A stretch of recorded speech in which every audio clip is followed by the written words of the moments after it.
two.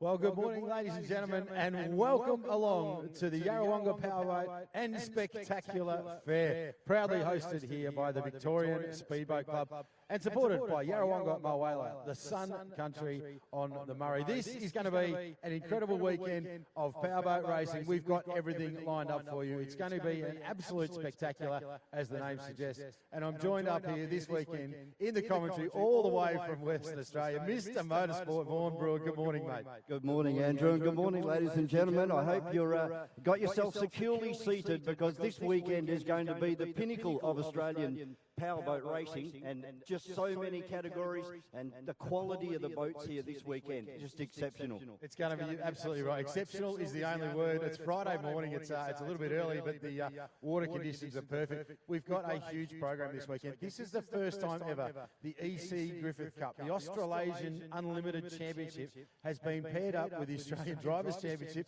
and the Australian Formula Powerboat Grand Prix Championship Series. This is going to be a showstopper. Oh, we've also got the Les Spears, the Anzac Day Cup. We've just got championships, just unbelievable weekend of powerboat racing here at Yarrawonga. Mate, and a big thanks to obviously all of our crews here this weekend, the Victorian Speedboat Club. There is over 80 volunteers here with us this weekend, Vaughan, that have put this show on the road. And without the support of the Yarrawonga Mulwala Sun Country Tourism Board, we wouldn't be here. We were going to give them a huge shout out.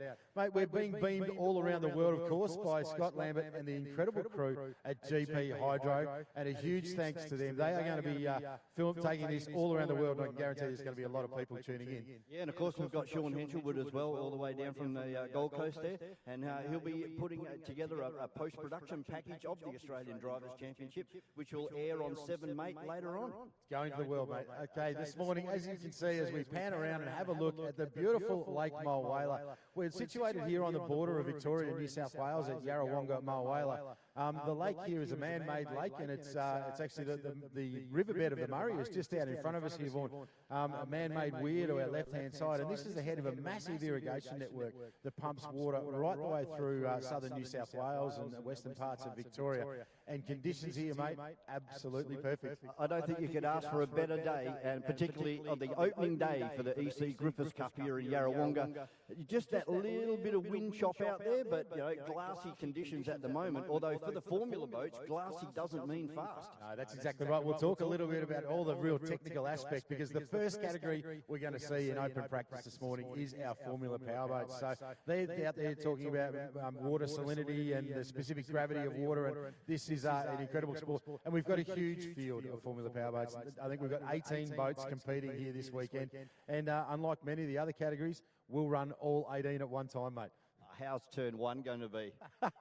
Yeah, it's amazing. The courage of a lion, mate. We better give a big shout out to our mate, of course, Bisho, and from Bisho Media. Not here this weekend, but congratulations and good luck for your event down there at Sydney Motorsport Park this weekend, mate. I know you'll be tuning in on the live feed, and hopefully Andrew and I can do you proud. Yeah, mate, we do miss him here. Obviously, the voice of powerboat racing. And, mate, you're Mr. Motorsport. You get around a fair bit. You've flown in from Western Australia. I saw you at Adelaide there and had at one of the rounds of the Australian, at Berrien, sorry, at the Australian Drivers' Championship, mate. This is a bit of a new thing for you, but you've got a passion for it already. Mate, I was very lucky to be asked to commentate the Stannard Cup last year over in Perth, out in front of Burswood Casino. And, yeah, from there it's just snowballed. I was asked to come over for Berry and just enjoyed Berry so much. And these blown alcohol displacement boats, what a championship. That is a product that is just waiting to explode on the big stage. There's no, and you're going to see the best of the best in the business here this weekend. Upwards of 2,000 horsepower, some of these guys, when they want it. We saw the racing in Berry and, of course, at Melton recently. This is a very, very different event. Obviously, this is a lake race, so completely different setups for a lot of these teams. Can get very, very choppy and rough out here as opposed to the river races. But today, we have got some incredibly fast water conditions as we look out across this beautiful course here set this morning. So not too far away, the safety boat crew's just going through their final radio checks, Vaughan, and we're going to open up with our program for this morning, which is, of course, the open practice for the Formula GP Championship Series. Yeah, and as you said, 18 boats competing here this morning for qualifying. And then we'll have race number 1 coming up a little bit later on this afternoon. And that was, like Andrew said, all in. 18 boats heading down to turn 1 for the first time. Going to be pretty exciting. Big shout out to our event partners and sponsors, Sundancer Homes, Excel Grey Bruni, BG Chemical Treatment, Gilflight Boats, the magnificent Mulwala Water Ski Club are on board, as well as 7Mate, Bell's Transport, MSC Signs, Glenmire Park and VSBC. Mate, let's talk a little bit about Formula GP. This is an incredibly exciting series. I've been honoured to be part of it for several years. It is the Australian Championships for Formula Powerboat, and they have around 5 rounds. They travel all across the country from places as far as Moree all the way through to this weekend. And the series is very, very tight. The man that they're all out here to beat this weekend is, well, I call him Hollywood. It's Mr. Kai Cornell in the 117 Motorsport machine. This young charger has been faultless this year, and it is a long series. Points are accumulated across the weekend, so you receive points for qualifying, you receive points for your race 1, race 2, and then the all-in final. So to be there at the end, mate, on the top step of the podium, a little bit like supercars, a little bit like lots of series motorsport, is you've got to be consistent, you've got to be fast, and you've got to stay at the pointy end of the field. And Kai Cornell right now, Mr. Hollywood, doing it better than anyone. To finish first you must finish. The old motorsport saying been around since they invented the wheel. And one of my favourite boats out there is the Middies GP racing boat of Andrew Chilvers, but unfortunately not here this weekend. I know, mate. That was an absolute tragedy. So Andrew Chilver, he's a Victorian driver. He has been super fast, first full time in this series, and he lunched a lot of gear, blew up a lot of engines, but he was super quick. Got a brand new boat for this series, and you would have heard this morning from Andrew himself that unfortunately they were not able to get that boat on the water. So Andrew Chilver sitting second in the championship series, and he will get a big total of 0 this weekend, Vaughan. That's not a way to win a championship with a big fat 0 against your name. But Andrew, how do we go for ages? What's the youngest driver, and who would be the senior statesman out there? Mate, there's a big spread of drivers out here, and the young chargers in around probably, I think this weekend probably Caleb Frost is getting down there, and you've got a couple of young guys around 24, 25 years of age. Most of these guys, to get to this level and really get a taste for Formula Powerboating, you've been in powerboat racing your whole life. You don't just choose to start powerboat racing. There's one exception with this, and we'll talk about him later. So these guys have got a lot of experience. But to be successful at this level, you are on the ragged edge the whole time. It's not something, the delta between being at the front of the field and being upside down and towed back in by a rescue boat is absolutely microscopic. So the young guys tend to be super fast, but as said, sometimes unfortunately it goes horribly wrong for them. The elder statesman of the field, I'm not allowed to say his age, but it's somewhere north of, let's say, 78. No, it's not really. Mr. Matt Smith, the grandfather of this series, one of 2 boats competing here in Smith Family Racing, the beautiful yellow Babber there, mate. He's one of the nicest blokes getting around and incredibly competitive. They brought this boat over last year, all the way from the UK, and really starting to fall in love with it. So keep your eyes on the old man Smithy this weekend. Of course, those guys running the Optimax engine, and we'll go through our 4 different varieties of engines out there when the guys are out there doing their practice run, which is not too far away. You can see the boats, they have left the ramp. They're just milling around at the moment. Hatches open, trying to just keep a little bit of coolness in there before it gets really hot. Yeah, so let's talk about a Formula Powerboat. We talk about when we say Formula, they are built to a standard, and length, width is controlled depending on the class of boat. In this category, the Formula GP, there are 4 types of engine. And it may sound a little bit complicated, but from the commentary box, the way that you can tell what engine is being run on the boat is by the colour of the number board. So you'll see the white machine, Mercury Racing, on the logo of Caleb Frost there, boat number 97. He is running a brand new, what's called a 200 Apex, built by Mercury Racing. So the horsepower in this category is 200 as a factory horsepower. However, let's talk about these 4 engine platforms. I keep alluding to it. Let's get into it. The smallest capacity engine out there is a 2-litre engine. It's called the SST 120, which is a super stock 120 cubic inch. So essentially a 2-litre motor. They were built a long time ago by Mercury as a performance racing engine, you know, double head studs, really high compression, really, really strong, high revving engine. So an SST tuned to within an inch of its life for a race final, you're talking 9.5, 10,000 RPM for a 20-minute race final. They are an incredibly high-performing engine, but down a little bit on cubic capacity.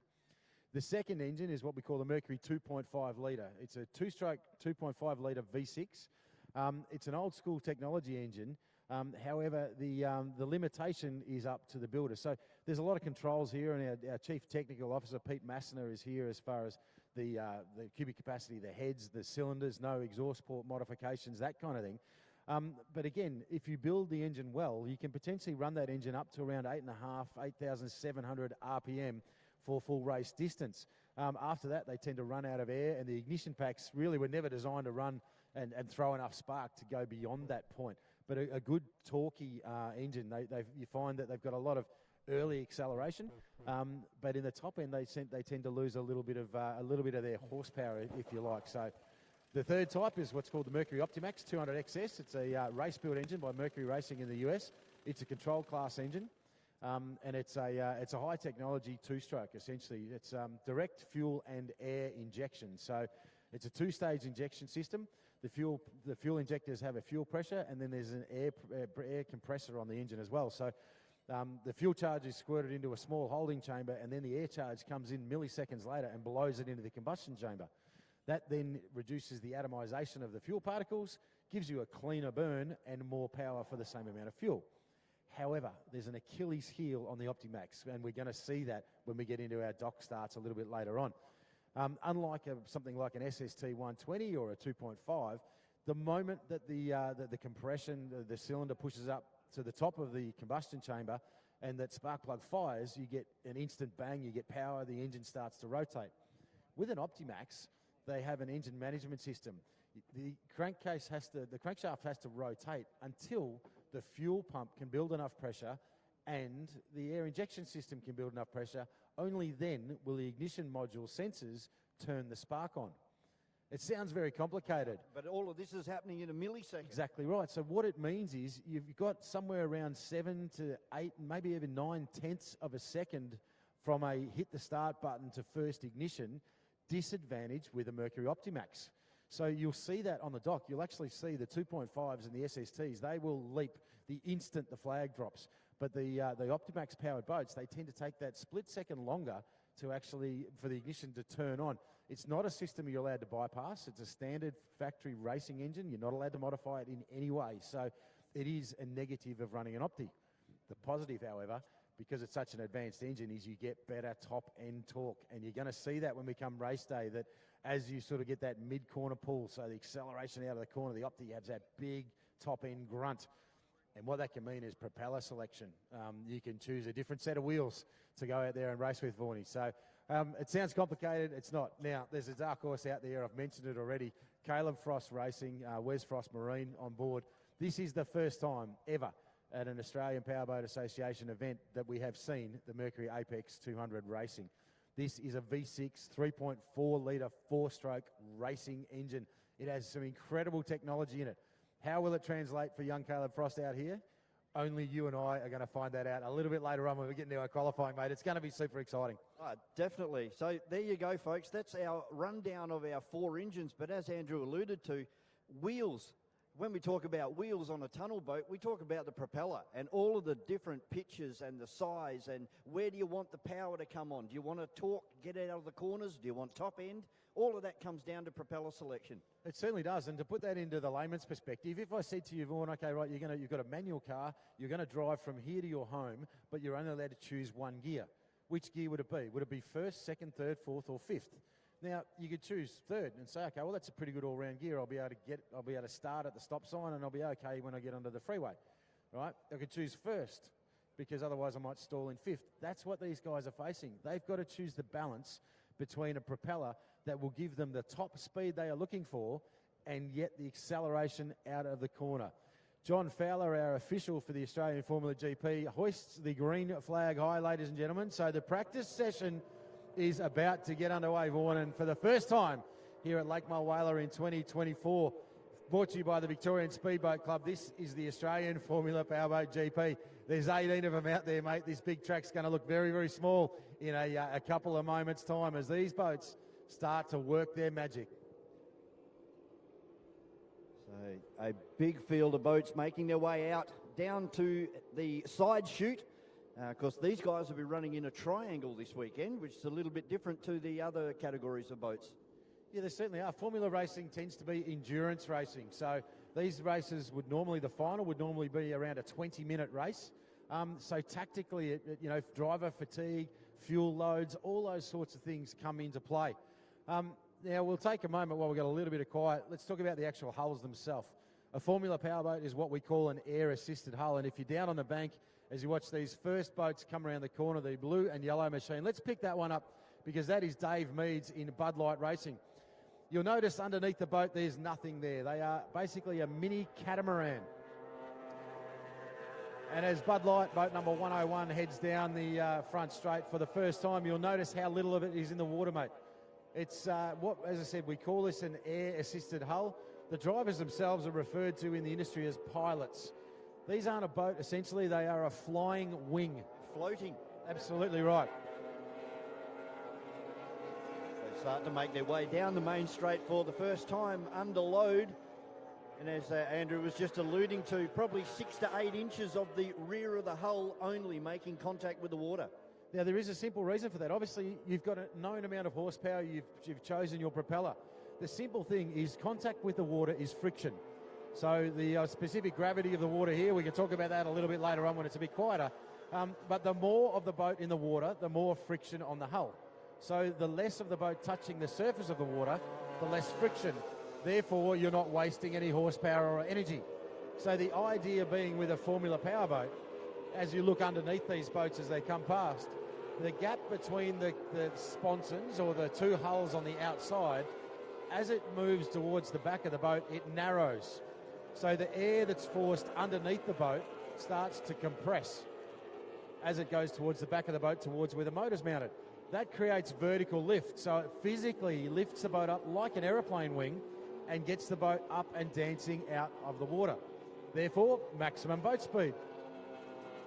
And of course, that angle of attack, I suppose you would call it, it's called controlled by some paddles on the steering wheel. It can lift the motor and change the angle, which therefore changes the prop angle, and of course that will change the behaviour of the boat. Spot on. So it's referred to as trim. So as I said, the drivers, depending on the driver, some have foot buttons, but a lot of them have paddles on the actual steering wheel itself. And the reason it's so important, they actually run a 24-volt trim system. Some guys will run 12-volt up, 24 down. As you watch the boat come into a corner, turn one is actually, let's look at the double yellow cans out the back at turn number 2. The problem when you've got a boat up on its heels, so when the nose of the boat is trimmed high, you're forcing all that air underneath it, you're looking for maximum speed. When you turn the steering wheel, there's none of the boat in the water to get any purchase, so the boat doesn't want to turn at all. So you'll notice as these drivers head into these corners, they actually have to trim the nose of the boat down. You'll see the spray behind the boat change. You'll see the water move up the inside sponson, and that indicates that they've settled the boat down and so that they can round the corner. Now, the most phenomenal thing about one of these boats, it's not their top speed. They're capable of around 120 miles an hour in a straight line. It's how hard they can turn. A Formula powerboat can generate almost 5 Gs of force on a driver when they choose on a single buoy turn. So that's more than a Formula 1 race car. These boats have incredible turning power, and you're going to see that as this race unfolds. So that beautiful boat number 14, the purple and white car boat, the iridescent purple really stands out. There's some really good presentation of boats out there as well, as you would expect for a Formula GP. That's exactly right, mate. This is the pointy end of the field. These guys take a lot of pride in their gear. The boats are made of carbon fibre. The driver sits in what we call a cell. So it's an incredibly strong carbon fibre monocoque cell that has a canopy lid that's latched from the inside. On board, the driver is in a 5-point harness. They're wearing a Hans device, a lot like you'd see in a Formula 1 car. The only difference being is that they have a full onboard air system. So the drivers will be wearing a mask connected to an air bottle.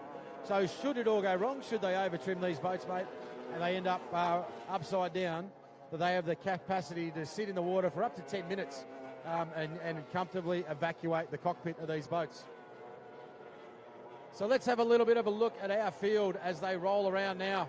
Let's pick up the yellow and blue machine in front of us right now. This is boat number 65, SFR blazing down the side. It is the Smith family racing, Matt Smith. As I mentioned, this boat is, the hull type is called a Baba, has a very aggressive nose on the boat, Vaughan. You'll see it in the back. They look almost like a falcon or some sort of bird of prey, this very, very interesting European style of machine. And they very much love the rough water. They sit really high in the water column as Smithy brings it in through up at the bridge end right now, glinting in the sun. They are a sister pair, these two boats. They're identical hulls.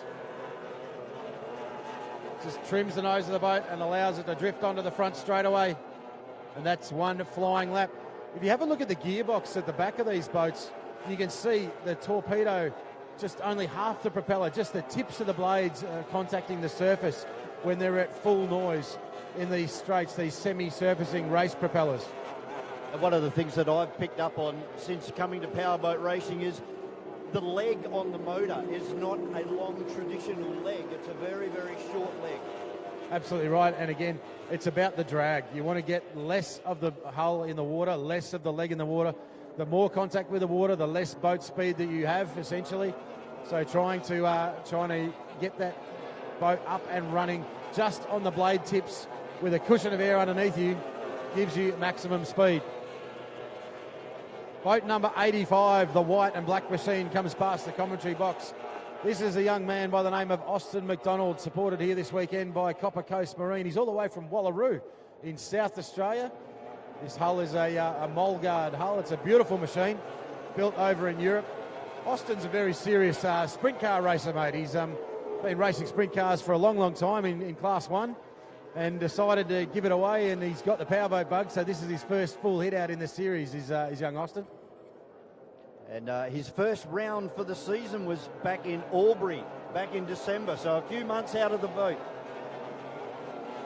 We've had a couple of really good chats with him, mate, and he's obviously a racer. He's had a lot of success in sprint car stuff, but when you come to this playground, you are racing against some of the best in the world, and it's a tough learning curve, mate. So he's done a great job, and he's really using this as a season of learning. He started to really move forward in the pack, though.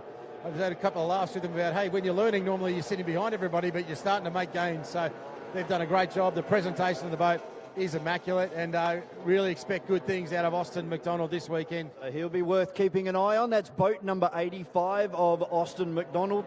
And I've just noticed I think it might have been Ewan Bricker, has just came into the pit area. So probably a change of prop, maybe put some more fuel. What is the fuel capacity on board these boats? It does depend. They normally carry a maximum around 45 to 50 litres. However, these guys are only going to run a 7-minute race, so they're probably going to be running around 9 or 10 litres of fuel on board.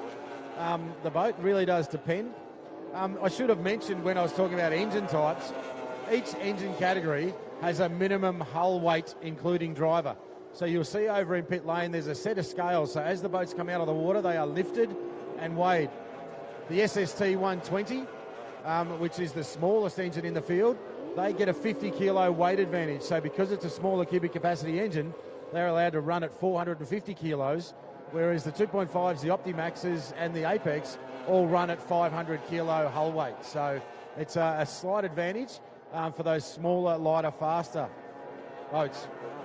Boat number 2, the Stars and Stripes of CBR. What a beautiful machine, mate. Yep, Ewan Bricker. And this season saw Ewan campaigning a different engine combination, being the 2.5.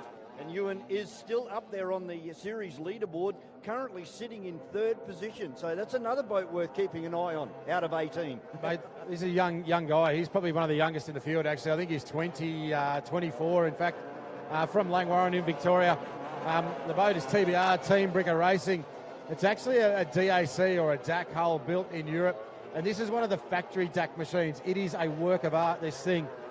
It's super fast. When Ewan first came to this series, he was the quickest kid on the water, but unfortunately he would end up upside down more times than see a checkered flag. Through perseverance and hard work, he has really taken that out of his game. And he wins races. He's often the fastest qualifier out there.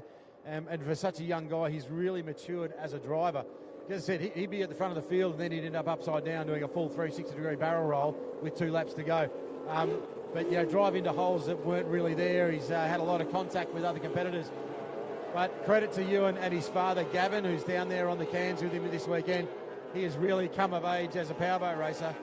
Sitting in second now with Andrew Chilvers out of action. So I expect big things from the TBR race machine. Look at the way he's just dancing it on that little wind chop. Yeah, boat looking very stable and very quick as it heads down into turn number 1. Into the sunlight here on the mighty Murray River at Yarrawonga. Now, harking back to my go-kart days, being a 2-stroke, they don't like to idle, do they? They like to be shut off before you start fouling plugs. Absolutely right. Same as these. So exactly the same scenario. So this is old technology. And, the fuel is a controlled fuel as well. You can't use specific race fuels. However, the oil ratio that you mix is up to you as an individual. So you want to be able to have enough oil that there's enough lubrication in the engine, but too much oil will reduce your horsepower. Most of these guys will arrive here at this race weekend with 2 or 3 power heads. So in case they nip a piston, in case they hurt an engine, they've got another engine to bolt back on and continue racing. So it's a bit of a big show, Vaughan. So all of these motors, they're able to download the data, have a look, and then make a decision onto fuel because our atmosphere changes throughout the day. Right now, they've probably got the best of the conditions, but later on, say at 2 o'clock this afternoon, it's going to be hotter. Water conditions are going to change, and they'll have to make a change to that engine maintenance as part of their maintenance schedule. You're spot on. And that's an interesting thing that you say that. One of the things about a Mercury Optimax or the new Mercury Apex Racing, they're high-tech engines. So they have things like manifold pressure sensors, air pressure sensors, all that sort of stuff. So, for example, here I think we're only around 25, 30 metres above sea level. So the Optimax will adjust itself and its fuel mapping for that. However, if you're running a carburetted engine, it won't. So as the temperature increases, you may find you need to rejet a carburetor. You need to lean the engine out, use less fuel, use more fuel. When we race at different locations, particularly down in Tasmania, or if you race in some of the lakes up in the high country, you tend to find that these mechanical engines, there's a whole lot more to think about as a team chief, as a crew chief, to try and get the revs that you're looking for.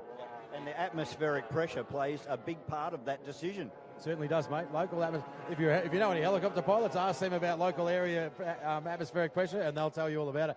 Hey, an interesting thing about this track, obviously the beautiful Lake Mulwala, we talked about it in the early shots. This was a mill pond, Vaughan. It was a glass off. Have a look at the chop on the water right now. Now, this is not by wind. This is just boat traffic. It's an incredibly unique thing about the Lake Mulwala course. It is the only venue in Australia that we race that has this scenario. All the way in front of us here is a vertical concrete wall. This is a man-made lake. So what happens is those small washes, as the boats come past, they roll across to what would normally be a nice sloping bank at a lake edge and dissipate. Not so here. They hit that vertical wall and they start heading back. So if you actually watch the water conditions just for a second, we'll pick that up in our camera shot, you'll see the confusion in the waves. So little peaks everywhere. It's not coming from a specific direction. And as a driver, that is a very, very challenging thing because you can have little waves stand up in front of you that you weren't expecting to be there. For a Formula Boat driver, this is fast water right now.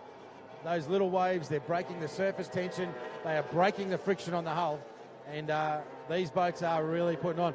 We might grab a lap time next time round, I think, on one of our competitors just to get a bit of a read on exactly where we're at for lap times for a little bit later on when we go into qualifying. So number 2 of Ewan Bricker just going past again down into turn number 1. And he looks really quick out there at the moment. Of course, all of these guys on the radio back to their crew chief sitting back here on the shore. And they'll be, I guess, made aware of oncoming traffic or somebody coming up from behind. Start checking the mirrors. That's exactly right. Now, remember, coming into a corner, these things will pull 5 Gs.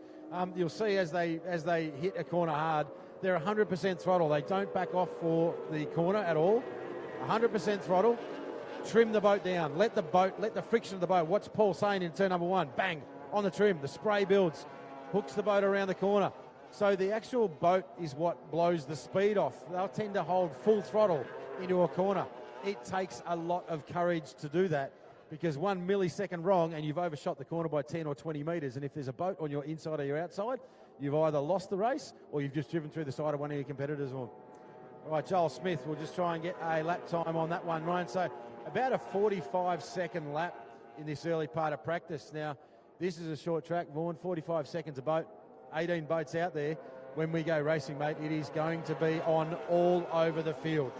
Yeah, it certainly will, as the number one, and I guess number one would be the Australian champion as it stands right now. It certainly is, mate. That is Mr. Reece Coles, the man behind Butler Vehicles is the name of the machine. This is the blue boat heading down to turn number 3. Mulwala water ski back straight as Reece Coles. He is the reigning champion last year. He was faultless. However, he had a massive upside-down moment, crashed the boat, broke half of the back of the boat out at the last round. I've never seen him make a mistake like that in the last 7 years, and it was genuinely an error. But have a look at Reece now. Experimenting with different ways and different lines around this track, trying to get a feel for it depending on your pole draw. But look at the way he dances this hull. It's a beautiful DAC. None of the boat in the water, Vaughan. That is on point right there. The Butler Vehicles into turn 1. As you said, that is a factory boat, and yeah, probably one of the best pieces of kit out here. But there's so many quality boats here. It's just, I really can't pick a winner. I've been studying through the Formula GP entrance for the last 2 weeks, and it's really open. It certainly is, and the lap times we saw, like we were separating qualifying last time around. I think in Albury it was actually it was Kai Cornell. We were getting into the hundreds when we were separating the top 5 boats. So we had 5 boats within, I think it was like 0.4 of a second. It's just incredible, the pace. You'll see that time round, Reece running a tight line on the pins in Butler Vehicles. Boat number 1, Stone Real Estate, on board with him this weekend.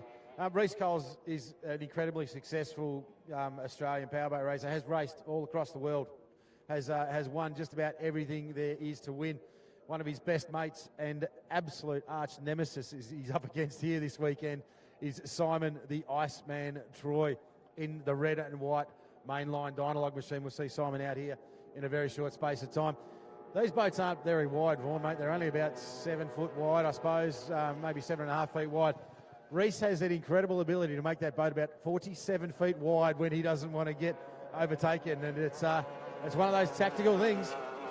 It's one thing to get up beside someone, but to try and get past them, it's a very, very different thing as he buttons off. Yeah, I think he might have been on a flyer on that last lap. Unfortunately, we didn't get a lap time on him, but yeah, he's really backed the boat down now as he goes right out wide into turn number 1. So just letting the boat cool down, I would say. He'll probably head back into the pits, maybe a prop change. And as we said, they'll download that engine data and make some decisions on what we are going to do with the fuel systems on these boats. 18 boats for race number 1 coming up a little bit later on today, and that's just part of the action here at Yarrawonga this weekend, of course, for the E.C Griffith Cup, and that is just going to be a wide open event as well. We'll talk about all of our events as the day progresses. A lot of history here this weekend as well, Andrew. Oh, it's huge. This is going to be one of the best weekends if you're into boat racing or if you're just into events in general. This is going to be phenomenal. Well, we might take a second. The white and red machine out there on the water, I think he's wearing race number 15. This is the R. Marine Jackson's Lucas Tree Services machine, the GTR, so the Trask Development Racing boat, built here in Australia and campaigned internationally by Grant Trask. The driver or the pilot behind this boat is Sam Lucas. Mate, the smiling assassin. This bloke is one of the hardest drivers in the series. There is no question about it. Was invited to go overseas last year and compete on the world tour of the F2 category, which is this engine class, and went over there in borrowed gear and gave a great account of himself. There is no middle ground for Sam Lucas. He's raced in Thundercat. He's raced in open powerboat racing. He's raced in absolutely everything. And man, this guy has the courage of a lion. When the red mist comes down in that visor, he is one of the fastest guys you're ever going to see in the water. He's very hard on the gear, mate. Well, I had a great talk to him yesterday afternoon while we were setting up here. And yeah, like you said, he's the smiling assassin to talk to. He's such a personable guy. But as you said, as soon as you put that orange helmet on, look out, he changes. The team, obviously, Stuart Jackson is a co-team principal of this boat. So You've got the Marine Jacksons, Lucas Tree Services, Marine Jacksons Racing, Epic Marine. There's, I think, 6 boats in the flotilla. They have been working overtime. A massive shout out to my good mate Stewie Jackson, who is not here with us this weekend, but he will be glued to the set. I said they had to buy this boat because they completely demolished the last one last time out, leading from the front of the field. And mate, it's looking very, very sharp right now for Sam Lucas in Marine Lucas Tree Services. A huge shout out to his partner as well, the beautiful Emily Lucas. They've just had their first child, so I don't think Sam's up here this weekend, but boat number 15, the orange number board signifying the Mercury Optimax. He's hard into turn number 1, Vaughnie. Like you said, he's just full throttle, turn the boat in, experience what 5Gs is like trying to throw you out the side of the boat, and then the acceleration, it must be like getting shot out of a cannon. It's an interesting thing with this course, obviously the big radius corners, so 3-buoy turns at number 1 and number 3 is not what this traditional course set would be for these guys. They would normally be turning on a single buoy, so they can make it a 90 degree, or whatever it needs to be to get to the next turn buoy. As we'll just watch Lucas, so the white and red machine through turn number 1. He'll actually settle the boat down, so bang, trim it in, make a turn, lift it again in mid-corner, settle it. So you're almost having to adjust twice to get around this big arcing corner. If you're running a wider line like we saw Reece Coles do, actually Dave Meads has done it just then, instead of settling the boat, you just leave the boat in the air and slide the boat around on a wider line. It's going to be interesting to work out what the faster method is through these big arcing corners. Turn number 2 in the back straight, the double yellows that the orange boat is approaching right now, different. It's a single buoy turn. Settle the boat down, get it turned, get the nose of the boat up, lose as little power as you can. And you'll see that's a really good example as you watch Bud Light come in now. You'll see the spray on the left-hand side creep forward. So watch the grey machine now, trim down, spray goes to the front of the sponson, trim back up, get the nose of the boat in there, get that air back underneath it, reduce my friction. That's a really good example of how the trim works and how you get these boats around these corners. You're saying about the different radius on the corners, and that can also come down to your prop selection as well, whether you want to keep the revs up or do you want to tune the boat so that you can hug the pins all the way around. Certainly is, and this course is going to be, as I said, it's not a traditional course. They would normally run more, let's call it a rectangle, but with a right-hand turn in the middle of it. So they would normally have 3 90-degree left-handers and then a right-hander to get around with sort of dog legs. So this elliptical triangle is going to be a really interesting one. So you will guarantee there's going to be prop changes after this practice session for qualifying. Right, news through from John Fowler. Vaughan, I think time-wise? Yep, 7 minutes remaining in this one for our Formula GP practice session out there on the beautiful Lake Mawala. So undoubtedly Sam Lucas is fast. Now, to confuse us in the commentary box, boat number 24 right there, that is a silver boat. It's running a white canopy, as I said. This is the Epic Marine Jackson's entry of Stephen Gilligan of the Epic race team. He unfortunately at Lake Charm competing in the archery event, which is an event from his home club. He unfortunately completely 360-degree backflipped this boat in the straight in lap number 2, and the boat was significantly damaged. So a massive shout out to the Epic Marine team for getting that boat back on the water. I want to talk for a second about, look at this silver machine coming past the commentary box right now, boat number 91. This is Paul Sane. The boat is called Trim King. It's got the big smiling jaws on the cockpit at the front of it right now. Paul Sane out of Sydney in New South Wales. This hull is an Aussie F1 composite, so it's a boat that's built here in Australia. In fact, it's a sister boat to Kai Cornell, 117 Motorsport, the series championship. Paul Sane, an incredibly talented open boat racer, racing bullets and that kind of ski boat style thing. Came across about 3 years ago. He's a really tall man. He's about 6'4", so they've had to modify this boat a lot.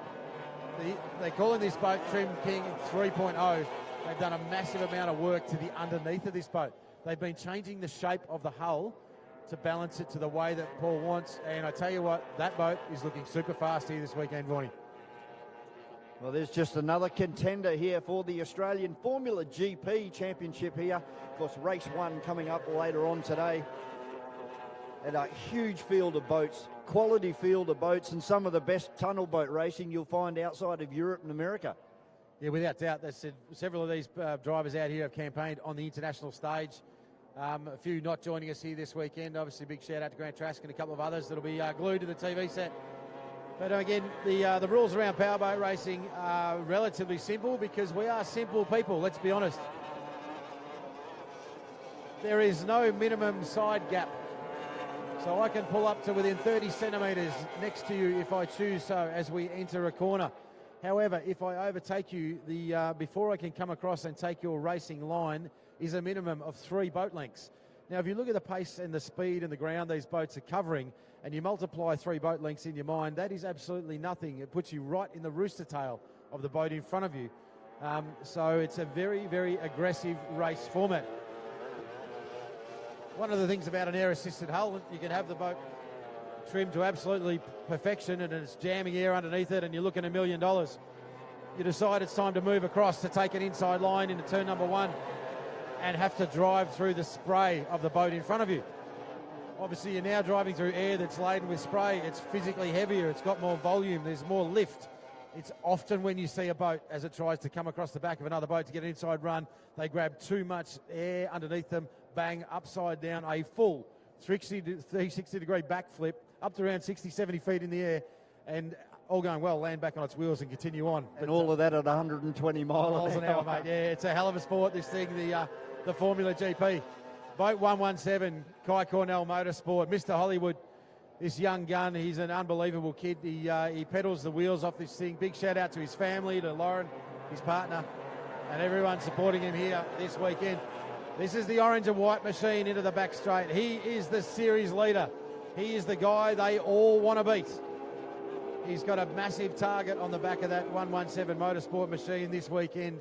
Talked to him earlier in pit lane, Vaughan. He wasn't feeling the pressure. He's just going to go out and do his thing. Very relaxed earlier on this morning, and now I suppose, would he be like Sammy Lucas that changes once he gets into a boat? I think everybody does that, don't know. We're coming from motor racing background. As soon as you put the helmet on, the train of thought just goes out the window. Yep. And yeah, you're a completely different person inside that cockpit. As I say, there's 2 types of tunnel boat races. There's guys that have been upside down and guys that are about to be upside down. It sounds crazy, but it's reality of it. This is to be at the front, to be competitive. You have to be 99.9% committed. Running on that ragged edge between losing everything and being fast, and it's a really brutal sport in that respect. Kai Cornell, he's had some major incidents in some river races, and it's a big shout out, obviously, to the inherent safety of the boats. As I said, these drivers are completely encapsulated in a carbon fibre cell with 6,000 or 7,000 Newton metres of resistance, a 5-point harness, Hans device, helmet, and of course a breathing system. So much like a Formula 1 car, mate, these guys what can look spectacular just gets expensive and everyone walks away and lives to fight another day. The boat number 66 for Deegan Marine Racing. He looks like he's coming back into the pit area as well. As we said, these boats don't like to idle, so you want to be trying to get into that boat ramp area safely, but not have the engine continually idling. Without doubt, one of the nicest gentlemen in this sport, Hadley Deegan, the pilot behind the Deegan Marine Racing machine, comes from a long line of powerboat races from Ulverston in Tasmania, and brought the big crew over, and incredibly competitive, obviously. Has joined this series because he wasn't getting pushed at home by his fellow competitors, and to be part of a series when you can race against 19 boats is just phenomenal. It's you know, even in motor racing, 19 cars in a grid is a big field, and when you put the energy, the pressure, all of that together out here, this is the show everyone wants to be part of. Yeah, for sure. Now, going back to our start, for our racers, they will line up in front of our commentary box and head directly out onto Lake Moala. What's the rule about turn 1? Is it first there gets priority, or do they have to stay in their lanes? No, they do. So it is probably one of the only rules, and I guarantee you there'll be a drone sitting over there to ensure that it's managed. So the run to turn number 1, you must hold your pole.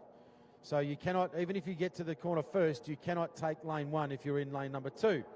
However, what then happens is the distance between boats is negligible. So you'll see them start here. They'll be about 1 to 2 metres apart. They'll dive. They'll hit their top speed around halfway across that straight. So they'll be doing 110, 115 miles an hour coming in to more than a 90-degree left-hander. They'll be 18 boats wide. So for the guy in pole number 4, if he's there first to judge how much room he has to leave for the 3 boats inside him, it often goes wrong right there and then. And all we will see is a ball of spray and hear the thump of carbon fibre compressing. And it's a horrible feeling because it means someone's weekend is already over in turn number 1. We have seen it. There's going to be a massive crowd here this weekend. So fingers crossed they can keep the horns in, Vaughan. And, yeah, as you were saying, that thump of carbon fibre, that's not the nicest sound to hear. Not at all. And a very expensive sound as well. Tell you what, later on, if you get a chance, we might, definitely this afternoon, the boys at Trim King, they have done a huge amount of work to this boat.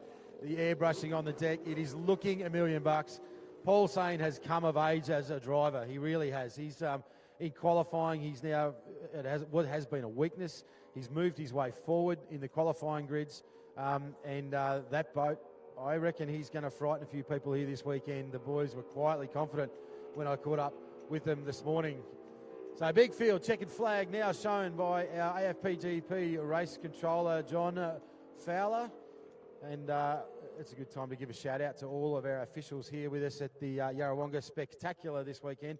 Power of work goes into this event, and to the VSBC, the Victorian Speedboat Club, for hosting this round. Of course, we can't go motor racing and do what we love without the help and support of all of our volunteers, and such a range of tasks to do. If you're thinking about getting involved in powerboat racing, why don't you come and have a chat to the ladies and gentlemen at the Victorian Speedboat Club. I'm sure they'll be able to find you a job and get close to the action. Now, I didn't pick up on that actually while we were in that series. I did note the caution flag was up, but I can see out there on VOC Rescue 1, the yellow boat, that Caleb Frost, the young man from Caleb Frost Racing, is actually out of his boat. So this is that brand new Mercury Racing Apex engine. So this brand new technology, 3.4 litre V6 engine. So he's actually looking for a tow back in. They've only literally, his father, Wes Frost Racing, very, very experienced. Here with this weekend. This is the first time we've ever seen this engine in this series in Australia, anywhere outside of the US, to be perfectly frank. And so they are very much in a development phase this weekend. High technology engine, no doubt he's seen something on the dash. It's potentially put itself into its limp home mode. It doesn't like something. It could be anything. It could be water pressure, fuel pressure. It could be a million things. But I won't tell you the cost of these engines, but you don't have to ask when you go racing. Yeah, only built to go racing. They're very unique. An outboard motor is a simple machine. It's got a motor on the top, a shaft that goes vertically between the bottom of the engine. So if you took a car engine and stood it on its head, shaft down to a gearbox, which joins a propeller shaft. So the transmission, there's no gears. There is just a connection. Think of it like a uni-joint. It's not. Then you change the propeller. This system in the Apex is quite unique. They actually have a gearbox where you can change the gearbox ratio. So much like a V-drive in a big inboard boat, you can actually put different gearbox. So potentially you can own 2 or 3 propellers and also 2 or 3 sets of gears, and it just multiplies 3 by 3 by 3 by 3 by 3. A lot of these guys will have anywhere up to 15 to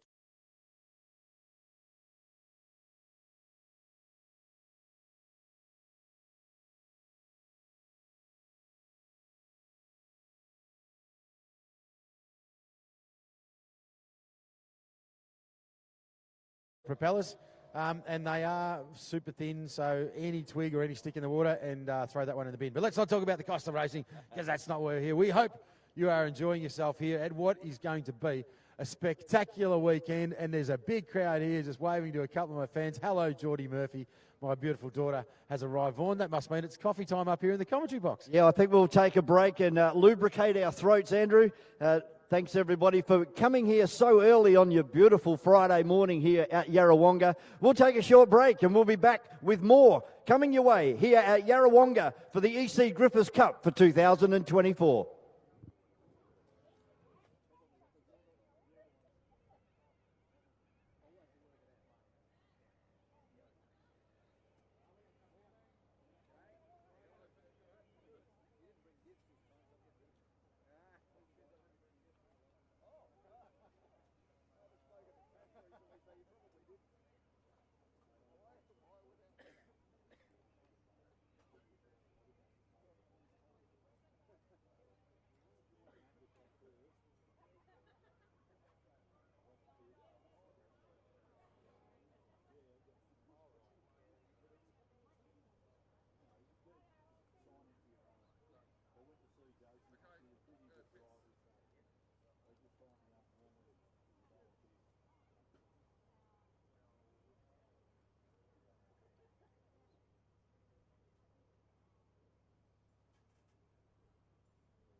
For those of you out there watching the race boats going around this amazing course, all the safety and all the effort that goes into keeping these drivers safe. Obviously there's safety cockpits in these boats. They've got harnesses, they've got air supply. The open cockpit boats, they all wear jackets, helmets, they've all got all the safety gear, and the boats get gone through in scrutineering and made sure they're really safe. But the biggest factor in the safety in this sport, these guys right here. This is Race Day Medical, Dave and Anna Bodner. They do most of the powerboat racing throughout Victoria, and they do an amazing job. Dave's had to deal with some really big crashes lately, and he's done an amazing job. And there's probably some people that are here this weekend that may not have been, had it not been for Race Day Medical, Dave Bodner and Anna and their team. They do a great job. Just think about them when you're watching those boats go around. They're out there doing the job, and that's why all these teams out here feel really safe.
Welcome to the 2024 E.C Griffith Cup Carnival here at Lake Moala, Yarrawonga, and 3 days of cracking racing coming up, and just have a look at the great conditions we've got this weekend so far.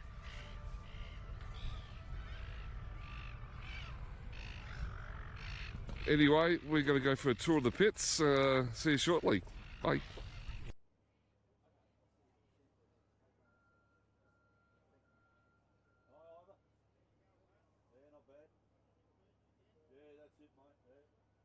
Rightio, here we're now in the pits of the blown boats, and let's go.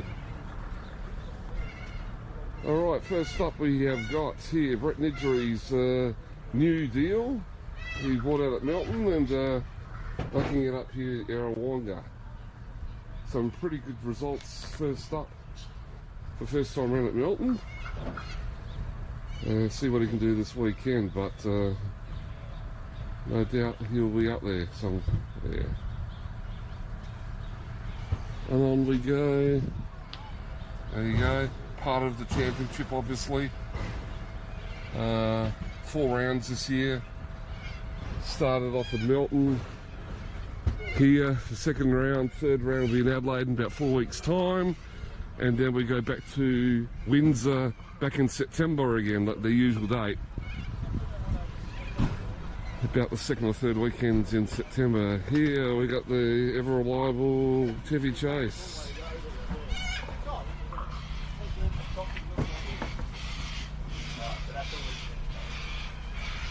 Ooh, with a wing too.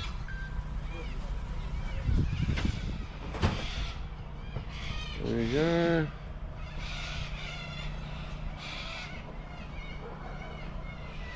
Morning, Damon. Morning. How are ya? All ready for a good weekend? Yeah. Sorry to get you like there. Bring back Yarrawonga, eh? Yeah, that's it. It's been a while since this boat's been here. Yeah. You got a wing on this weekend? Yeah, something different. Yeah, cool. I've done a few changes again. Yeah. Top shaft's been moved.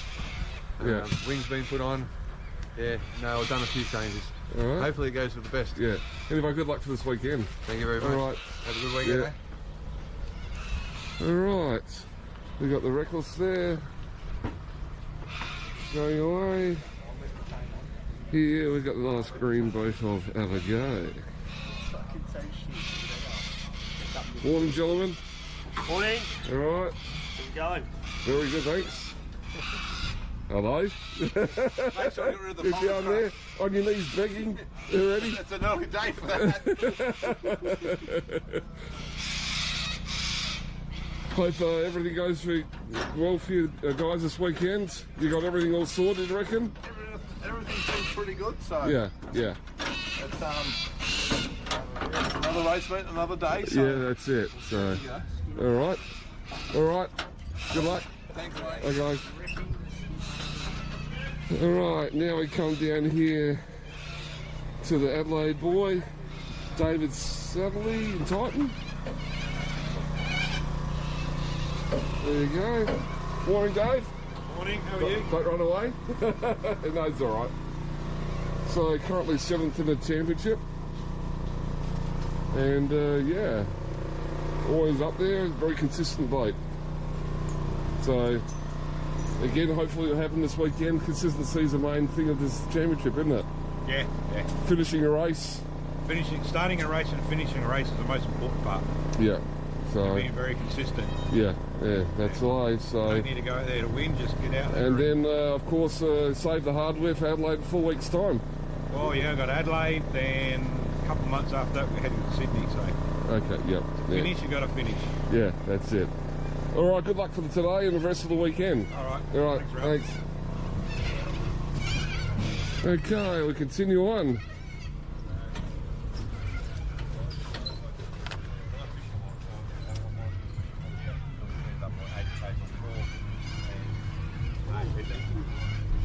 Here we go.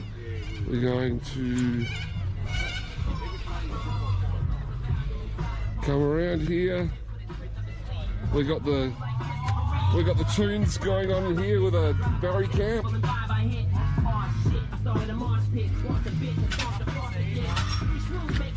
She's the culprit. Vino's the bloke, obviously. And he's the man himself. What's going on? How are ya? Good. Yeah, good. Yeah. So got it all together. I think so. Tell us what happened to get you here. Like, how did you get the work done during the week? What eventuated to get you here? Oh, I procrastinated a bit, and then I finally decided to get it done, and then gearbox wasn't right. Yeah. I don't think it's right. So Brett Shepherd was kind enough to give me the one out Awesome. unleashed, Yeah, great. and then it was a last-minute scramble to put a level in, and Yeah, it's in. But just other things around that I got to do. yeah. That's just typical of me. So Yeah, so after this meeting, if all goes well, do a bit more mods before Adelaide. Are you coming to Adelaide? I want to, yeah. Yeah. Yeah, I do actually. It's on the to-do list. Just go one weekend at a time. Yeah, of course. Yeah, of course, yeah. So, no, it's great to see you out here again. That's it. And the boat looks sexy with a wing on it. Yeah, put the wing back on. Yeah. Thanks, mate. No Good worries. luck. Always pumping, Dennis Pasala.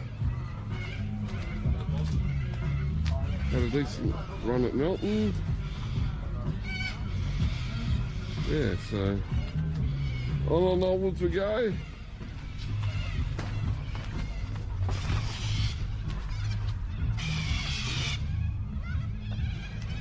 We go this way. What a beautiful bloody day it is today. Have a look at that. Perfect time of the year to hold a race boat meeting. Hey, Steve. And here's the Adelaide boys, 6 litre tough enough. Doing well in the 6 litre ranks lately. Got a new engine recently into it, and she's showing the goods, so they should be having a good weekend this weekend also. Now we got the man himself. How are ya, Dave? Morning, how are we? Looking forward to a good weekend? Yes, Yeah. when the poor buggers can find us a park and get organised, it'll be great. Oh yeah. Anyway, yeah. It's a big thing, so no, we're going yeah, right. yeah. We'll be right. So first time for you with this boat on this track, is it? Yep. Yeah. Yep. Yeah. Always time. conjecture being a bit rough out here with the Yeah. boat. Just drive the conditions, I say. 100%. Yeah. So Yeah, no, just drive the conditions and go and fill it out today and yeah. have a go from there. Yeah. Oh, well, good luck for the weekend, and Thanks, mate. all right. Looking Okay. forward to it. Cheers. Okay. Bye. We'll head off over to the rival camp. Oh, we got Odin in there. She's in there. They'll bring her out shortly when their time comes for the practice and hot laps. Nice little rig they got there. Nice little toy they got there. Yeah, good.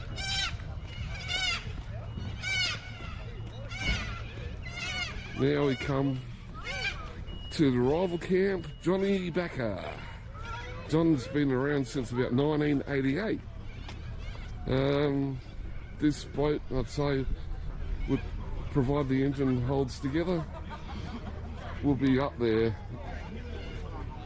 suited for this sort of track. It's just a work of art, this boat, isn't it? Looks so cool, man. So, yeah. All good.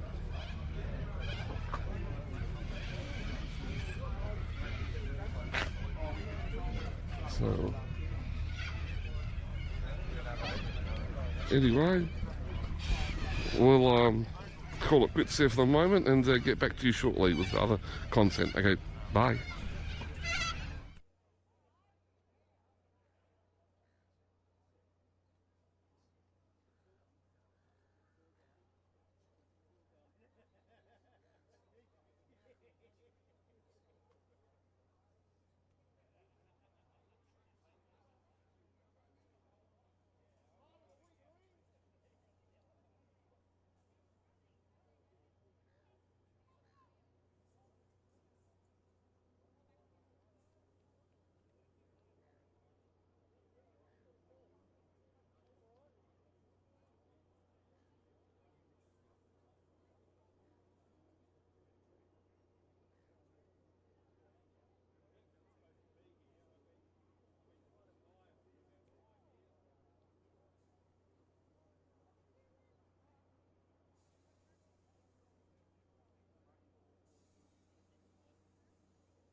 So, welcome back, ladies and gentlemen, to the Yarrawonga Powerboat Spectacular and Fair. So, we've just seen the start of the F4 practice session, went all of about 35 seconds, and unfortunately we've got a boat stopped out the back. So, you'll see the red flags flying, the red lights flashing on the course. Probably a really good time for us to take you through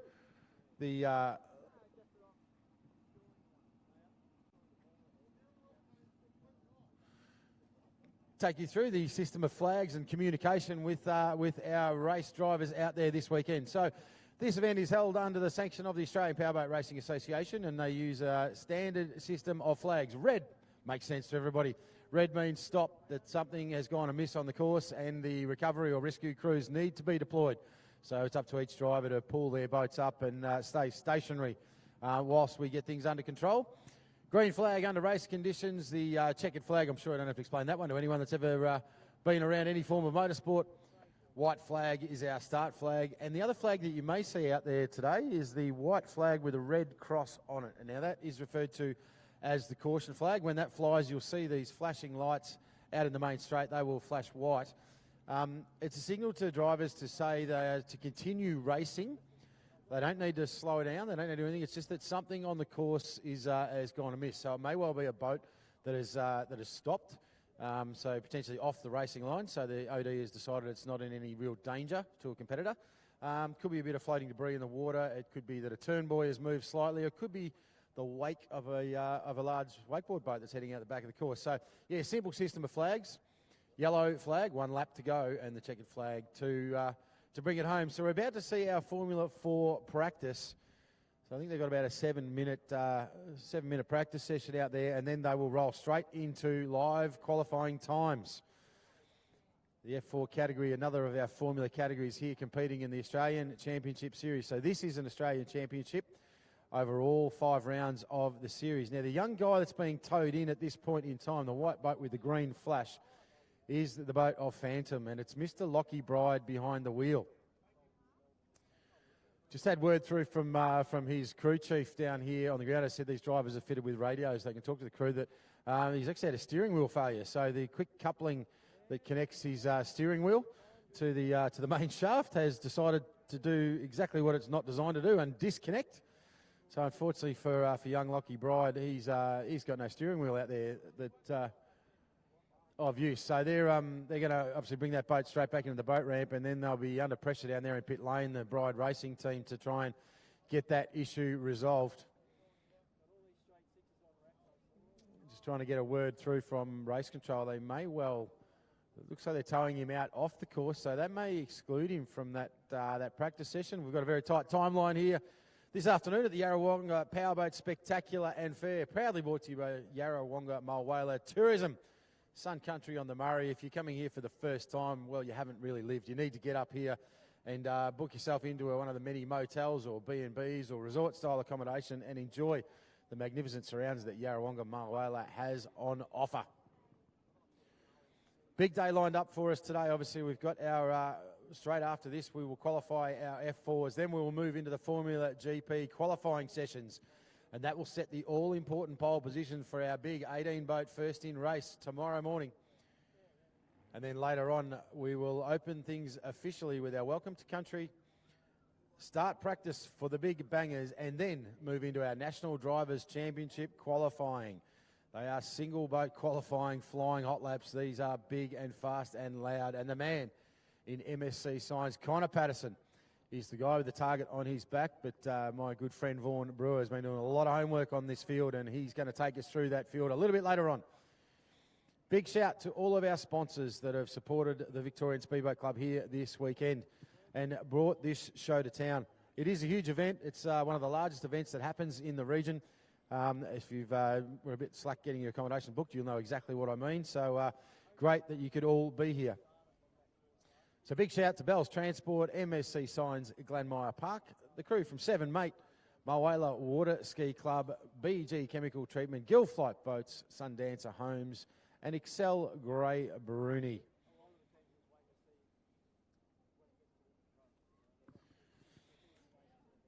Bit of a host of celebrities walking up and down pit lane, caught up with the current E.C Griffith Cup holder, Craig Burton. Troy Marland. He was wandering through the crowd a little bit early on. A big, tall man looking quietly confident in the crew from Warlord. So Craig Burton and Troy Marland are here to see what they can do this weekend. The E.C Griffith Cup is the most prestigious trophy in powerboat racing in Australasia, without doubt. One of the oldest motorsport trophies anywhere in the world, in fact. So just waiting for the Phantom to make its way off course. Right, green flag now shown. 2 competitors. So practice resumes, and interestingly enough, a little bit of breeze starting to kick up from the northeast. So from right to left, if you're watching at home on board the GP Hydro live streaming, coming in slightly across the lake, you can just see that little wind ripple as the beautiful F4 machines make their way out onto the course. So field of 5 here with us this weekend. And as we pick up the driver coming into the main straight right now, this is the Queen Bee machine of young Carlin Bailey, your current series leader. This guy has been faultless so far during this series. The boat is number 321, Queen Bee, the boat owned by Tracy Pugsley. Up there, the Princess of Dargle. Well, the Queen of Dargle is Tracy. She campaigned this boat herself over many, many years and won everything there was to be won.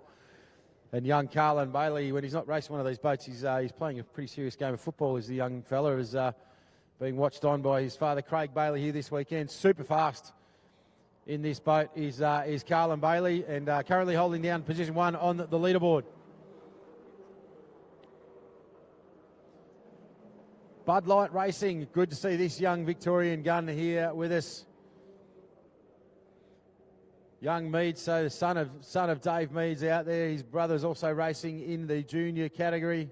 Jack Meads piloting the Bud Light machine here with this weekend. He's up against some pretty tough competition in the likes of Maxie Cook that just rolls through here down into turn number 1. The man from up there on the Hawkesbury River. Cook Family Fencing is his major supporter. A big shout out to the Cook family. Marty and Jules. They have dragged their kids all over the country for many, many years in support of their passion. And Max has really found his feet in this F4 in this last series, in fact. Had a first hit out last year, but really starting to come on strong and find his way to the front of the field. It was tear in the eye in the commentary box when Maxie won his first race. The crowd went wild, and expect big things from him here this weekend.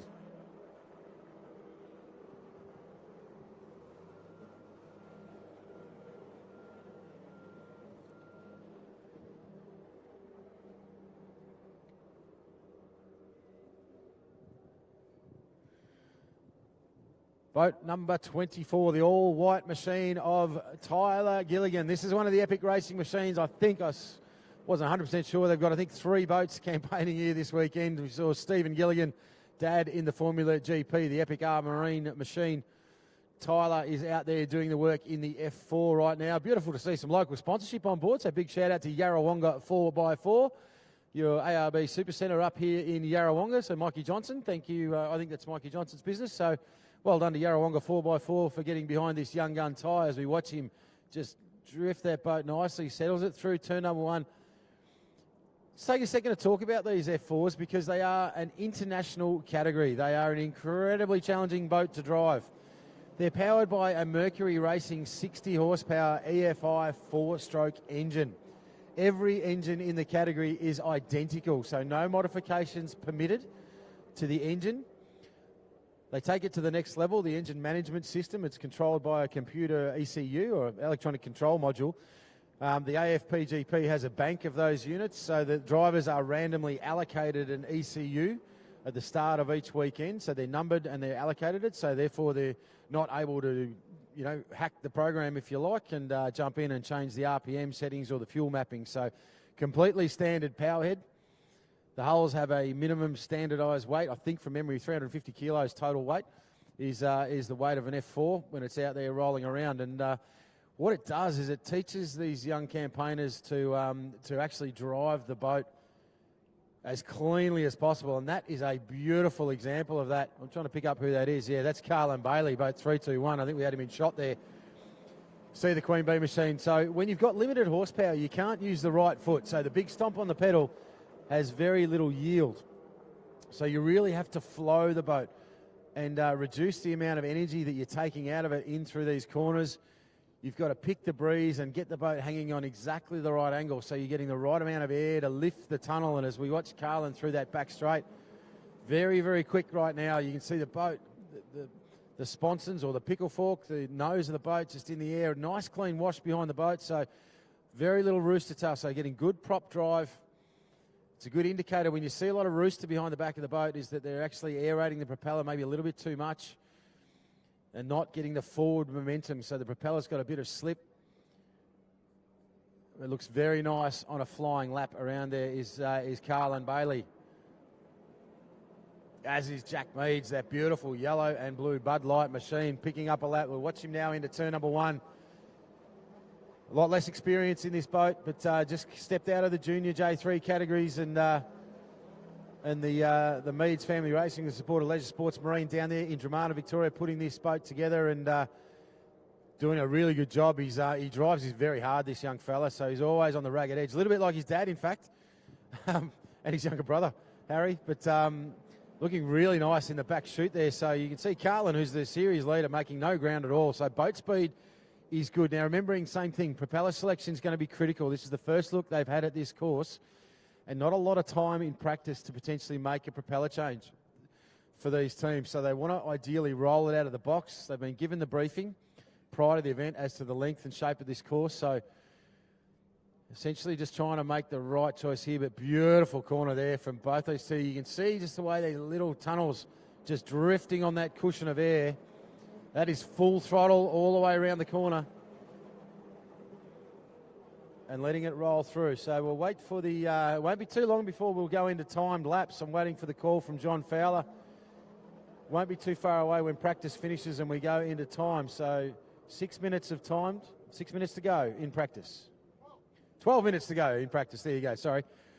It's early morning for a commentator, Jono. Thank you. You're being clear. It's me. Don't worry. It's all me.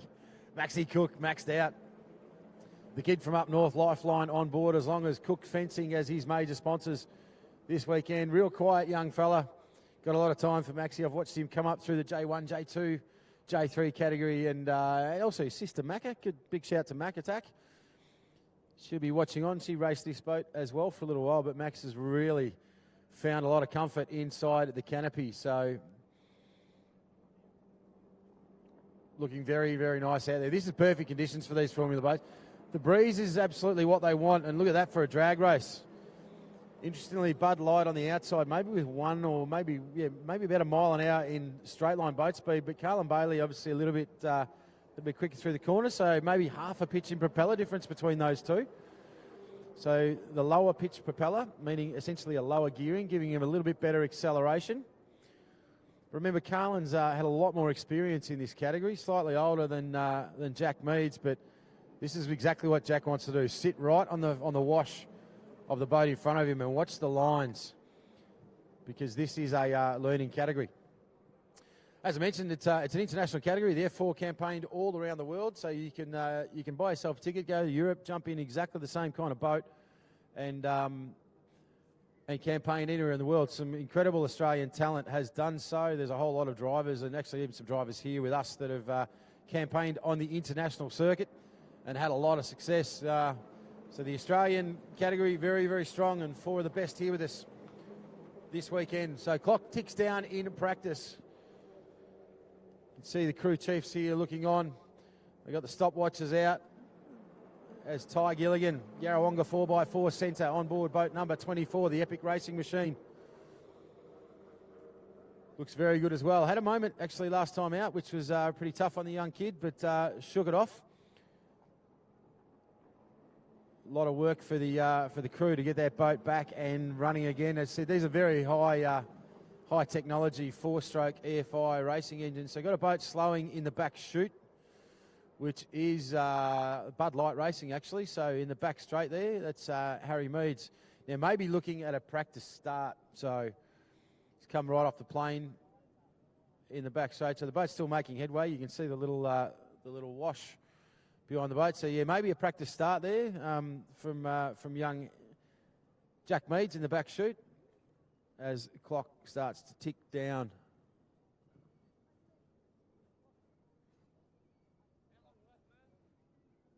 Should be about 9 minutes to run, I think, on this one. So we'll be under 10 minutes in this one. So we'll, interesting enough, I haven't seen any crews come back in for prop changes. I see Craig Bailey starting to get motivated down here. So might be time to bring young Carlin Bailey in and have a quick look at it. Obviously, straight after this, they've got to go to their qualifying.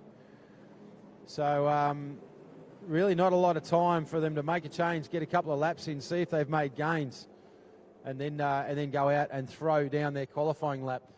In a controlled horsepower category, pole is a big, big advantage. We've got great to see so many people jumping in on the live stream here for this Friday qualifying sessions. Big shout out to everybody. Send us through your messages. Will Phillips from Michigan, USA. G'day, mate. Great to have you on board. As I mentioned, the GP Hydro live streaming, taking this to the world. Skeet Lawson's on board as well. And yes, Rob, qualifying's coming up very, very shortly. So F4 qualifying, and then we're going to move into our Formula GP qualifying. Split into two groups for the qualifying, but then race number one tomorrow morning is going to see all 18 boats get out there and hit this beautiful Lake Mulwala circuit. We're on the border of New South Wales and Victoria here in Australia this weekend. Over 91 entries for this festival of powerboat racing this weekend, and it's going to be bigger than Ben-Hur.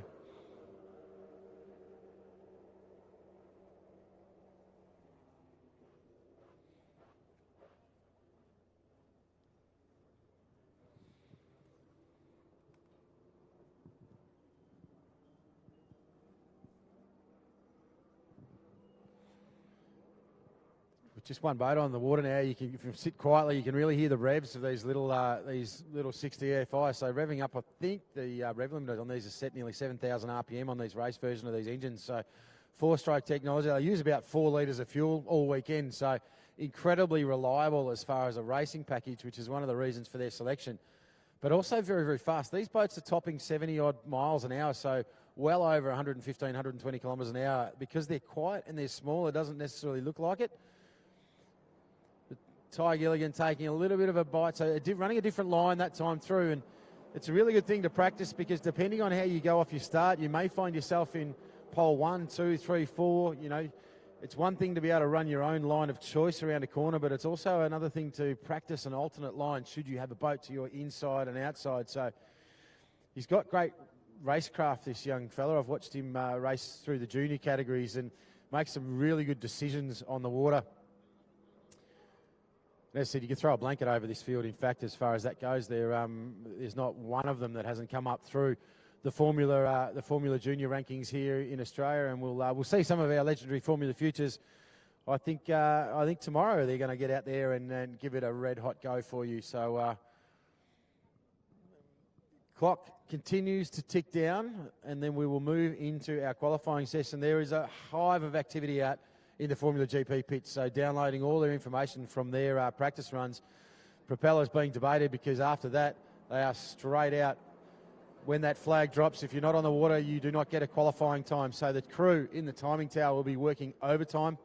We will bring you some unofficial timing numbers from up here in the tower to try and get a read. But I can tell you from that early session, Sam Lucas in the Marine Jacksons, Lucas Tree Services look fast. Paul Sane, I think, is going to frighten a few people.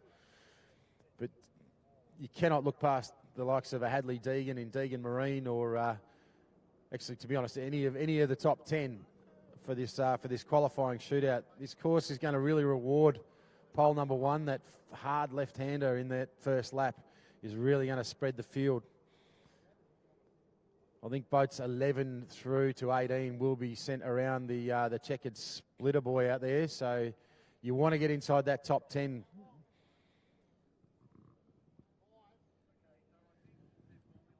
So 5 minutes of practice, I think, still remaining before we go qualifying.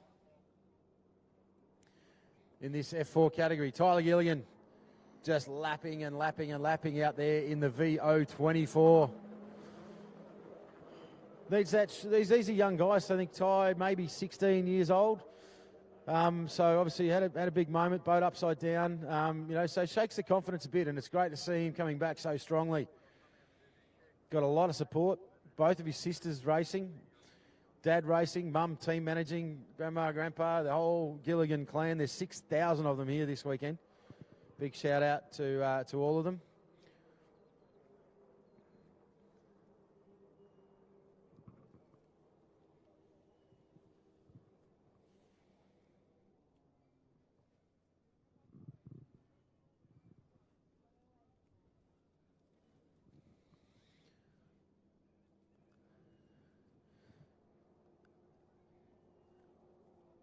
So much flatter, tighter line that time through. So hugging the pins.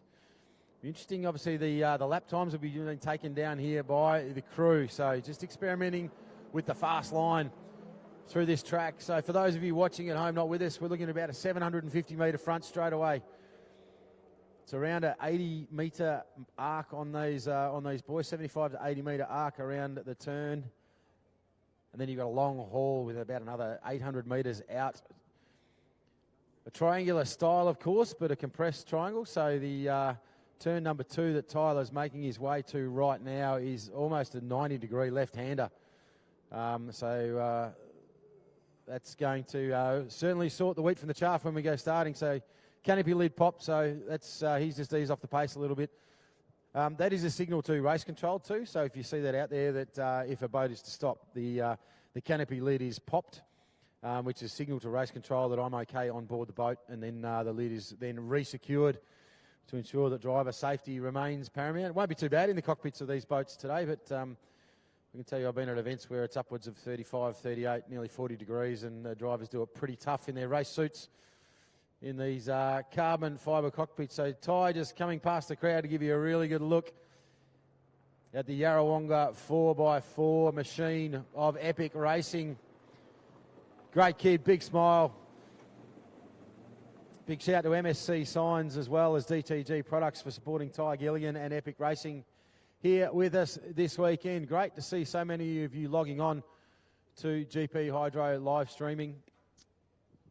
Keep your eye out, tell your friends that the big show's happening. I'm joined back up here in the commentary box by my good mate Vaughan Brewer, who's been out in pit lane, mate. How's the level of excitement down there? I've been able to catch up with some of the drivers in the National Drivers' Championship, and we've done some interviews which you'll see on GP Hydro live streaming throughout the telecast. And we've learned a few little bits and pieces about the drivers. It's been great. Yeah, it's an interesting thing. The energy down there, there's like that nervous energy. It's a bit like thoroughbred racehorses before a Melbourne Cup. That there's quiet confidence. There's a lot of calm people down there, which is nice to see. It means they've had a good preparation and lead in. Any horror stories that are coming out of pit lane? No horror stories as such. There was a modification that's been made to Dave Clark's Tough Enough boat since the last round up at Windsor there. So he'll be looking for a more consistent run here this weekend. And spoke to his son James as well. And James is running the big motor here this weekend. So he's in full pursuit of the Trojan Trophy. He's bolted in the big donk. So it's funny, isn't it? That it's all he's gone serious from stuff. He's gone from 1,000 horsepower to 1,500 horsepower now. He put the big engine in. Yeah. And then we caught up with Ryan Constable, the driver of Odin, who had a good run at Taree a couple of weeks ago there, winning 5 from 5. And then to round it out, we caught up with the driver of Rival and John Backer and had a really good chat to John. And John's told us that he won the Les Spears here 24 years ago. Yeah, he's looking. Oh, a spring chicken, all right. Chicken, yeah. He's looking for a repeat performance. I was able to catch up with Dewey Nichols over in the pits there, and of course from the Adelaide Speedboat Club, Jared Smith.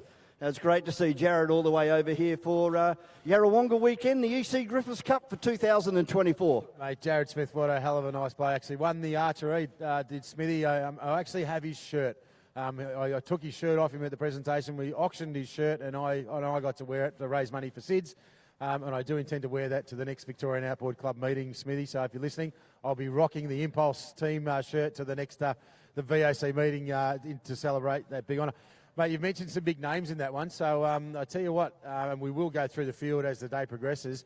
But Ryan Constable, we'll get the Brewsters tips a little bit later on as to what's going to happen. But I've got him down as a bit of a dark horse in this one. For sure. I know the Constables from ski racing. They're an incredibly professional team. They're pushing the envelope a little bit, the big twin turbo machine. And yeah, the reliability of that package and the outright pace of that boat for a guy that hasn't been in that long is surprising. And Johnny Backer, the rival machine is a frightening bit of engineering monster, and if things get a little bit bumpy here, I tell you what, that's worth keeping an eye on, trying to keep the boat in the water. And that is the big secret with these big 2,000 horsepower blown boats. You've got to keep that prop in the water. That's the thing, mate. Big boat, big man, big horsepower. Who knows? We're thinking exactly the same thing. But, we're going to go down to the pits again later on, and we'll do some more at the top end of town, down there in the pits as part of the National Drivers' Championship. Just one of the big events here this weekend in what is going to be the pinnacle of Australian powerboat racing here at Yarrawonga. This is the E.C Griffith Cup for 2024.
Show everybody a secret cab plate.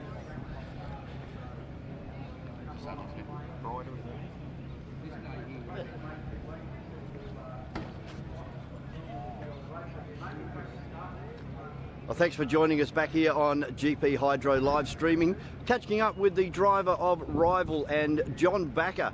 And I had an interesting chat with John yesterday regarding a victory here at Yarrawonga 20 years ago. Do you want to allude our viewers to what happened here 20 years ago? Well, actually 24 years ago. It was 2000. Up here's Les Spears and actually Terminus 2000, Terminus Hotel used to be a big sponsor of up here. Or Mark Baldwin, good man. Anyway, that was the first year I ran the new 21-foot boat over the 18-foot 6 and managed to have a real good weekend, and we took out the Les Spears. That's back in 2000, so here we are again today. Haven't won it since. But I think Fossey would have won it a few times driving the boat, but myself, I've been back out and had another crack. So it'd be good if we could pull it off again and be 24 years later. So. Well, a lot of our viewers probably don't realise, but you actually built this boat. So you're one of the three hull designs here this weekend with Charles Play and, of course, the Everinghams. Yeah, that's true. There's a lot of history there. Like, I started back in the late 80s racing and bought some moulds off one fella back in the time, the boat I was particularly racing, and then, long story short, I come up with my own idea in the 18.6, and then the 21 was introduced in 2000, which was a real big boat at the time, because 18.6 was a big boat back in those days, and just progressed from there. So with the 21s, a few of them were in ski racing for a while. There has been a couple out on the circuit, but I find that it's pretty hard to keep everyone happy as far as if we're going to build boats, and then they might want, help with different things and so on, and it just eats up a lot of time. You want to put it yourself. So at this point in time with the cell boat, I haven't, sort of said I would build more, but possibly would, or sell the moulds maybe. But at this point in time, I enjoy having something a little bit different, and knowing a couple of little advantages I think I have that work out all right for me on the circuit. Oh, it's great to catch up with you. Good luck for this weekend. One of the nice guys of the National Drivers' Championship, John Backer. Thanks very much. Geez, they're getting smaller and smaller.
Sorry about that, folks. Caught a little bit unawares in the commentary box. We've got the wrong timing schedule, but looking up in the sky above us, I think maybe that was just a bit of a prelude, Vaughnie. But I reckon we might have one of our air show pilots here with us this weekend, having a bit of a recce of the lake.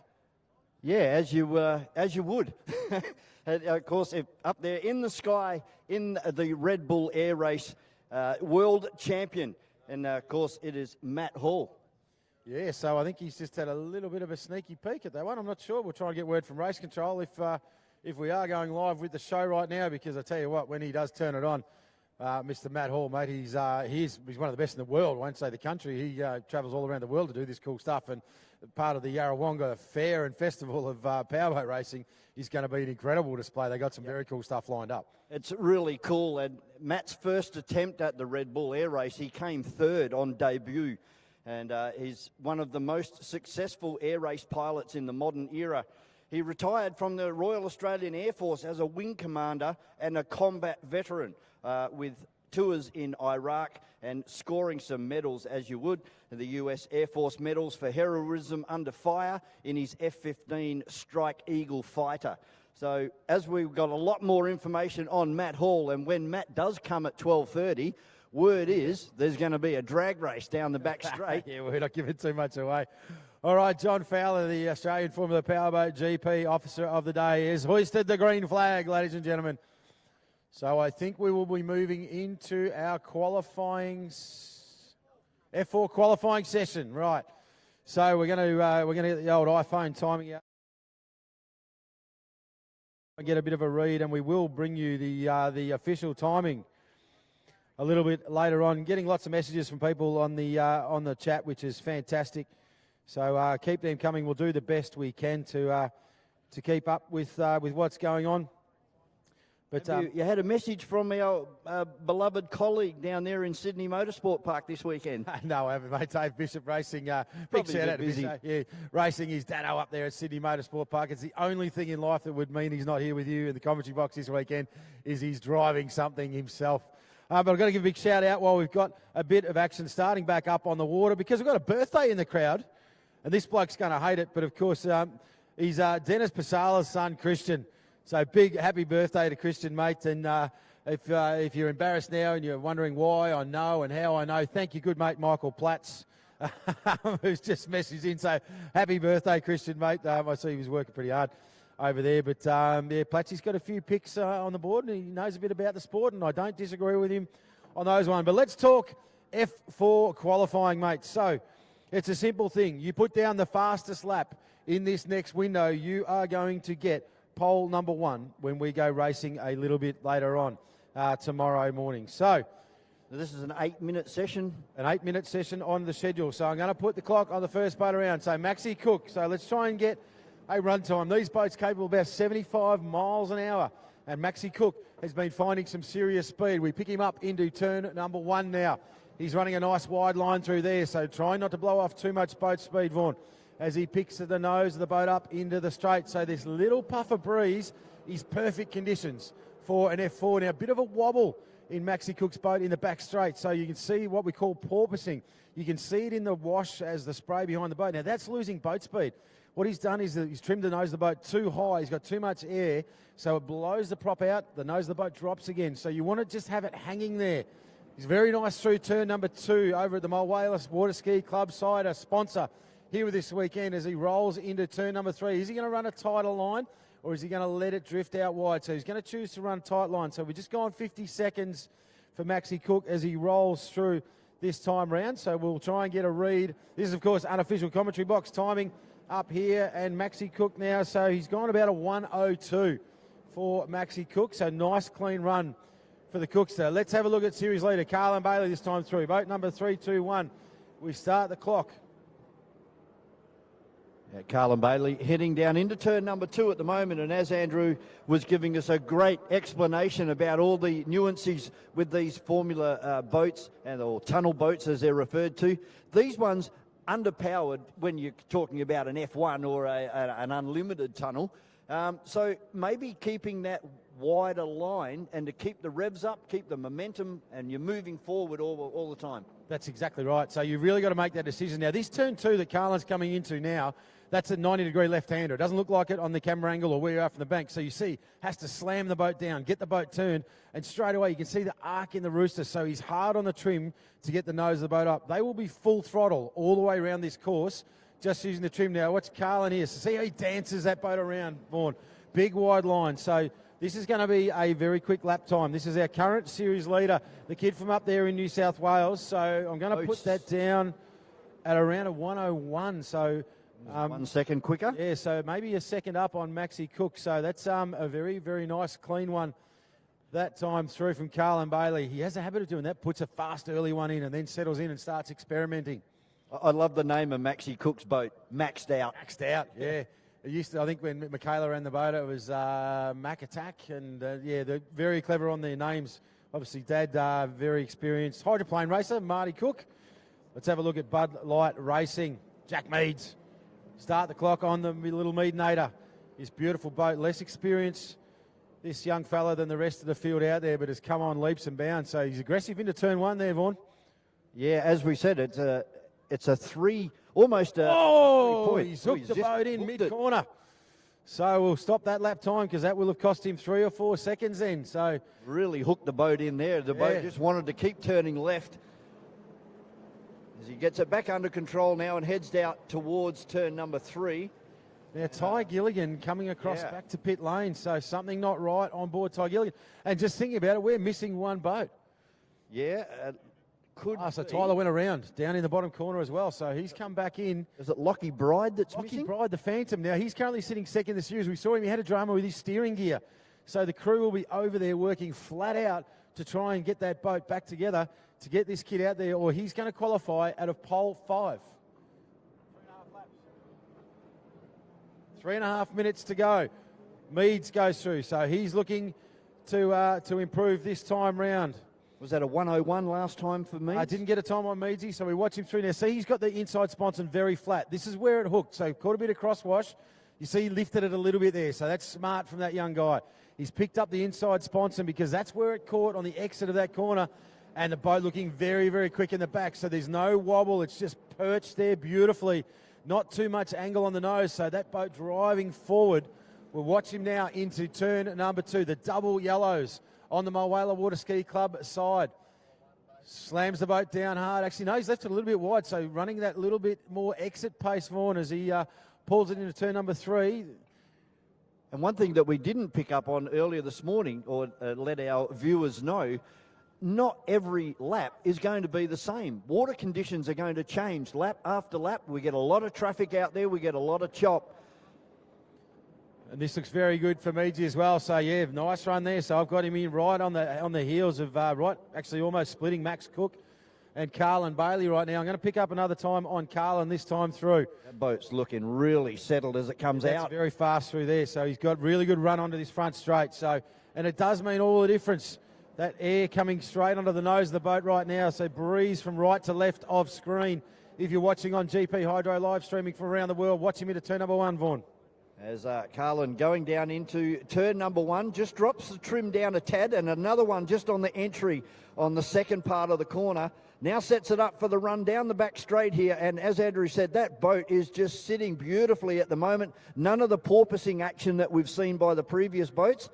It's nice and flat with just the nose out of the water and only probably 8 inches of water making contact with underneath that hull as we pick up on Jack Meads in Bud Light coming across the line, and that boat looked a little bit higher out of the water, but it's not porpoising. No, that's nicely balanced there, and that little headwind. Great, Tyler Gilligan back on the water, so joins the circuit. So we watch Bailey now. He's coming through. He was in the 1:01s when he was early on, so we're just gone 52 seconds. As he brings it straight, he's very fast on the exit that time too. I like that line. I really do. So let's have a look at that. Yeah, he's gone sub 1 minute that time round. Unofficially, 59.9 for Carlin Bailey. And Carlin running second in the championship, did you say, Andrew? Currently leading. Oh, leading the championship. Currently leading. It's actually Lockie Bride, the man not on the water, currently sitting in second. So Yes, so Carlin Bailey leading the championship. Lockie Bright is standing down in front of us, Vaughan Brewer, so we will not see the chaser in the championship. We'll get him up here in the commentary box, maybe with us. Let's have a look this time round. I want to see Tyler Gilligan's numbers. So let's start the clock on Ty Gilligan. Yarrawonga 4x4 on board the Epic Race Machine. Boat number 24 down into turn number 1. Watch him through here, Vaughnie. It's starting to get a little bit windy out there as they head down towards turn number 1.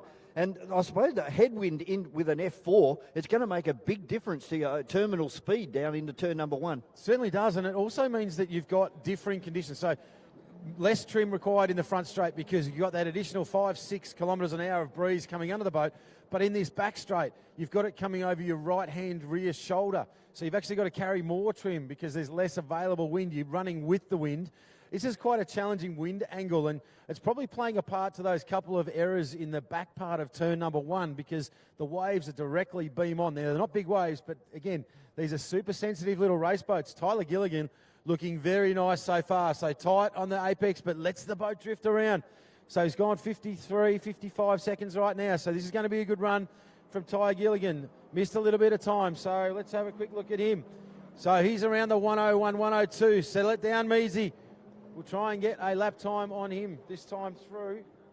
No, I've missed that one. So that was, again, right on the money for Ty Gilligan in around that 101. So Jack Meads in the Bud Light boat looked really quick as he went down into turn number 1. Unfortunately, we're not getting a time for him in this lap, but you can see trying to overhaul that boat in front. Now, I would guess that this would be just like normal circuit racing with a car. You need to have a little bit of space between you and your fellow competitors so that you don't get impeded during a quick 8-minute session. That's exactly right. Now, there's an interesting scenario in this low horsepower racing is that obviously the water, we talked about specific gravity of water, and what I mean by that is the density, right? How much salt, how much mineral there is in the water. We all know if you swim in the ocean, you float more than you do if you swim in a freshwater lake. It's literally the buoyancy of the water. Now, there's a theory with these smaller boats that sitting in the turbulent wash just behind one of these boats, so just off to the side in the aerated wash, actually helps aerate underneath the hull. So you will see that sometimes, drivers sitting one boat wide and about 3 boat lengths back to try and actually maximise that friction loss. But I tell you what, we've got no one out on course. The black flag has been shown, so that is the end of the session for qualifying. Give us a minute. We're going to try and get down into the timing and get some numbers for you. As we said, a big weekend of powerboat racing here at Lake Mawala, the Yarrawonga region of Victoria. And thank you all for joining us here on your Friday morning, bright and early. Of course, after a big day yesterday, paying our respects to all of the veterans and diggers. And we've got our Anzac Day trophy race coming up a little bit later on tomorrow. And, of course, the Les Spears. We've got the Trojan Cup. And what I'm really looking for is the E.C Griffith Cup, where we've got a mixture of unlimited displacement boats and hydroplanes. And it's going to be sensational. We've got 4 hydroplanes down here this weekend. And, of course, the old matriarch of powerboat racing, the Aussie Connection, is here and is down in the pit area there. So if you'd like to see a little bit of powerboat history, head down to the pit area there and go and catch up with the drivers and crew of Aussie Connection. It runs a little 27-litre engine in it. It's a supercharged Rolls-Royce Merlin engine. You would have seen flying over England and Germany back in 1942.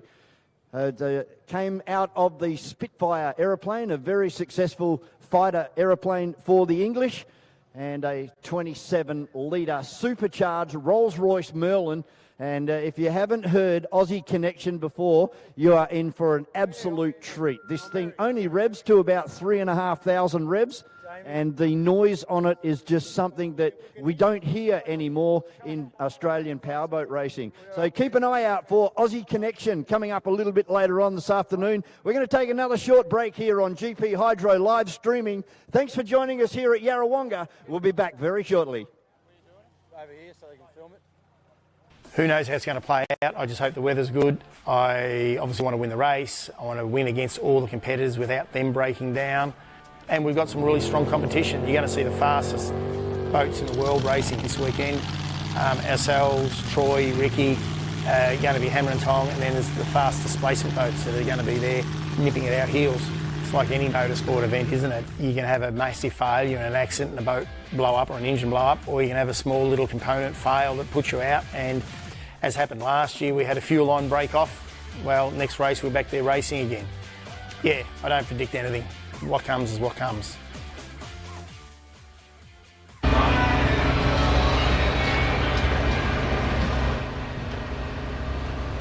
do it. About right there will be good.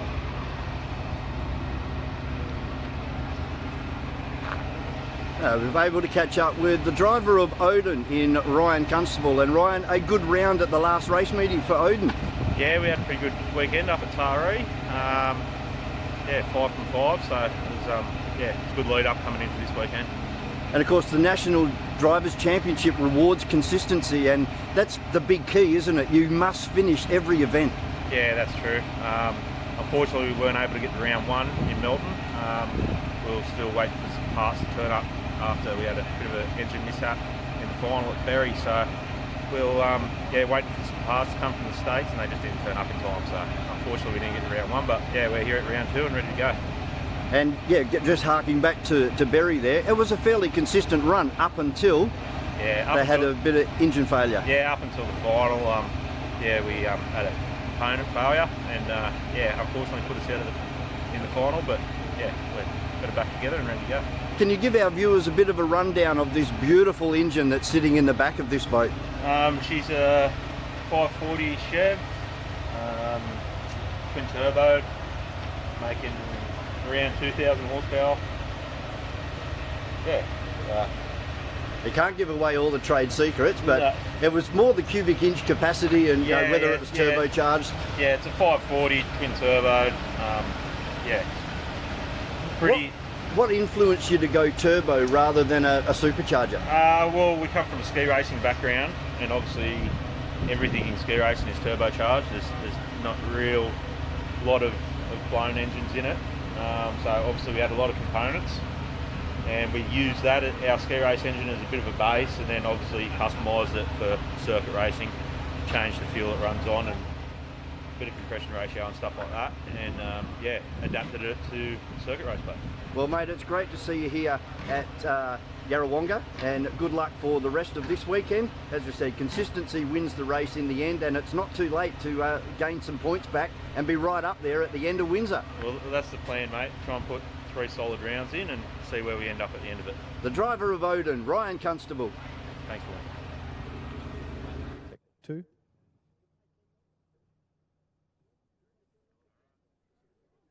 Check 2.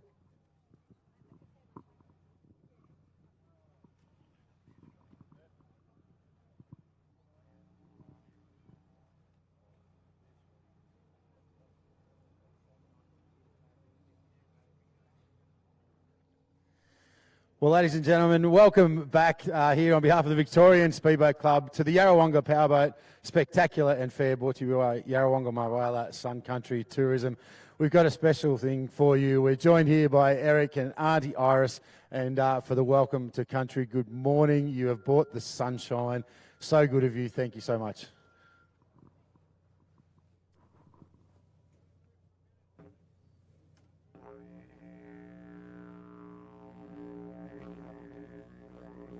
Yama.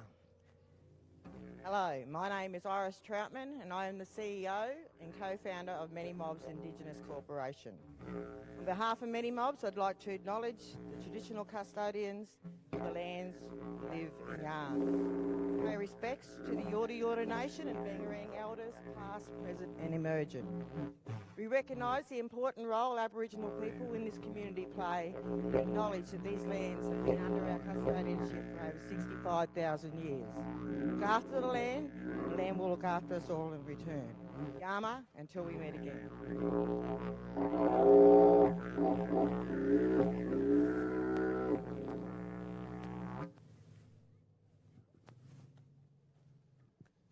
Thank you very much. Welcome to country, everybody, and welcome to the Yarrawonga Spectacular and Fair for 2024. We're going to get right back into the action very, very shortly. Big thanks to the committee of the Victorian Speedboat Club for all their hard work and effort in putting together this event, and along with Yarrawonga Mulwala Tourism. The Sun Country on the Murray, as you heard, the welcome mat has been rolled out.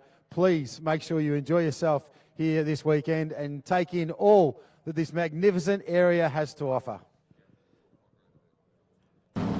So we line up for the A main final for round number 1 of the 2024 National Drivers' Championship, brought to you by Midway Concrete. And the boats we have are Connor Patterson, Chris Hearn, Heath Hamilton, Craig Storner and Damon Thurger. And the flag drops. Have a look at this explicit thing.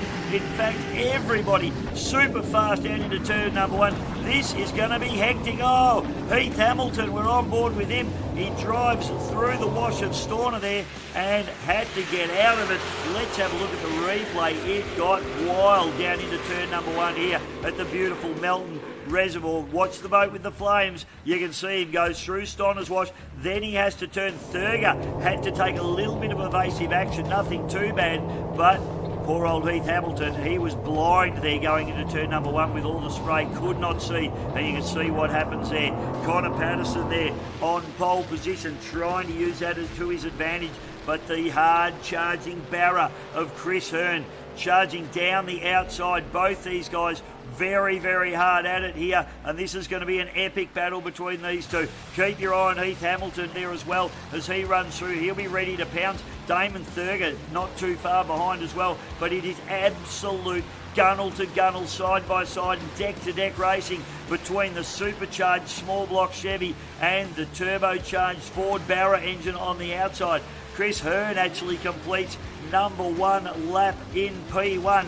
Patterson into 2, but it's only via Boweye. Craig Storner into 3rd place at the moment. Heath Hamilton, and then back to Damon Thurger as we go back on board with Connor Patterson. And you see the butterflies open wide up. He is not giving any mercy here as he pulls away a little bit there from Hearn. The Barra trying to go with him, and he gets a little bit of a hose off there as well. So after lap number 1, it's still Hearn. Patterson now moving into the lead as they go down the back chute. We go on board now with Craig Storner there, and he is absolute, the picture of concentration there. Look at the work going into the wheel there, the boat jumping and leaping, pulling 3 or 4 Gs there. Now lap number 2, Patterson, Hearn, back to Storner, then Hamilton and Thurger rounding out the field as they charge to the line in this A main final for the 2024 National Drivers' Championship. Connor Patterson takes the win in the A main, back to Chris Hearn. Craig Storner into 3rd place, Heath Hamilton into 4th, and rounding out Damon Thurger. That's not what we anticipated at all. We were just trying to be top 10, sit sort of somewhere where we can make a bit of a move later in the season, and yeah, we've come out on top, which is I'm pretty pumped about. With points for hot laps, both heats and the finals, the key is consistency. So it's no surprise that those boats which featured regularly at the top of the order are holding down the top positions in the championship. Connor Patterson holds point as championship leader, but it's close at the top. Chris Hearn just 2 points behind, whilst Heath Hamilton's strong qualifying efforts saw him emerge 3rd despite finishing 4th in the final. He's just 2 points clear of Craig Storner in the title race. Finishing was key, and with setbacks for form drivers Tate Ramsey and Brett Shepherd, they have some work to do in the coming rounds, as does Mark Gauchi, who missed Sunday's second heat completely, whilst the fastest man through the heats, Sydney's Jamie McCutcheon. All right, ladies and gentlemen, hey, we are about to go qualifying. This is the qualifying session for Formula GP. Every lap is a lap in anger. This is the Group A, Vorney, and we've got out on the water Joel Smith from Smith Family Racing, the yellow blue machine. Nick Coles, Lucas Oils, the New Zealand sensation. Ewan Bricker, the stars and stripes of Team Bricker Racing. Austin McDonald, the black and white Mulgard from South Australia. Bud Light Racing is Dave Meads, 117 Motorsport. The orange machine of Kai Cornell. Simon Troy, 888 Racing. Greg Banks in final feature. Hunter Valley Fire is Shane Martin. And Mercury Racing, Caleb Frost had a steering drama. Out the back, we've got a caution. That is Austin McDonald, the man from South Australia. Yeah, that's not a way he'd want to start his practice session here. on Lake Mawala here today. As I said, beautiful conditions out there at the moment, but watch the water start to develop a chop. The more boats get out there, the rougher this little water is going to get. And these little bits of chop. We're going to start the clock on Joel Smith. So boat number 66, the yellow and blue machine. He nearly blew that thing over in the entry to the state. He is going to push hard. This is the Babber. He's through turn number 1. A little bit ugly in the middle part of that corner there, Vorney. Lifts it up, so full throttle. The Mercury 2.5, about 8,400, 8,500 RPM. The Babber hanging on a knife edge down the back chute. He's gone 20 seconds. I reckon there'll be about 40-second laps out of these guys. Yeah, watch definitely. him through this turn. Bang! Slams it down. Back on the gas.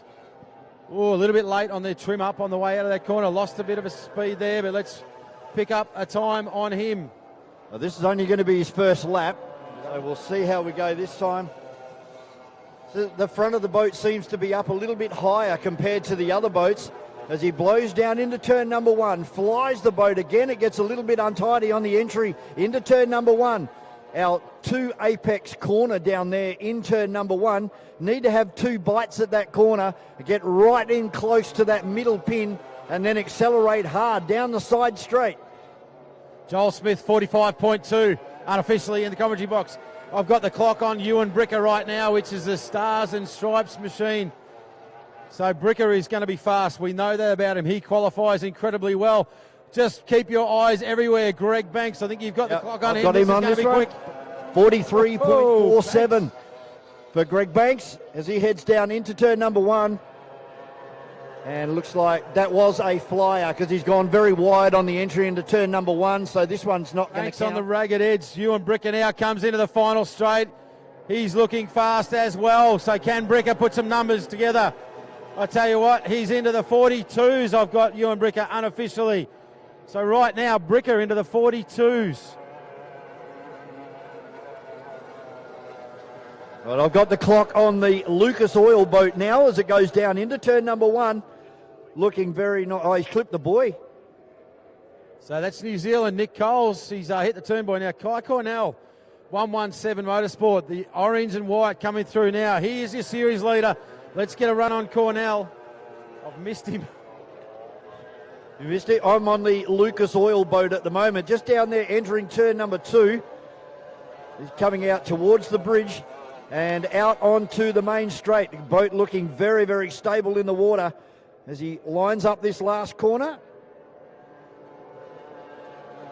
It's a good entry into the corner now as he tilts the boat in. Oh, he's run really wide, so I don't think this time is going to be a representable time.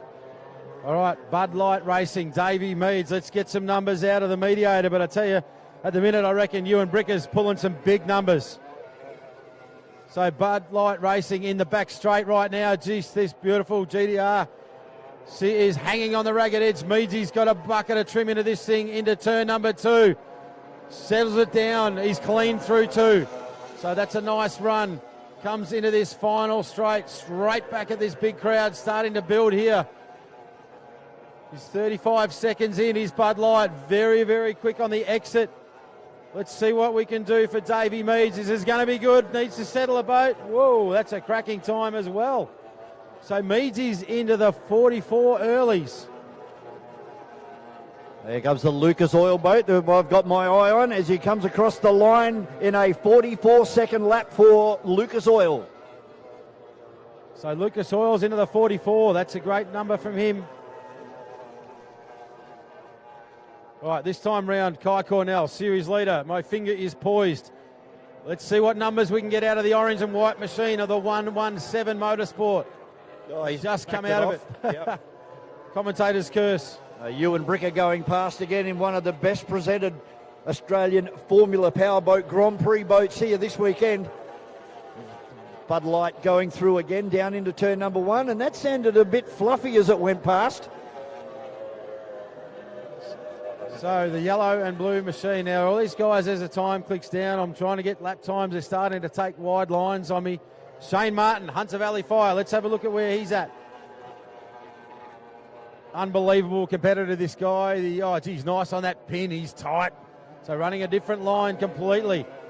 Pulls that mole guard in hard. This is the all-white machine in the back straight now. dancing sponson to sponson, so just settles the nose of the boat a little bit. He's got good straight line pace into the back. Let's watch him through turn number 3. Turn 2, I should say. Very, very clean. Hunter Valley Fire through there now. It's deceptively fast, this boat, I tell you. He's done it to me before, and he's got good numbers now as he comes into the front chute. How is he going to stop the clock? This is going to, settle the chain. Whoa, that's the first boat into the 41s. He nearly lost it right there on the line. You see that inside sponson kick up. He was almost upside down, but unofficially a sub 42 from Martin. Going to pick up on the Bud Light boat as it comes across the line. We'll grab a time, this time through. Right, Cornell's back out there. We'll pick up Kaiko. He's a bit untidy. Lost a bit of drive on the exit of that corner. You can see the boat completely lifting out of the water, but backs it off a little bit earlier. This is the Aussie F1 Composites, the orange top. But he's come right out of it, so not happy with that lap. He's going to start again. Bud Light looks like he's on a flyer at the moment as he exits turn number 2 over the other side. And coming now down towards the bridge corner and out onto the main straight. Let's see what he can do. Nice and close to the pin on the entry. Straightens it up, puts the floor to the boards. Flies that across the line, and it's a 43. A 43.74. So there is a gaggle of boats around this low 43, mid 43 mark. All improving in times. But the standout at the moment for Hunter Valley Fire Services, it's all Shane Martin by 1 full second over the rest of the field. And now that's like the length of the Nullarbor. That's a big number for Martin. I might have to check the calibrated iPhone finger, but I've got a number running now on Greg Banks, which is the silver and purple machine exiting turn number 1 right now, because Banksy is notoriously fast. I had him the first man in under 44, but he's backed right off it, as time would tell. Now, we have missed a turn buoy that has deflated, so that's going to change the actual course at the moment. So maybe that could explain that 41-second lap. That's a valid point, Vaughan, because that 3-buoy turn has now become a 2-buoy turn, but they all have an equal advantage. So Cornell running a little bit wider than I think Joel Smith on his outside wanted to. You could see Smith having to amend his line, but Kai Cornell has come out of it. So look at this yellow and blue babber in the back straight now as it goes through to turn number 2. This boat, I just love the attitude of this boat. And it looks so aggressive with that front end, the front of the sponsons. Yeah. Just very aggressive look. The way the nose of the boat dives down, so very differently aerodynamically. And as I said, it's a new style. It's a European style boat. It tends to sit higher and flatter than the rest of the boats. 5 minutes to go in qualifying. So Smith looking good. That engine sounding strong, Vaughan. Yeah, as he fires the boat down into turn number 1. Very nimble in the turn number 1. He takes 2 bites at turn number 1 as we have lost that turn buoy on the exit. And he fires it down the side straight again, and no porpoising. That boat is sitting beautifully in the water as he heads down towards the 2 yellow cones. Tell you, the fastest man on track right now for my money is Shane Martin. This is the all-white Mulgard from Hunter Valley Fire at the bridge end. Now he's come out of it. He's going to run a wider line right now, so looking for a qualifying lap. So what he's doing there is he's trying to square up this straight. So come in with maximum velocity. So it's sort of a fast one, slow one, fast one, slow one. So started the clock on him this time through. But gee, that boat looks fast right now. It sure does. Gee, he really hugged that corner. Just about took out another turn buoy on the entry into turn number 1. But great terminal speed down there on the entry into turn number 1. He's back up to full revs as he flies down towards the twin yellow buoy turned out there on the New South Wales side of the course, and then fires it back up towards the final corner. Keep your eye on Shane Martin for Hunter Valley Fire Racing. This is going to be an absolute flyer, Andrew. He needs to stay with this lap. He's good on the exit here as well. This is going to be quick, ladies and gentlemen. Shane Martin, We're talking 41.7 unofficially up here. And that's twice now, so it wasn't a calibration problem. That is true speed. Now, Ewan Bricker has been to the bank, so I know Gavin Bricker, they will have changed the propeller, so we need to get another time out of the Stars and Stripes of Bricker. Now, wide line here coming from Kai Cornell, the orange and white machine. This will be a flyer. Got the calibration finger working on that boat at the moment. I'm going to try and pick up one out of Greg Banks because this boat is hauling.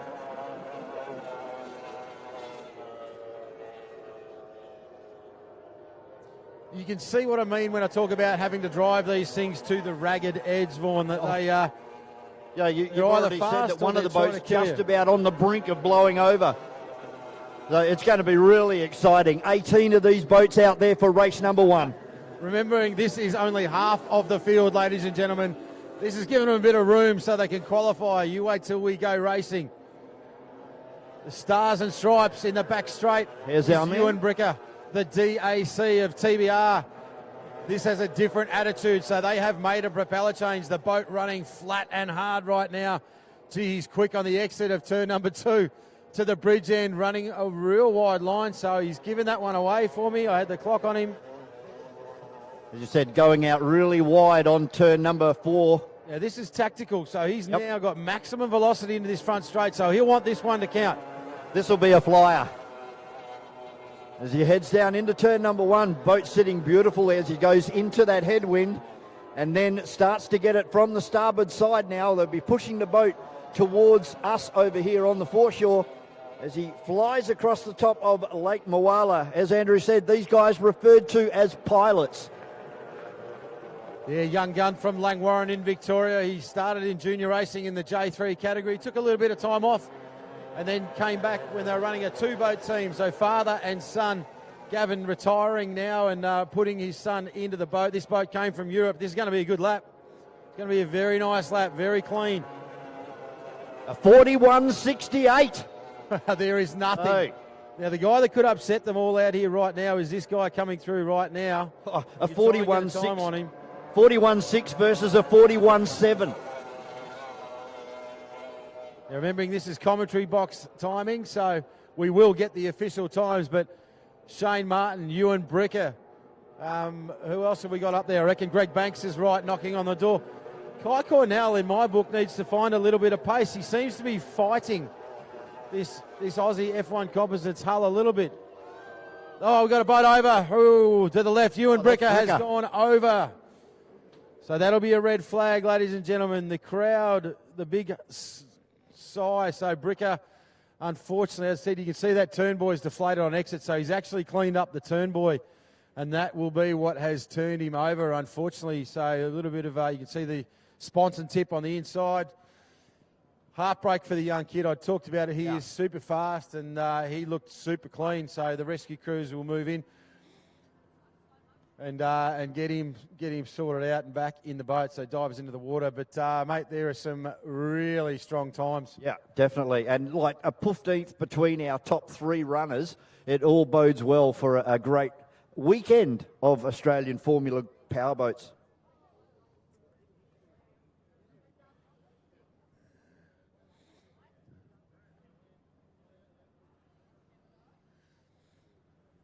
So rescue crews on site. I said I have mentioned this to you before, warning the guys in a cell, so strapped into a cell with a harness with dive air gear on board for the driver. So they're just going through the process now of extraction. It's a requirement under APBA is once you are extracted that you get put in the basket and lifted back into the boat. So there he is, ladies and gentlemen. Put your hands together for the driver of that one, Ewan Bricker. A wild ride here on your Friday morning at Yarrawonga. And unfortunately for the young guy, will that be repairable or is that pretty much game over? Look, Ewan's running the 2.5 litre carby engine. They have what's called an inversion switch in these boats. So when they sense that they're upside down, horizontal, the ignition's cut immediately. So there's every potential that engine will be running again in 30 minutes' time. That's the idea. Get the water out of it, pull the plugs out, turn it over, get fresh fuel, get fresh oil in it. They are incredibly strong, these boats. They're made out of carbon fibre. They have some points that are designed to break and fold off, but it really, the way that boat went over, it was when they flip that way, they tend to blow off a lot of their speed and inertia. As they come up into the air, they kite, slows the boat down, but it really will depend. We won't know till we get that boat back to the bank. Have seen it before. I've seen guys do full 360-degree backflips, land on their wheels, and continue racing. Yeah, I've seen hydroplanes do that. Yeah, so not a tunnel boat. No, but that's hard work. But as I said, TBR, very, very experienced crew. Gavin Bricker, his father, heads up this team. They won't want to do that. Obviously, Ewan looking really good. Probably just set, if not the quickest, he'd be second quickest, fastest qualifying time. But you see that turn boy, just that little fraction. He's obviously hooked the nose of the boat in as he's come in and picked it up, hit the turn buoy, and that's what sent him up and over. But of course, with the sponsons on the front, they look like a couple of spears hanging out the front. Yeah, now the sponsor, they do look very sharp from here, but if you have a look at any boat close up, and you'll see when they bring Ewan's boat in, they have what's called a deformable pickle on them. On the front, yeah. So the actual front of the boat is very blunt underneath, and it's what it is. It's a lightweight, very light fibre. It's designed to crush, so that they're not as sharp as they look. So they don't. If they do come in contact with another boat, they don't pierce the other boat, for example. But yeah, they'll fingers crossed there won't be any damage to that boat, and we will hear that thing screaming and roaring because I love watching this kid race. And as a hard charger from what I've seen. Wow. Let's have a bit of a chat about the field out there. Some highs and lows. Now, Joel Smith, his early times were probably not what he expected. He's pretty happy with that boat, but around the 45s in the early lapping, but definitely started to come on. So just trying the different lines, and that is the yellow and blue Baba with a big silver flash down, one of two identical boats between Joel and Matt. So don't forget, these are our times. They are not official by any chance. They are just an indication for us up here in the commentary box as to what is happening. The Lucas Oil racing boat, I was looking after that one of Nick Coles, and the best that we got out of Nick there was a 44. Yeah, into the 44s. Now, Nick's a New Zealand superstar, I've got to tell you. So he wins the New Zealand Series. He's come across, and again, he's had to send a boat across here. The boat is now staying in New Zealand. But this whole format for them, he normally races what's called an S3000. Totally different engine, much bigger, higher revving, all that sort of stuff. So Nick and the team from New Zealand, I think there's 5 of them that have come over for this round. This is a whole lot of learning, and he's loving it. He's used to being the guy at the front and just smiling and waving at everybody, and now he's found himself as an underdog and having to fight his way forward, and he is absolutely loving the challenge. And he has literally come. Like their first round, they were horrendous. They had all sorts of dramas. This engine package, they were being lapped to coming up and working his way through the field. So by end of series, the little smiling assassin Kiwi bro, mate, do not count out the Lucas Oils man, because he just keeps finding pace. It just keeps coming to him as the team get a handle on it. Even this type of circuit, mate, as I said, these guys normally would run an oval track, so up, back. The AFPGP series, much longer race distances, right-hand corners, big tracks. It's a totally different format. He couldn't be more excited, and I expect to see him there. Yeah, give him a round of applause. Ewan Bricker are on board the Rescue 1. He's Dave Bodner. Yeah, big thumbs up from Ewan. He's just pissed off. Oh, sorry. He would be just upset with himself, I should say. He's sitting up on the front of the rescue boat there. So, yeah, great to see, and from all of our spectators, give him a big hand as he comes back in. That's a ride on the wild side, and hopefully there's not too much damage done to that boat, and we see that back for the rest of the weekend. Now, I do want to explain that to the mums and dads and kids on the bank. As I said, although spectacular, these boats are incredibly safe. It is an APBA and the race day medical team procedure that even if you fall out of your boat, you are completely unharmed. You are required to be floated by the divers into the lifting basket. You are then required to be immobilised in the lifting basket until the medical officer on board that boat, which happens to be David Bodner, one of the best in the business, says it's okay for you to sit up and wave. So it always does look a bit scary from the bank when you see, there's guys in a stretcher. Why doesn't he just get in the boat? They're not allowed to. They have to float and be assisted. It's just part of our protocol. No different to an F1 driver getting out and jumping into an ambulance, even if they're fine. So, there's the boat dragging the cowling at the moment. So the cowling's been dislodged, which is not a great thing. It's not a big deal at all. The fact that it's still there, to me, means that probably less impact. A good idea to talk about the safety of the boat. So you see right behind the cockpit, there's a yellow bag, right? So right now it's a deflated bag. So that's actually a flotation airbag.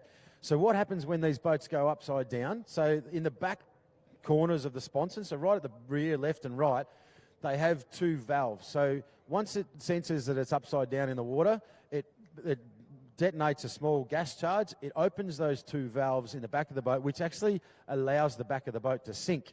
At the same time, it inflates the bag right behind the cockpit.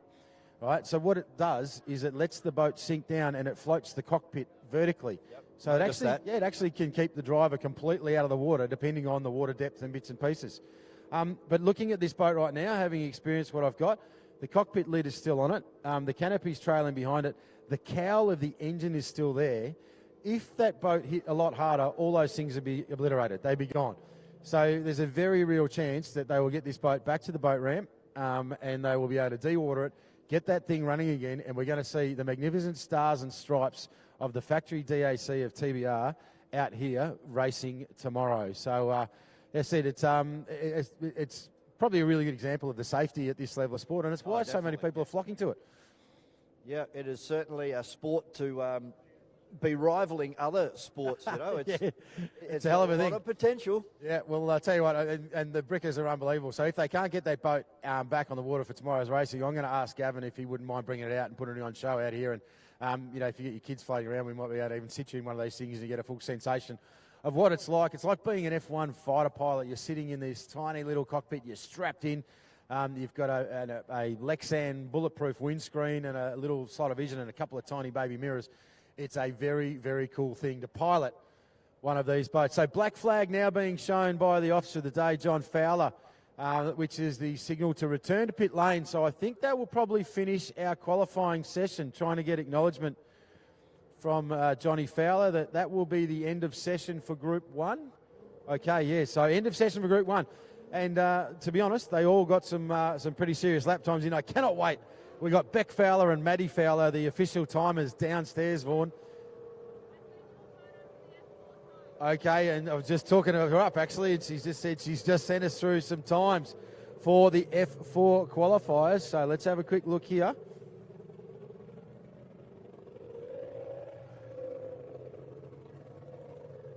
I'm not sure how long was left in that practice session for Group A, but Group B will probably be getting ready now, and they'll be back out on the water very, very shortly to continue qualifying for our practice session for the Australian Formula Powerboat Grand Prix here on Lake Moala.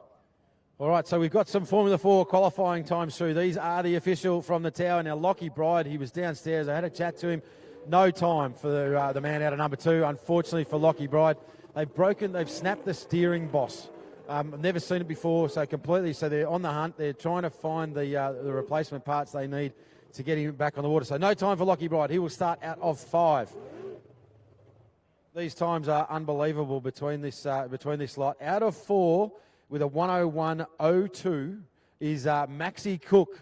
And so maxed out. So he's going to run out of pole 4 with a 101.02. These next two, and I'm talking about, I won't talk about them, are separated by less than 0.2 of a second. So out of pole number 3 with a 1 minute .44, Bud Light Racing, Jack Meads. Out of pole number 2 with a 1 minute .23. Oh, that's close. Less than 0.2 of a second is Tyler Gilligan in the Epic Racing Yarrawonga 4x4. And ladies and gentlemen, put your hands together. Your fastest qualifier, the only man to go sub 1 minute with a 59.44 is Carlin Bailey in Queen Bee Racing. Yeah, that's a great effort, a really stout effort from Carlin there, and had it all their own way, really, in that entire qualifying session. Put the lap down early and was able to just keep reeling off laps around similar lap times. So it's incredible. That is what I love about that category. Reliability. You've got 5 different teams. We've got times out of 4. We've got 4 different teams, 4 different drivers, 4 different setups, 4 different everythings, 4 different levels of experience, and the whole field is split by less than 1.4 seconds. Yeah, that's cool. You can add 10 more boats out there, and the same thing happens. That is what is incredible about F4 qualifying and racing. Hey, while we've got a couple of seconds, we're going to have a bit of a chat about the flags that are used in powerboat racing for those people not familiar with our sport. While some of the flags are universally used throughout motorsport, speedboat boat racing has a few different coloured flags used for certain conditions or to alert the drivers and the crew of time situations.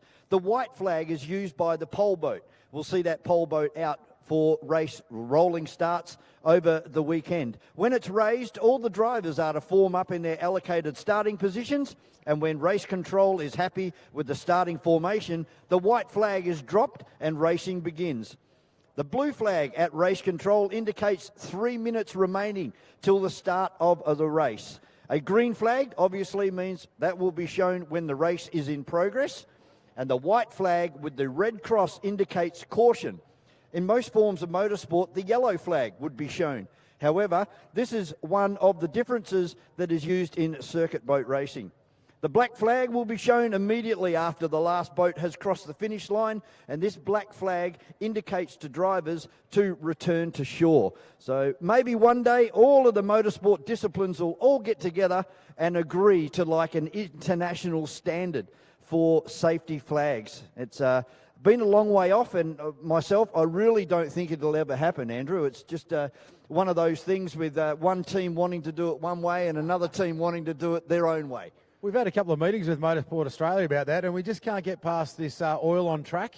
We just can't get past it. They just won't accept that we don't want it. Yeah, well, one thing we don't have in speedboat racing is like a debris flag or a change in track surfaces. Hit it. Well, the change in track surfaces is hold every it lap. out. Yeah, it's part of the briefing, actually, the safety briefing in the morning to all drivers is conditions will change, and it is the driver's responsibility to constantly assess conditions, and if they deem they are unsafe, to withdraw from the event immediately.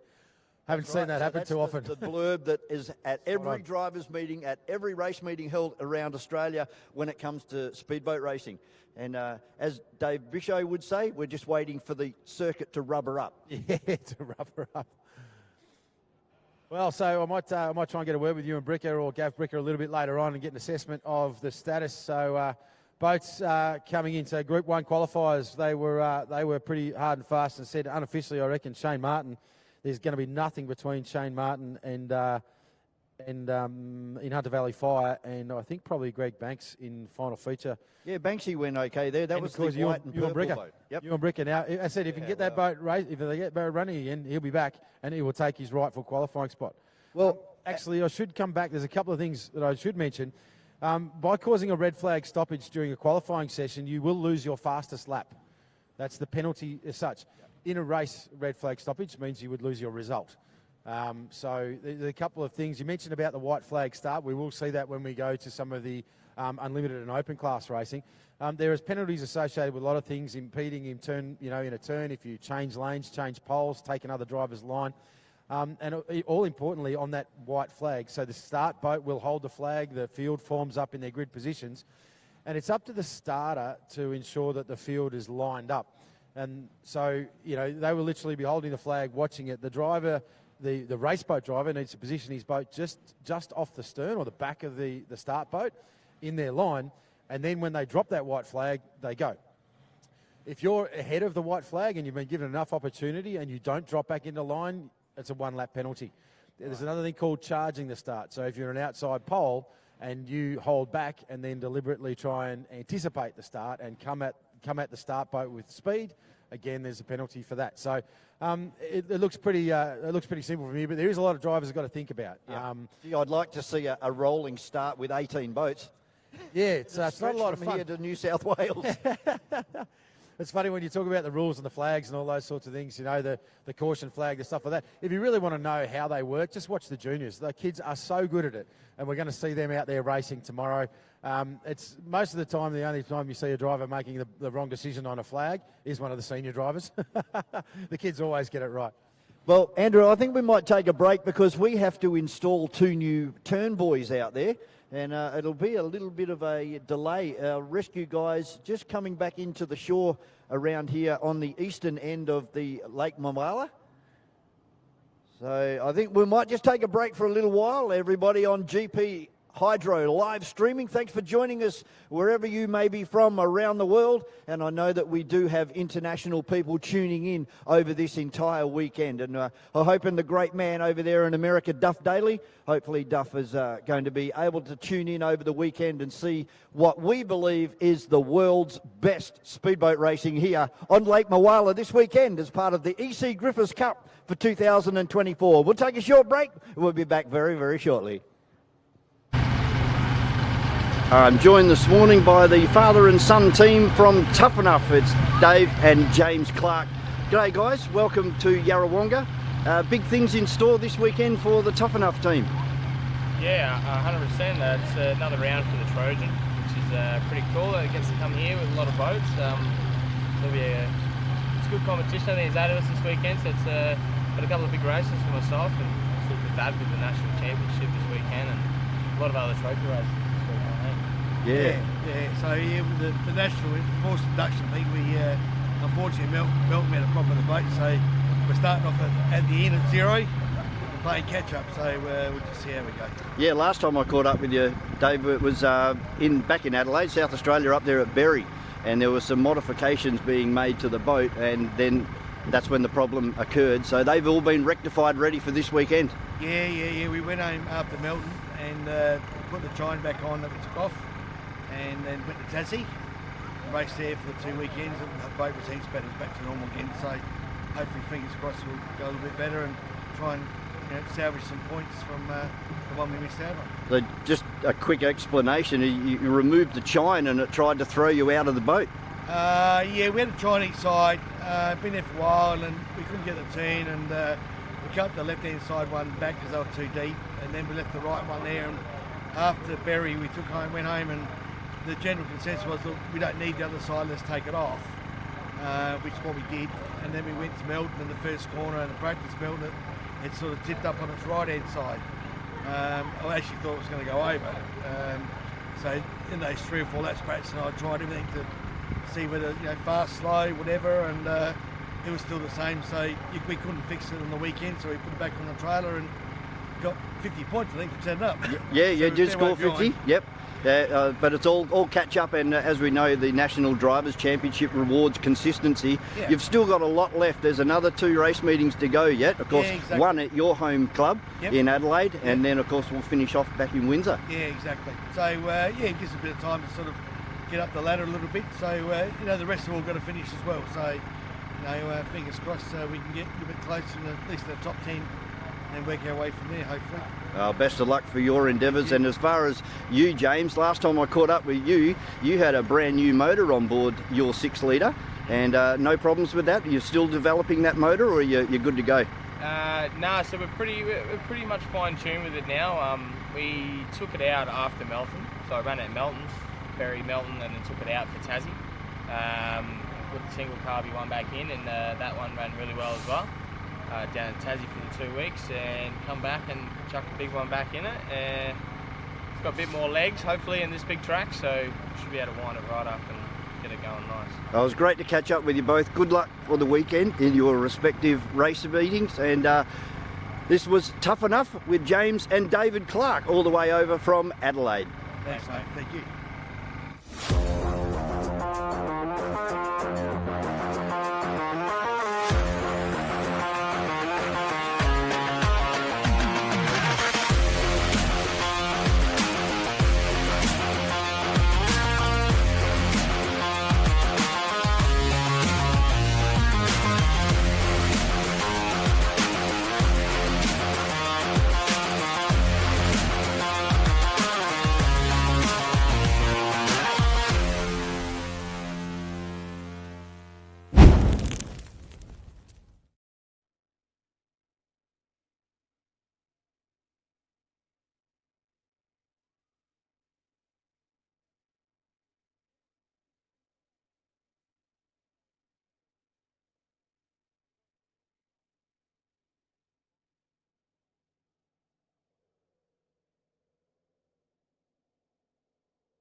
Just getting a very nice close-up look at the Trim King 3.0 of Paul Sane, boat number 91.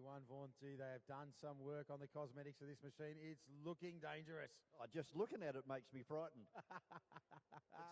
It was really quick out there this morning, earlier on, so let's see whether he can back that up and get some really good times happening here in our practice session for the Australia Formula Grand Prix. Yeah, great crew, these guys. Young guys, they're mad as cut snakes. They always win the race to the bar at the end of an event, but they absolutely put in 120%. And the presentation standards on this boat have just setting it to next level. That beautiful airbrush. Trying to pick up the sign writer's name on the side of it. But he's doing a good job of promoting his sponsors, mate. Certainly is. The Trim King. It's boat number 91. He's a wild man behind the wheel, but as I said earlier, he's just come of age. But Signature Signs, I think, is what's emblazoned down the side of that. And I tell you what, if I'm going to get a boat done, I think I'm going there. That is absolutely magic. It's a bit hard to pick up from up here, but that looks like one of the 2.5 Optimaxes. Yes, mate. The orange number board, so that indicates the 2.5 litre.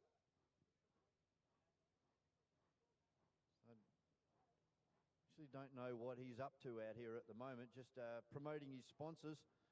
But there doesn't seem to be a great deal of action happening over there at the boat ramp at the moment. Great shots coming in from GP Hydro. Signature Sign Co. I can read it quite clearly if I look at my monitor.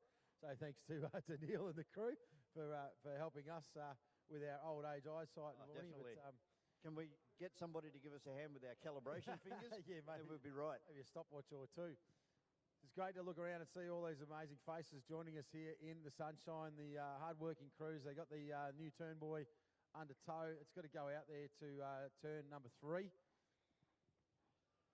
And possibly one up there at turn number 1 as well, which we lost early in that session. I think the reality is that one, they've lost all the ground tackle, so that means that there's nothing in the water, so the drivers could continue on. And also, too, if they put another turn buoy in, it will make the course a little bit longer for this second qualifying group, so they want to try and keep it as standard as they can. So these guys, these buoys, they'd be put down by using GPS? Yeah, correct. So they're set. So the course, because this is an Australasian Championship, the course is submitted to the APBA for approval. It's got to be a minimum distance and all those sorts of things because, of course, the E.C Griffith Cup and others are national trophies racing for here this weekend. Minimum course distance, minimum diameter. It's one of the reasons that we race the E.C Griffith Cup here is because of this big lake, we can set a really good flowing track. And, of course, these big hydroplanes are going to be pretty exciting to watch. Just thinking about that, mate, we've seen, in this qualifying sessions, we've only had 8 boats out there, right? When we put 19 boats out here, if they somehow make it around line race lap number 1 and they're all still gunnel to gunnel, they are going to be buzzing the tower right along the whole front of this brick wall right in front of us here. Yeah, I've seen some footage in the past and they come very close to the end of the pontoon at the swimming pool there. And then, they're only within a stone throw of us in the commentary box as they blast past. So you imagine what happens when the big Merlin comes past. I was going to say, I think it was Ricky Howard, pedalling Aussie Connection here last year, and he took it on a great big lap and ran it right past the front. The cameraman on the end of the platform out there certainly wasn't sure whether to stay on the shot or whether to move out of the way. That's right. There's another 4 of those hydroplanes over down in the pit area in the western section down towards the bridge. So if you'd like to go and have a look at some Australian powerboat history, go and check out Aussie Connection. Yes, there's going to be some. It's going to be some incredible racing. If you've never seen a GP hydroplane up close and personal, the blown boats, they make horsepower that frightens you. It's a bit like going to the drag cars when they unleash 2,000 horsepower. You can feel it in your chest. When you combine that with the attitude and the design of a GP hydroplane, they are just an awesome thing to watch. And the speeds, even on this size circuit, we're talking 160, 170 miles an hour. Like, we are talking big numbers out of some of these sensational numbers. And the boat that I'm looking forward to seeing is the GP1 and also Warlord with Troy Marlin. Yeah, the battle's going to be on for these two. Obviously they're both at the absolute peak of the sport. Grant Harrison has won this thing numerous times in GP1 and others. So, but the guy that is going to take it off him this year, last year's winner, Troy Marland, and Craig Burton owned Warlord, but there's a couple of other boats there as well. Yeah. It really does depend on this track because, you were only one blower belt away, or last year with Grant Harrison, an oil fitting, a tiny, like a $12 part that cracked and failed on that engine, forced him to shut it down when he was in a position to win that race. It really is. It's a ruthless sport, this thing that we do. And it certainly is. The field of blown boats here as well. Like the E.C Griffith Cup is open to all comers. So yeah, this will not be the first time that a blown boat just comes up and takes this thing out. So it's anyone's race. 6 people in the E.C Griffith. The final, yeah. In the final, so that's going to be. Well, that is the highlight for this weekend, and you're just alluding to how cruel this sport is. If we go back and remember Berry in January, Troy Marlin was the whole back straight in front of Tate Ramsey in Reckless, and there was a failure on board the boat on the last corner on the last lap. Yeah, that's incredible. It'll make you cry. Absolutely, and it does regularly.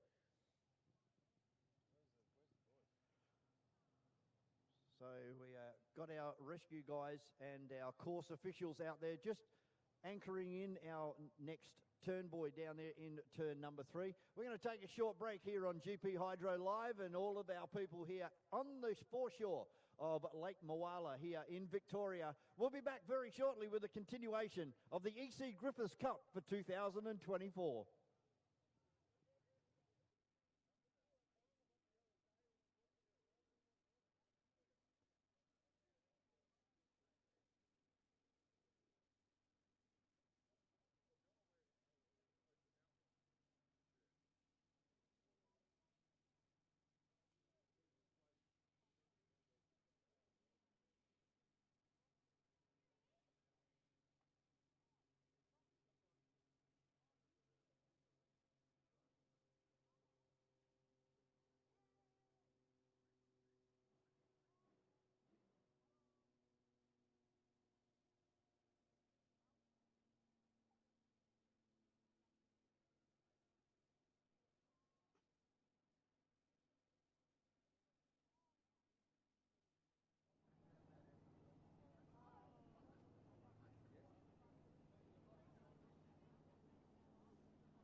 All right, so just waiting for the rescue crews to get that new turn buoy in. We're going to, just for crews here on the water, there is a boat, Turn It Up, it's actually just going out for a squirt. Can't reveal why. It won't be on the course, so don't worry, but you will hear the Turn It Up machine go out just for a little bit of a look up and a realignment. There's a bit of anticipation down here on the grid. I'm now down at water level having an eyeball on Paulie Sane, the Trim King 3.0. Can't wait till I see version 9.7. I reckon he's really going to find form by then, but this brand new wrap on this machine just looks incredible. And we will definitely get that up and out of pit lane for you a little bit over the weekend so you get a chance to have a look at this thing. But a bit of anticipation, a bit of excitement down here. I'm finding my way through the crowd. I found Daniel Cook, Motion Marine. Cookie, good morning. How are you, mate? Good, mate. How are you? I'm going really well. Now, I know you're good friends with your mate Caleb, our mate Caleb Frost, the new Mercury Apex out there, and he hasn't so much as struck a blow. What's going on? I'm not too sure. I think there's a steering issue or something going on, but he'll be back out. Yeah, I was worried. I heard it was steering. I was just worried that he doesn't have the courage of a lion. Do you think he's going too fast and he scared himself? Well, yeah, the steering thing could be a cover-up for something, but I'm not sure. Yeah, we'll have to ask his old man, because Wes is ruthless. He'll just tell it how it is. Nah, he's lost his ticker. No, I do believe they've got a steering issue. You got a pretty busy dance card. How many boats are you looking after this weekend? 3, but only meant to be 1, but I've got to take off to a wedding as well. So. Oh, good. You're getting married this afternoon. Congratulations. Yeah, so I won't be here tomorrow. I'll be back Sunday. Oh, that's all right. Fix everything today, and I'm sure it'll all be fine. Hey, did you get any read from you and Bricker what the state of that boat is? No, I didn't get a look at it at all.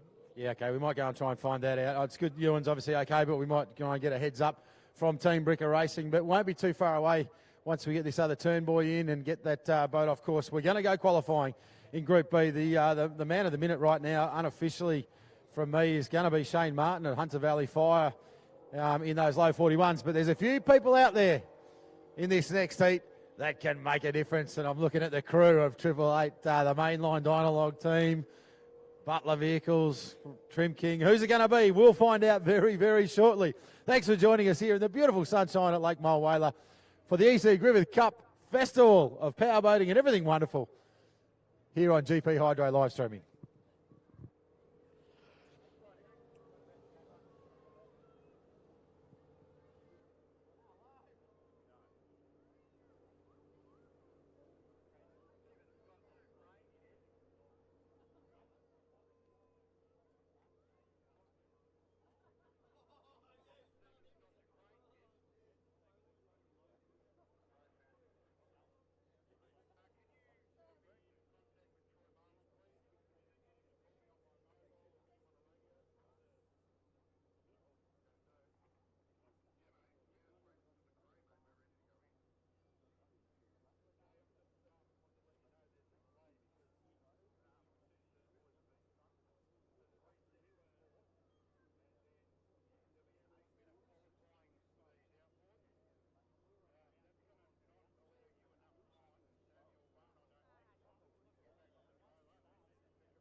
The 2023 Windsor Spectacular saw the debut of the new National Drivers' Championship, an initiative designed to boost the profile of the sport through the excitement surrounding the fire-breathing, forced induction, unlimited inboard boats.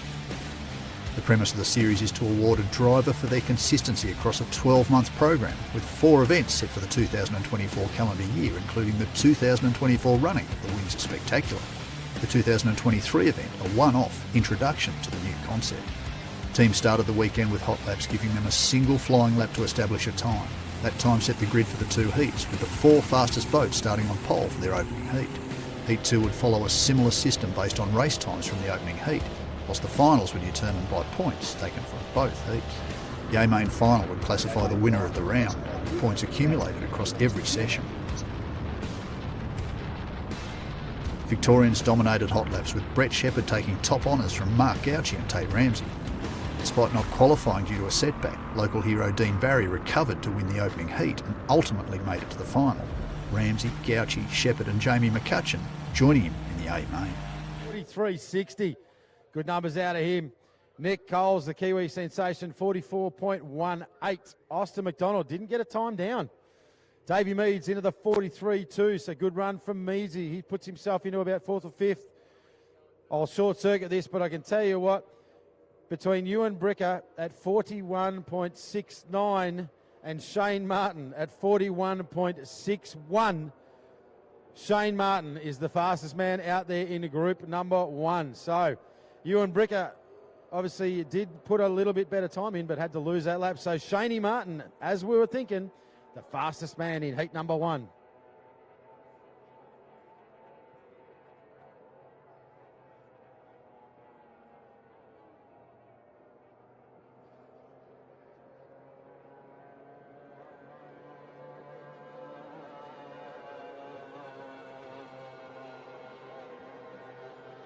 They start lap number 1 of their representative times.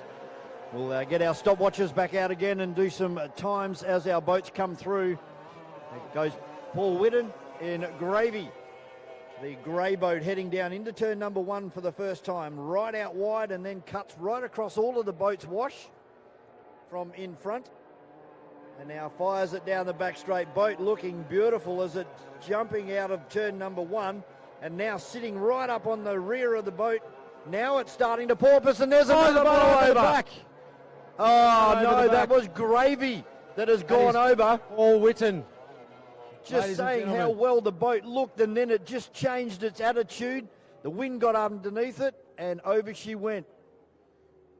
So that's a tough gig for Paul Whitten, unfortunately. This is the SST 120, the lightest boat in the field. So this is not what we want, ladies and gents. Another hold, so Paulie Whitten.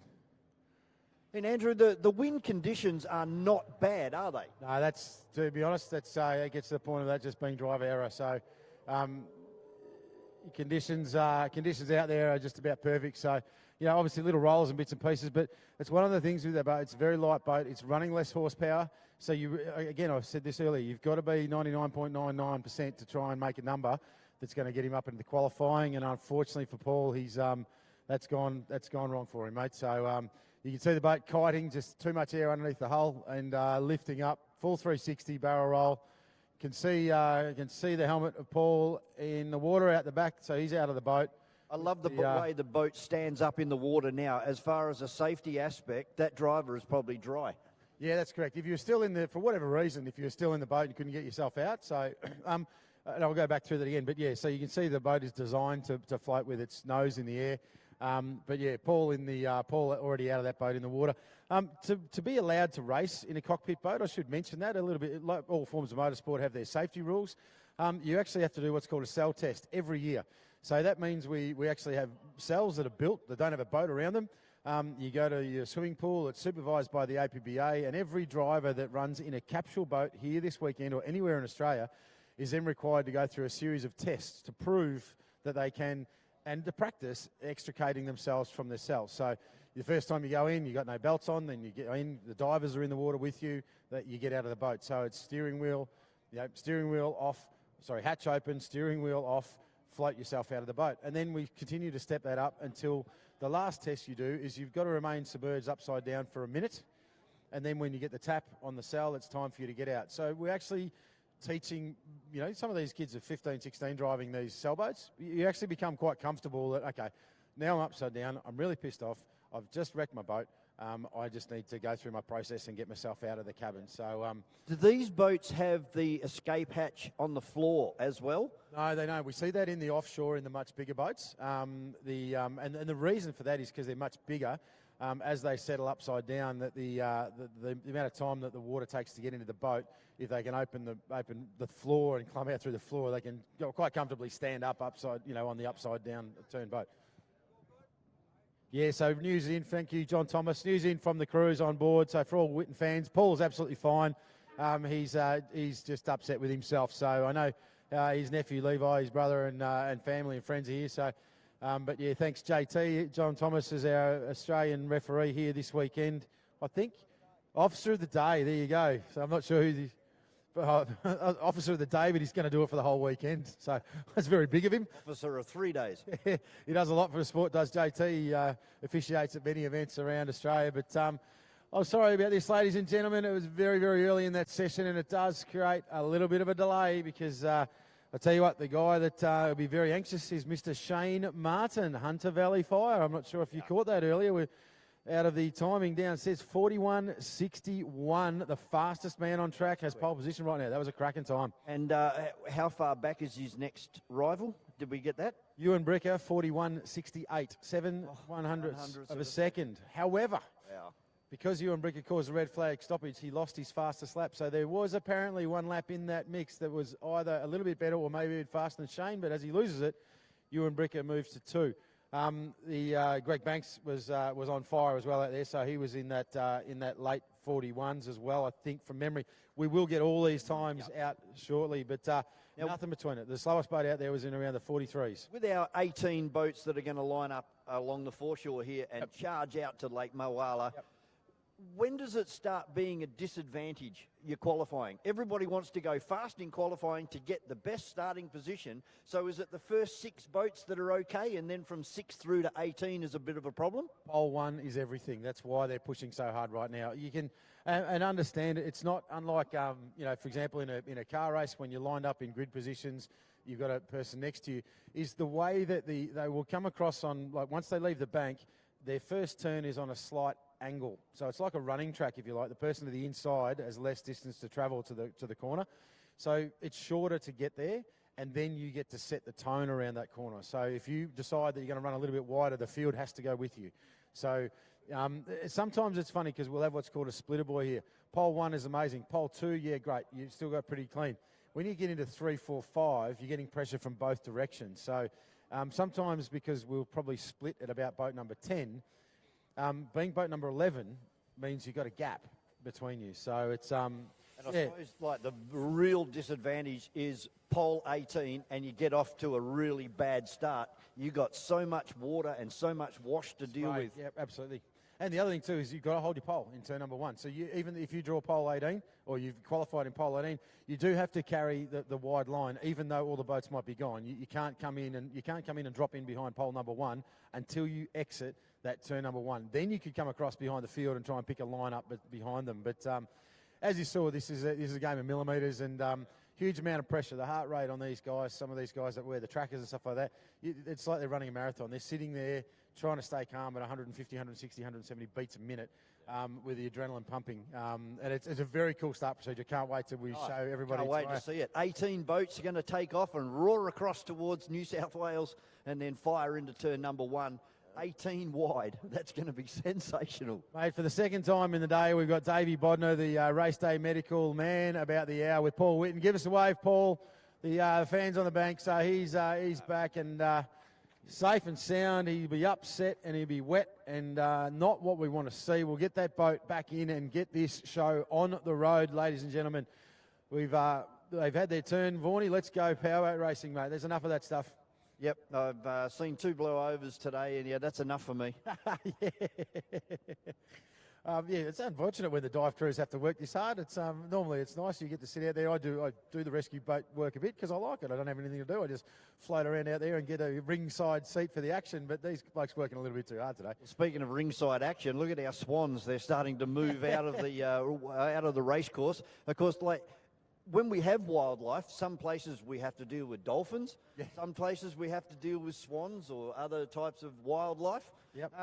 Red flag? Or is it under caution, or what happens when there's a wildlife? It really does come down to the office of the day. Different, for example, in Adelaide where they do have the Port River Dolphins, that they there's a protocol. It's a written protocol, so there's a procedure, and we just work around it. We deal with it.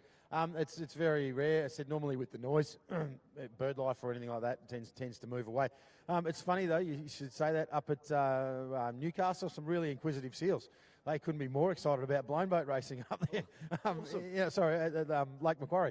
They just couldn't be more excited about it. They just wanted to be right in the middle of all the action. So we had to have a lunch break a little bit earlier than we expected while the seals wandered off and got bored. Here comes a 747 as we speak. Yeah, the beautiful black swan. Our commentary position. So you can see there in Paul's boat, the grey, as I said, that inflation bag just behind the cockpit, so doing its job. So the engine cowl is gone. Yeah, engine cow's gone, so I went over a little bit quicker, so backed the motor in, and that's they have a super light. This is an SST 120, so a super light cowling. Probably only held on with 4 little bungee clips because the cowling only weighs about 3 kilos. But the boat doesn't look too bad, in fact. The capsule's missing. Yeah, the capsule lid. It might be hanging on the other side because there's a couple of different ways that they remove in an emergency, but you can see the belt's hanging out there, but with good work to the rescue crews, they've got that one out of the way. So certainly earning their. We can stop our stopwatches now because I think I've got a lap time of Simon Troy right now for about 12 minutes. I better reset that one. So he'd be top qualifier at the moment. Yeah, 41.61. That is not going to be easy to beat because Shane Martin looked super quick. But there's a few boats out here that are going to push that. The machine of R. Marine Jackson's Lucas Tree Services, you can see it out there. It's got the white and blue canopy, the red and blue canopy with the white sides on it. That boat will be fast. There is no doubt about it. They've been doing a lot of work and got this boat together. That was the mainline boat? No, that's the one behind it. Yeah, Sam Lucas. No, the boat behind that, you can see the Martini race colours. There's a team and it's Stuart Jackson was the original founder behind R. Marine Jackson's, and that's Stephen Gilligan. So Epic Racing, R. Marine Jackson, and then you've got R. Marine Jackson, Lucas Tree Services, and there's another R. Marine Jackson that's Stewie's boat that's somewhere as well, and there's 12 junior boats. They love this stuff, and I do believe Stewie's here with us this weekend. I haven't seen him for a while. He owes me a beer or a coffee or something. Back in Perth, we have the Knudsen family, and they dominate junior racing over there. There's 5 or 6 of the boats out of the one family. It's amazing. It's great. When you see the same thing with the Jacksons, they show up, they've got double stacked trailers. It's like a logistical nightmare, and they somehow get it done. And I think between the family, there's 6 juniors racing at any given time. So it's just crazy between Stuart and his sister and all the nephews and nieces. But yeah, the other guy to watch on the water this time around for my money is at the far right, sitting in the middle of turn number 1. The white DAC with the red canopy. That is Simon Troy, the mainline Dynalog machine. The Iceman, I call him, because under pressure, he just doesn't falter. He's a hell of a competitor and does a fair bit in motorsport as far as with bikes as well. So, and the team themselves, they work super hard, highly organised. And he's going to be super quick. The boat itself, though, he's got a couple of boats. The DAC that he's bought here this weekend, it's slightly heavier. He prefers it as a bit of a rough water machine, and we definitely do not have that today. But under race conditions, we saw those bounce back waves. It starts to get a little bit bumpy. And, of course, our number 1 ticket holder out there in the middle of the course, the blue hull with the yellow signboard, with number 1 on it, Reece Coles, Butler Vehicles, mate. He will always be pushing on for 120%, and there's going to be a whole lot going on when we get to qualifying. So our races are over 20 minutes. So there's obviously going to be strategy calls made by the drivers and, of course, the teams back here on the foreshore. Certainly is too, and fatigue plays a big part of that. You know, when you're considering how hard these guys are working, some of these boats have power-assisted steering, others don't. Your heart rate's up, you're in a hostile environment, you're getting, your vision's shaking, you're pulling 3, 4, 5 Gs depending on the course layout. you know, you've got to be fit, and we're powerboat racers. There's not a lot of fitness involved, so it literally can. You find some guys, even like young Ewan Bricker. Often his fastest lap is his last lap. You know, he just continues to build. Okay. Dave Meads does a bit that way as well. Waiting for the tyres to come on. It's one of those things, and then there's other guys where, you know, it's so hard making those millimetre decisions when you're fatigued, when your arms are burning, your heart rate's up, you're breathing hard. You've been under consistent mental pressure, and that's what you see tactically. You see the mental pressure, and we'll see that play out. You know, I'll move to the left of you on the next corner. I'm sitting on the outside of you. I'm in both of your mirrors. I'm never sure what you're going to do. But when they're closely matched, you know, it's a bit like motorsport. You might build into an overtaking 3 corners beforehand, and then at one point you've got to make the dive and hope that it comes off. But you can't afford to back off for 3 or 4 laps and give the motor a bit of a rest. You've got to wring its neck for 20 minutes. It's very hard on the gear. This is, as I said, in this course today, it'd be interesting to talk to Simon or one of the guys when they get out of the boat. I would guess that they are 100% throttle. The only time they might be lifting is into the lead into turn number 2, the double yellows out the back. In these sweeping corners, I would think they were 100% throttle and just using the trim to settle the boat to get that corner made. Yeah, well, you can see them on the exit of our bridge corner, and when they come out of there, they're just floating across the top of the water. Some of the guys taking a very narrow path and just missing the turn buoy, but then there's other people that use the strategy of keeping the momentum and going out a little bit wider and then blasting down towards turn number 1. So it's all to happen. It certainly is, mate. And one of the things I love about this track, obviously, we can see the crowd starting to build down here on the bank, and this is Friday. Hey, wait till tomorrow. We've got thousands of you down here. When you're down that end towards the bridge end, you never get to see one of these Formula boats or any of these boats, a GP hydroplane, driving straight at you. It's just this is one of the only places that you can do that with, where you can set yourself up on the bank and watch these boats arc through a corner and turn straight towards you. You get such good vision here on the beautiful banks of Lake Mulwala. You'd be looking straight underneath the hull of the boat.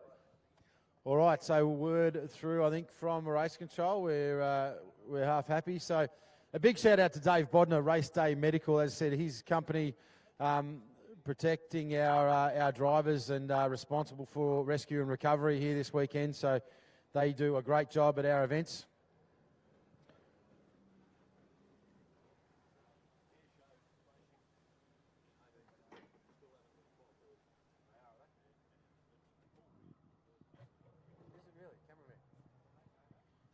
So a couple of announcements there from my good mate Neil Cullis. Firstly, happy birthday, Paul Williams, the cameraman of the Stars. He's the guy with the least enviable position. He's the guy perched out there on the end of that platform. Give us a wave, Paul. Yes, yeah, don't look away from the camera. He's one of those crazy guys that just loves life through the lens.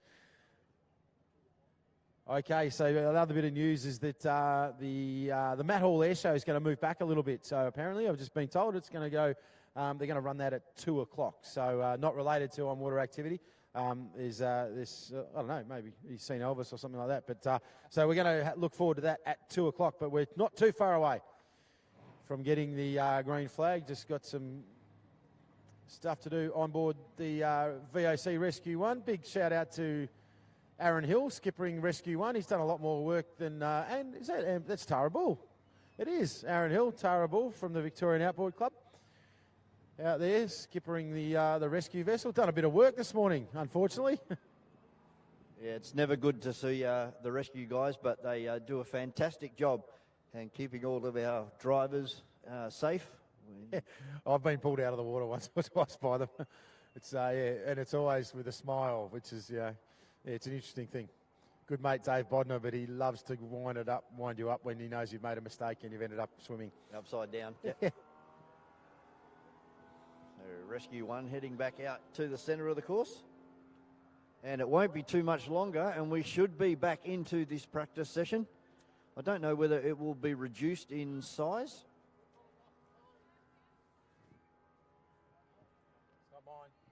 Okay, we've got a phone left down here, handed in at Race Control. So if you check your pockets and you've lost your phone, make your way to the Race Control Tower near the GP Hydro live streaming tent and stand at the bottom of the stairs with big eyes and plead, and someone may be able to give you your phone back.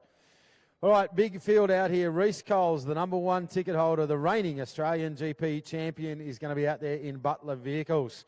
Hadley Deegan, mate, all the way from Ulverston in Tasmania. We expect big things from Hadley. He was pretty quick this morning. Yeah, it looked really nice. And, mate, rough water specialist. He'll be out there doing wind dances right now is Hadley Deegan. Will Parker is back. It'll be interesting to see. Now, this was the Middies electrical machine that Andrew Chilvers ran, and we know that boat has been fast. Will's come out of retirement. He's been out of the action for about 2 years, so this is the first time I've seen him pedal a boat for a little while, as won Aussie titles in F3 and stuff like that. Paul Sain, the Trim King, we've talked about him. Sam Lucas, the flying man of Lucas Tree Services, R. Marine Jacksons. Matty Smith, the second of the yellow and blue Babbers. Paul Whitten is out. Simon the Iceman Troy. And Stephen Gilligan in Epic Racing, R. Marine Jacksons. Here's the 2 sister ships coming past us right now. So for me, it's going to be Reece Coles, Hadley Deegan, and Simon Troy. There you go. The kiss of death. The kiss of death from Vaughan, the man, the motorsport man from the West. I can't be that bad.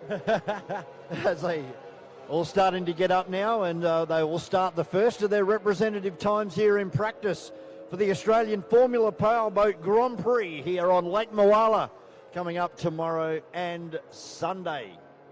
All right, so I'm going to run a time on this fellow right now, the mainline Dynalog machine, Simon, the Iceman Troy, as he roars into turn number 1.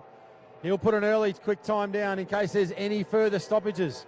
It's important to mention that, Vaughan. They've just watched 2 boats go over, these guys, so they are going to be a little bit gun-shy out there. Apprehensive. So experience will count.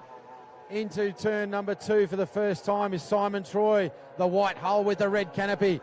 Settles it nicely. A little bit of a bobble on exit. You can see that in the wash. Got a lot of power, this Mercury 2.5 litre built by the mainline Dynalog boys. He's looking good on the way through. He's quick out on that exit there. Looking for around the 41s, but let's see how he goes. Whoa! Oh, wow. 40.85. A very, very quick time. So we wait for mine to come through. I'm on Hadley Deegan at the moment. The blue boat just entering the last corner at the moment. Currently at a 34 seconds, so it's not going to be very quick. But this is only lap 1. A 41.55. So that was Reece Coles. Hadley Deegan. No, that's Reece Coles. Oh, sorry, Reece Coles, yep, in the blue one. Hadley's out the back now. So I've got Paul Sain in turn number 2, the silver boat. So watch him in the back part there. This is the Trim King. Oh, unloaded the inside sponsor, and that will have cost him a couple of tenths, and we know it's been quick. So runs a wide line out there. Yeah, I think he wasn't happy with that, so he's probably lining up. We'll see what his number looks like. Yeah, he's slow. He's 43, 44, so he's thrown that one away. And that's all it takes, isn't it? Just for one of those sponsons to come out of the water. Let's get a start on Sam Lucas. R. Marine Jackson's Lucas Tree Services into turn number 1. Oh, he turns it in hard there. He's nice on the exit, settles it a little bit. Lets that beautiful new GTR nose fly in the back straight. The Mercury 200 XS Optimax screaming to the rev limiter. Props very aggressively, this guy, and he changed his driving style after his trip to Europe. Completely changed the way he exits a corner. He's very tight on the exit there, so running a short track this time through, so potentially prop low, looking for acceleration. Beautiful drift on the exit, so this is going to be a decent time out of slamming Sammy Lucas, R. Marine Jackson's Lucas Tree Services. Wow. Another one. He's in the low 41s.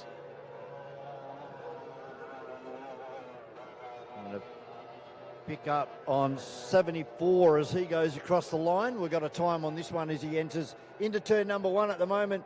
Drops the front of the boat down and turns very aggressively into turn number 1. Washes off a lot of speed, and that's going to cost you if you turn in too much. Does the boat bog down? It does. That's Steve Gilligan in the in the Epic R. Marine Jacksons. Interestingly though, he went past turn 1, so he might be trying to square the corner up. So as in make 1 turn instead of 2. So watch him, he's nice through there. As Lucas comes out, he's looking for a straight run into this straight. So yeah, that's tactically, they're not going to get a time this time through.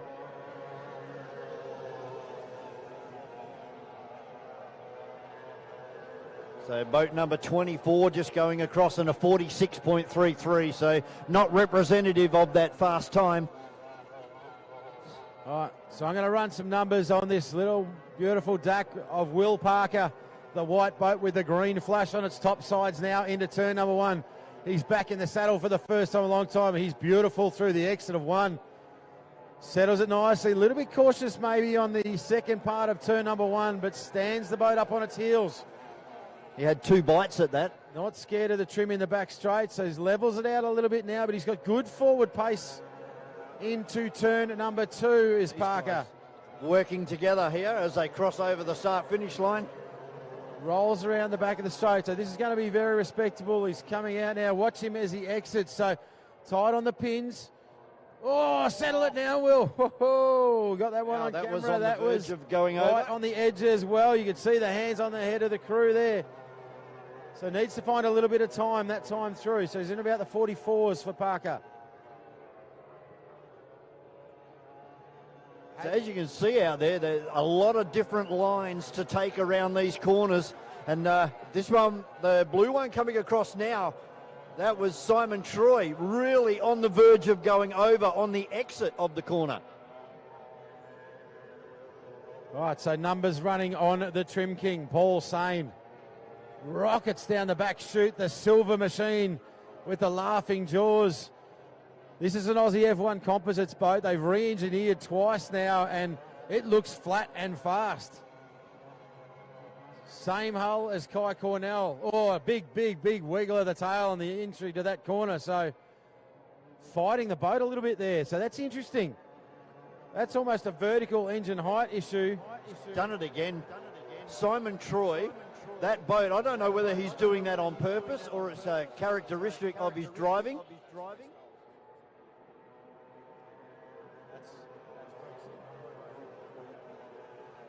So he's run really wide, so we'll stop that time. That's not going to happen.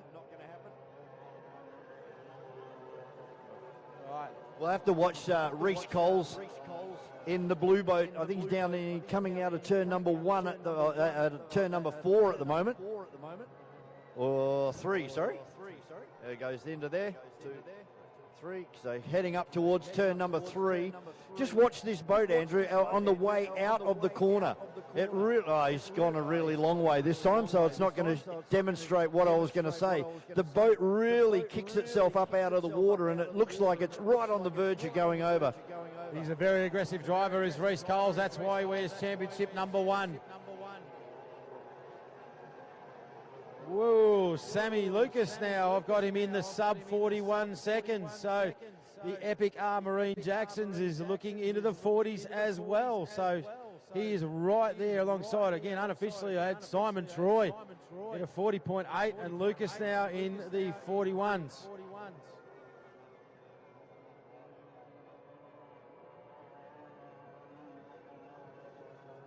So Hadley Deegan, the blue machine, now into turn number 1. He's nice in through the first part of 1. The boat looking a little bit wet for my liking, so a little bit less air underneath it in the back part. So propeller selection maybe needs to think about a bit of a bigger blade that's going to lift the back of the boat a little bit more. So again, definitely prefers a bit more chop on the water than what we're seeing here, but very nice. Oh, bit of a half hook as I put the commentator's curse on him. Hooked it right in again. Boat just bit in a little bit too hard, so that's going to cost him time. That'll be a no result for that one. Lap time as well.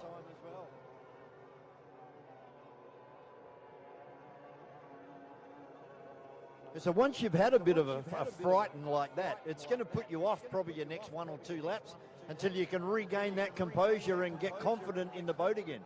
Now, Reece Coles looks like he's lost the... I know, maybe I'm wrong. Right, let's get some times out here. I want to see a number out of Stephen Gilligan. Right, so boat number 24. The blue cow with the white sides. Now, he's had to be wide that time through because he's got Lucas to his inside, so that's going to affect his time.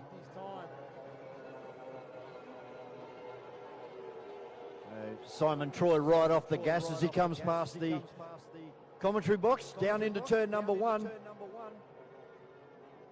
Clock ticking down, some good clean laps getting done. Oh, Paul Sane monstering this Trim King machine on the exit.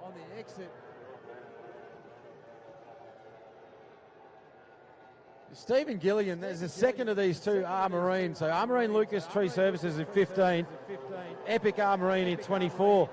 I'd like to see Steve find a bit of clear water because he's been compromised a little bit in that line through there.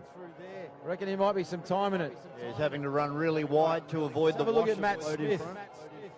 This time through the Smith family racing machine. This beautiful yellow and blue Baba. Oh, missed my time. I missed that one. A lot of experience behind the wheel. Obviously, only had this boat for 12 months though, so he's learning every single second he's out there. And he's very nice in the back chute. The Trim King coming past, and we'll put a time on him this time through. Boat looking very settled as it tilts itself into turn number 1. Seemed to grab a fair bit of water there on the port sponson. Now stands it up and drives it all the way down the side straight here. Reece Coles putting in some good hard numbers now. And Matty Smith's right in the mix here too now, so he's in those 44 numbers as well. It's going to be nothing in this lot. Yeah, I think it's going to be a tenth of seconds again in this practice session. As this is the boat that I was picking up on for a lap time. He's already into the 43s. It's a 44-2 for the Trim King. Yeah, not translating. The boat looks fast, but it's not translating to a lap time. I've got Epic Marine coming across the line right now, and it's, whoa, good numbers, Steve Gilligan. So he's in the 42s. So low 42s. Yeah, maybe I might have a 0.5 on that with my finger, but a good run from Stephen Gilligan in Epic Marine Jackson. So who's struggling? Is that Paul Sain is struggling with a 44? So we should pick up on him and see what is going on with that boat.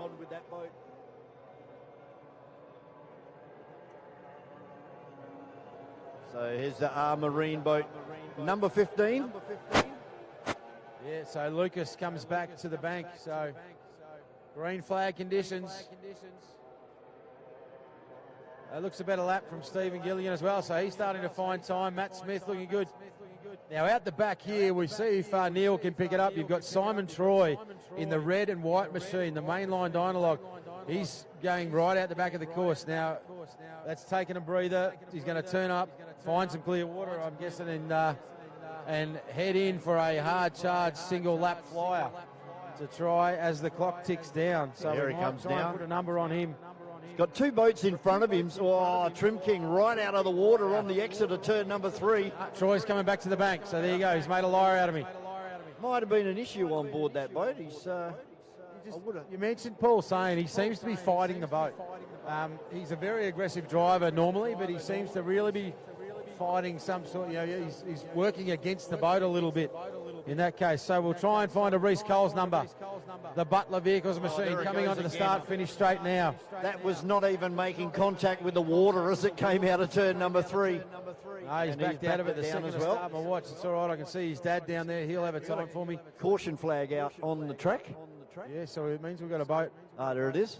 Yeah, off course. So trying to pick up who that is. With the canopy open in the sun. White, could be the white boat with the green roof. Yeah, that might be Will Parker. You might be right, actually, I think. But unfortunately, yeah, everybody's starting to back down now as they get into turn number 1, which is what is expected. Right, Lucas. Marine Jackson's Lucas Tree Services into number 1. He's strong through there.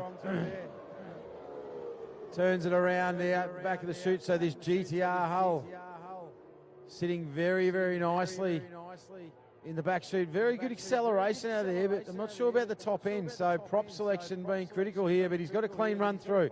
So got a clock on Sam Lucas now. He's clean out of turn number 2 in that short bridge straight into turn number 3. So turns the boat in hard on the pin. So looking at a different line, stands the boat up, grabs the air, lets it drift. So looking at a 41 here. That is really quick. Might have been a tenth early, but we are potentially talking 40.94. So does he go to the top? No, I still had Simon Troy with an early 40.8. Now, again, this is 9/100ths of a second. This is commentators' fingers here, but Reece Coles, Butler Vehicles, pops the canopy lid. The number 1 ticket holder, the reigning champion, brings it back to the bank. We are still under green flag conditions, so some of these drivers obviously feeling as though they have put their best lap down and there's no point to continue. I think they're all coming in by the look of this, except the yellow one's still on a I reckon flyer. Matt Smith will use this opportunity to just put Another more one of the laps Ard in Marines. on the Baba.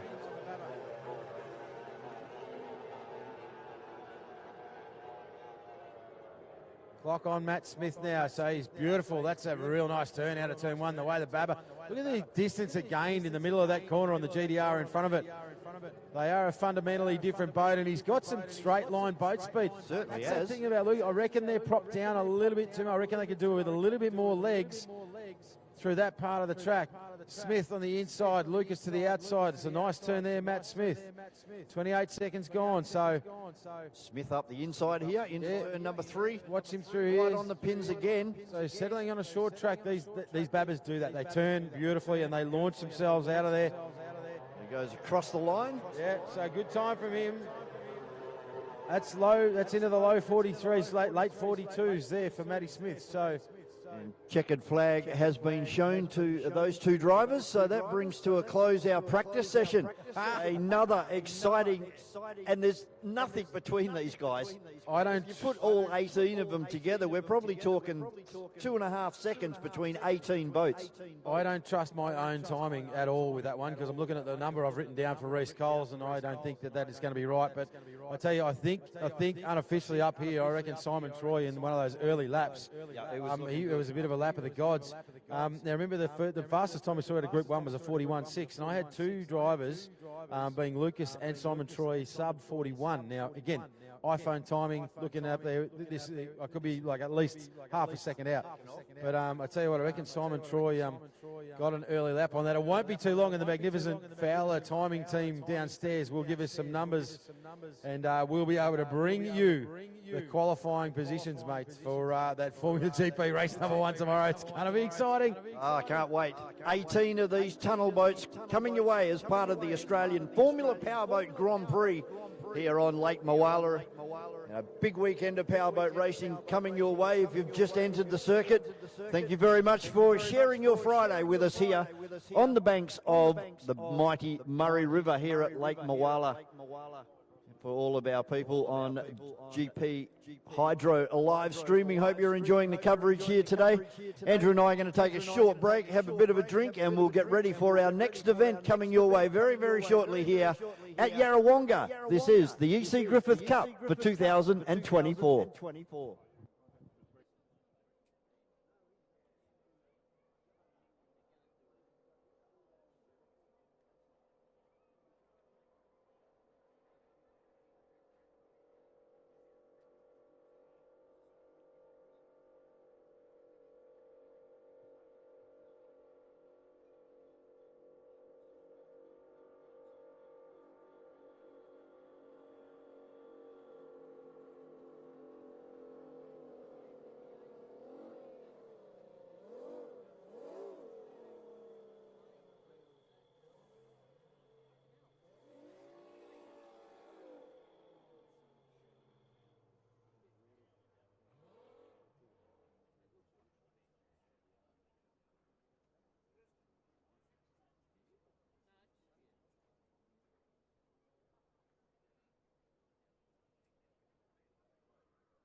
The distinctive sound of a blown alcohol displacement boat graces the atmosphere here at Lake Moala.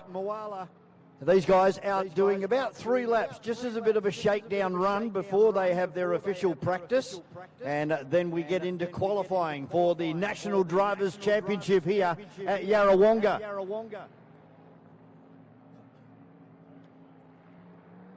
Slide the first boat coming around turn number 2 as we revert back to the short course now.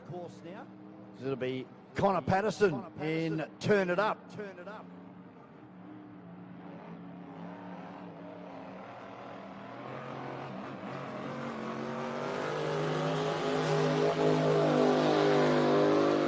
Connor coming off the round win at Melton a few weeks ago. A bit of a surprise for not only himself but also for the team. But it just shows you about the consistency. To finish first you must finish. Second boat just down into turn number 1 at the moment is the BNR Engines boat of Brett Nidri, a former world hydroplane champion and a relative newcomer to blown alcohol displacement boats. Connor Patterson getting that boat to chine walk on the entry into turn number 1. Now backs right out of it.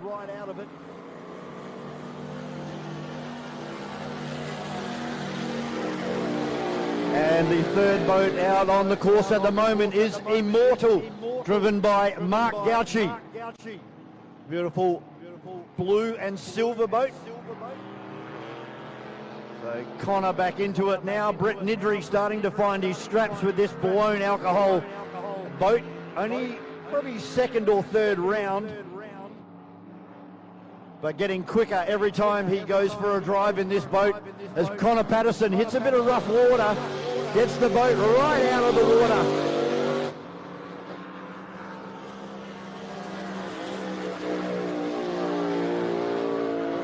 Brett Nidri boat sounding awesome as it goes down into turn number 1. Really gets out of it through the corners, trying to calm the boat down, and then hard into the gas again.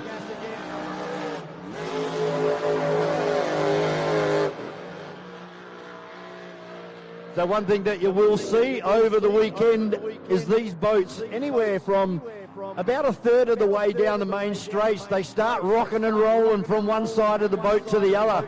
We call that chine walking. But if you don't deal with it, it can be very detrimental to your result. And we end up having boats go upside down. But a big key to these boats is to be able to get them out of the corners. 2,000 horsepower some of these boats have got, and they just jump. Of course, when you got the propeller out of the water, you're not going forwards. There's Connor Patterson now in Turn It Up. He's right out of the gas. Bit of rough water there caused by Immortal. And Connor just backing out of that and heading back to the boat ramp. Brett Nidri also back to the boat ramp. So it's just Immortal out there at the moment with Mark Gauchi behind the wheel. Tilts it in. He'll be looking for a fast run down the main straight this time. He gently applies 2,000 horsepower.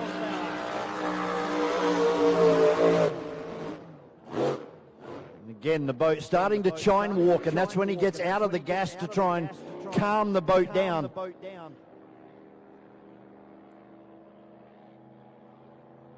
So another 2 boats making their way out for a couple of practice runs as well. I'd say Mark Gauchi has now called it quits in Immortal. And we'll pick up our other boats as soon as they come past.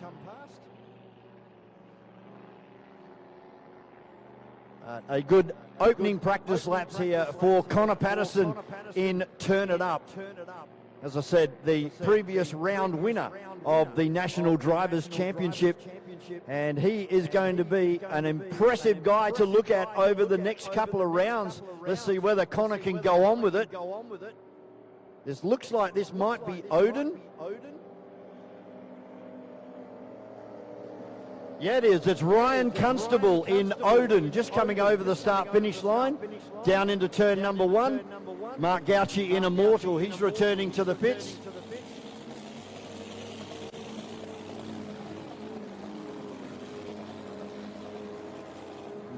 Couldn't quite pick up on the red one. Could be rashness, could be explicit. Sounds like the 6-cylinder Barra out there at the moment. As he winds up the turbocharged 6-cylinder Ford product. That Ryan Constable look and very strong down into turn number 1, and something from the exhaust there on when he backed it down. Could have been a little bit of oil getting up into the cylinders, or a bit of oil on the extractors as he fires it down the back straight, and a bit of a pop from the motor, and that's not good for Odin. He's got a bit of smoke definitely trailing out of the back end of that boat. It made a distinctive pop 3/4 of the way down the main straight.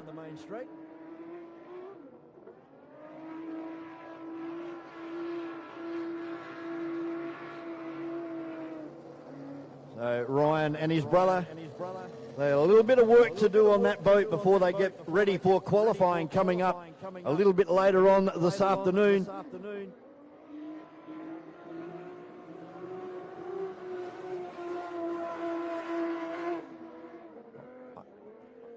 And that looks like explicit, which, as I said, driven by Chris Hearn, and it's a 6-cylinder Barra. You find it in a late model Ford Falcon. You strap a couple of turbos on it, put it on methanol, develop somewhere around 1,500 horsepower. But a lightweight engine in a lightweight boat. We've got 2 sizes of boats out there. Whoa, and a big sideways exit out of turn number 2. And again, it gets right up on the starboard side. It's decided that discretion is the better part of valor and backs right out of it now. A very exciting ride there for Explicit on the exit of turn number 4. Lots more to enjoy today. 16 blown alcohol displacement boats coming your way in our qualifying period, and a few more practice runs. And of course, we've got Matt Hall coming to do something very, very special over the top of Lake Moala, coming up around about 2 o'clock. Yeah, mate, this machine of Tony Hearn, the Explicit machine, he's really changed the game, like forever. Everyone's just been throwing massive horsepower at these boats and kicking the cav plate and working out how to get it through. He's completely re-engineered the whole concept of going fast in this forced induction category.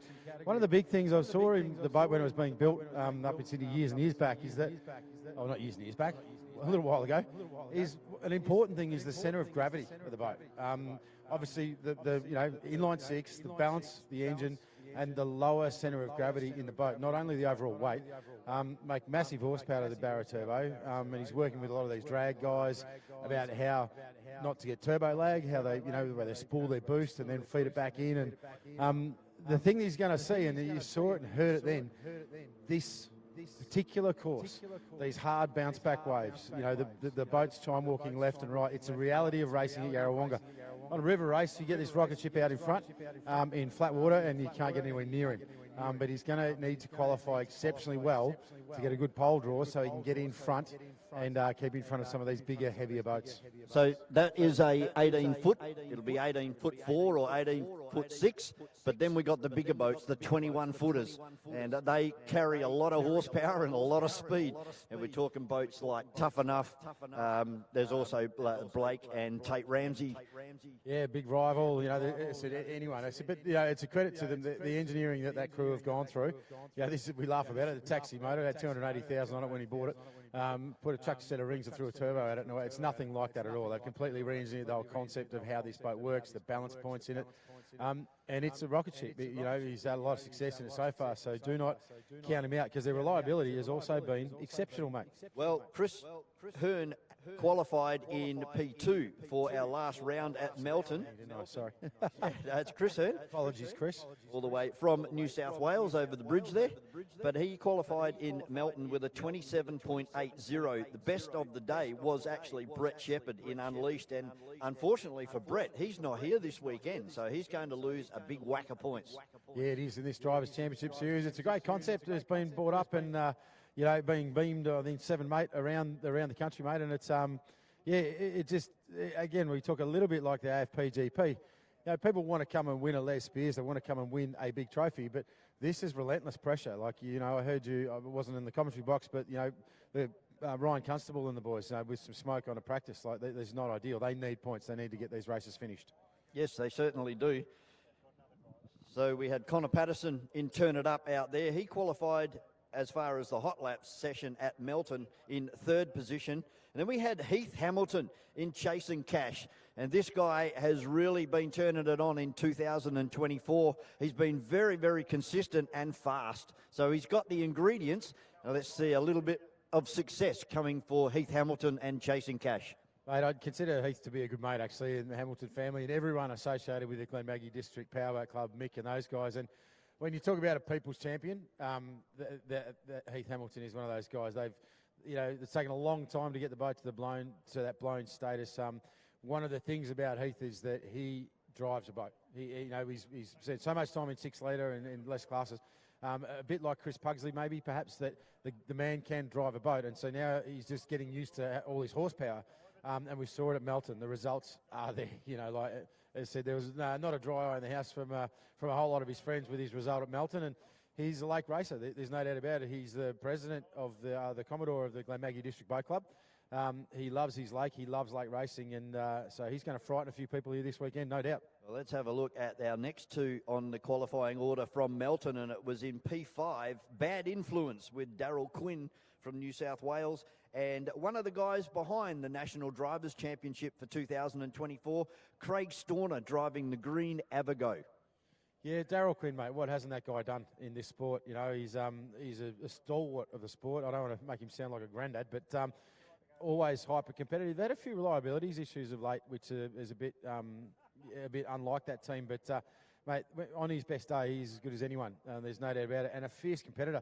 You know, he's a quiet, polite bloke. Put a race suit and helmet on him. Yep. See you later. Get out of my way. I'm going to the checkered flag and I'm going to get there before you.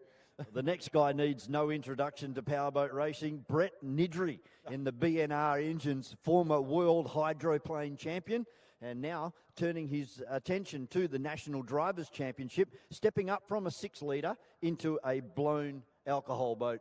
Mate, there is more chrome and polished alloy in Brett Nidri's life than anyone that you will ever meet. Obviously, BNR Engines. Is Brett Nidri, and he builds those engines when they blow the tyres off a HQ in about 1.6 milliseconds. The man is an engine whisperer, and finally he's getting some love. But I'm going to stop talking because if you look to your left, ladies and gentlemen, here comes Warlord.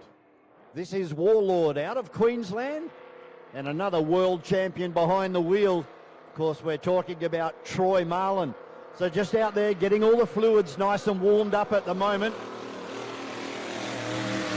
GP3. And if that was anything to go by, I'm going to need new ears on Monday.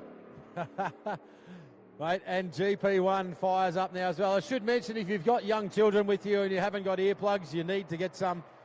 These boats are incredibly loud. These guys would consider themselves as favourites, not that they'd ever say it, for the E.C Griffith Cup.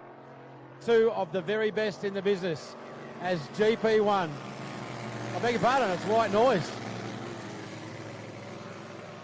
The dark horse has entered the paddock.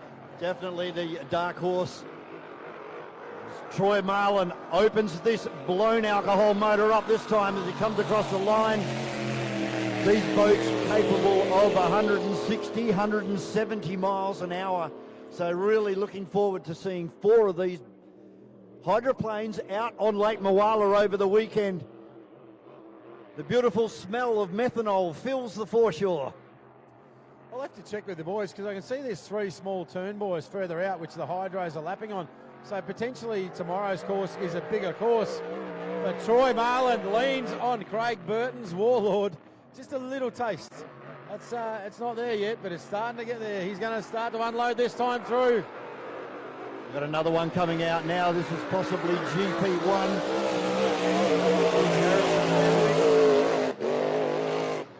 Troy Marland sticking that boat right up on the cab plate. And there it is, the Aussie Connection. A piece of Australian powerboat history right there before you. A 27-litre Rolls-Royce Merlin engine, supercharged. Develops a lot of horsepower, and of course that engine straight out of a Spitfire fighter from World War II.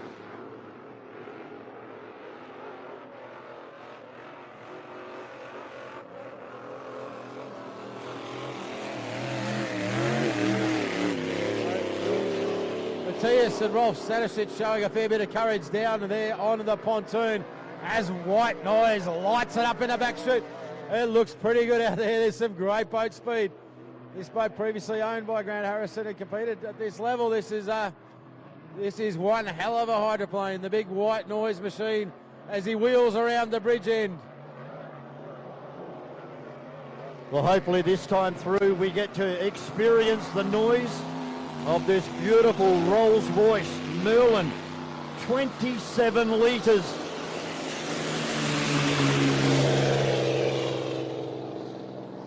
You know, if you closed your eyes and you had 10 of those, you'd swear you're back in World War II. The big Merlin, the V12.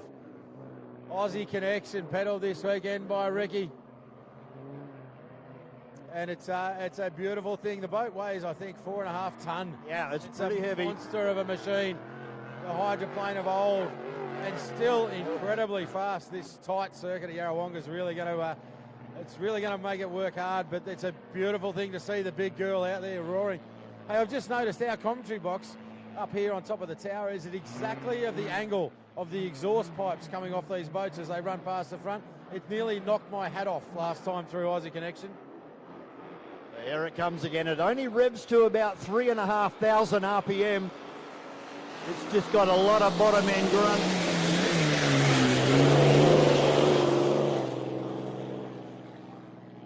You know, it's unfortunately in days gone by there was 10, 12 of those type of hydroplanes racing over here on the east coast, and back home in my hometown of Perth we had about 4 or 5 of them. They were the way to go powerboat racing back in the 70s and the early 80s. But this thing, to be running an engine that is 82 years old, is just incredible.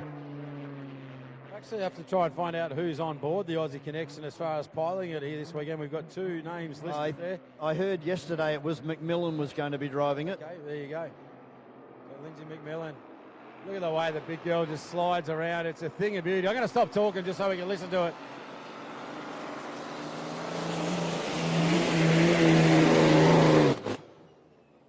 Whoops.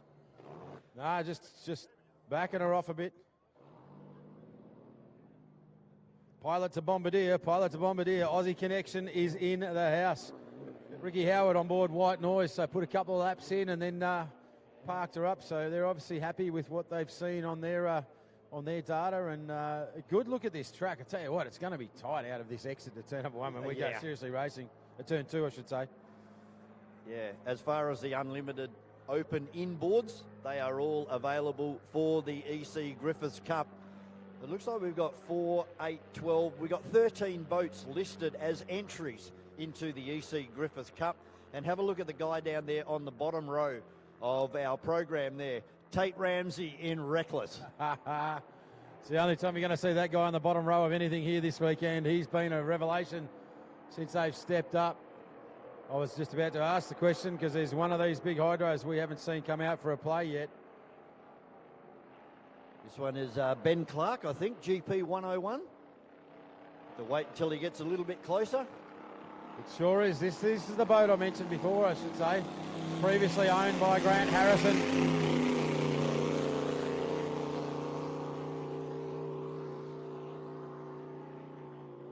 Another fantastic paint job on this hydroplane out there at the moment. I've had a couple of people come and ask me, why is there a big rooster tail of water when these boats turn? Well, on the port side, is on the driver's left, underneath the boat, there's like a surfboard skeg. And that grips hold of the water and helps to turn the boat to the left. Now that produces a huge big rooster tail that goes up and over the top of the rooster tail that's coming out of the back of the boat, that's caused by 2,500 horsepower. Yeah, they are an absolute work of art. Now, good mate Sam Smith, who's here with us this weekend, it's an absolute passion for him. Just going back through the record books of past winners, and the boat on water right now, GP 101, has won this event twice outright in 2003, 2004. It's a pretty serious bit of kit. Yeah, just taking a little bit of time to get everything up to temperature before he starts to lean on it. You get another category of boats running methanol. We'll have a little bit of talk about methanol through the afternoon. Fantastic fuel that we use in not only powerboat racing but also drag racing. It has a great many applications, and it's a very safe fuel. And the GP 101 now starting to get a little bit quicker. I reckon once he gets out here on the main straight, he'll give it and open it up. Sound a little bit fluffy, a little bit rich at the moment, but now he's going to put his foot into it. And again, it's really fluffy, that motor.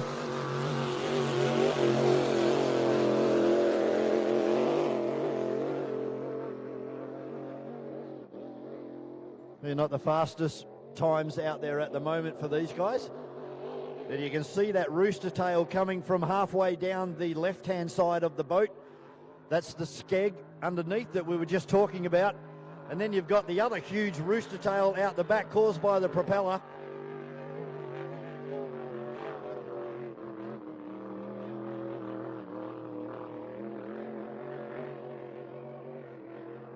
Sounds like it's running a bit rich to me, Andrew.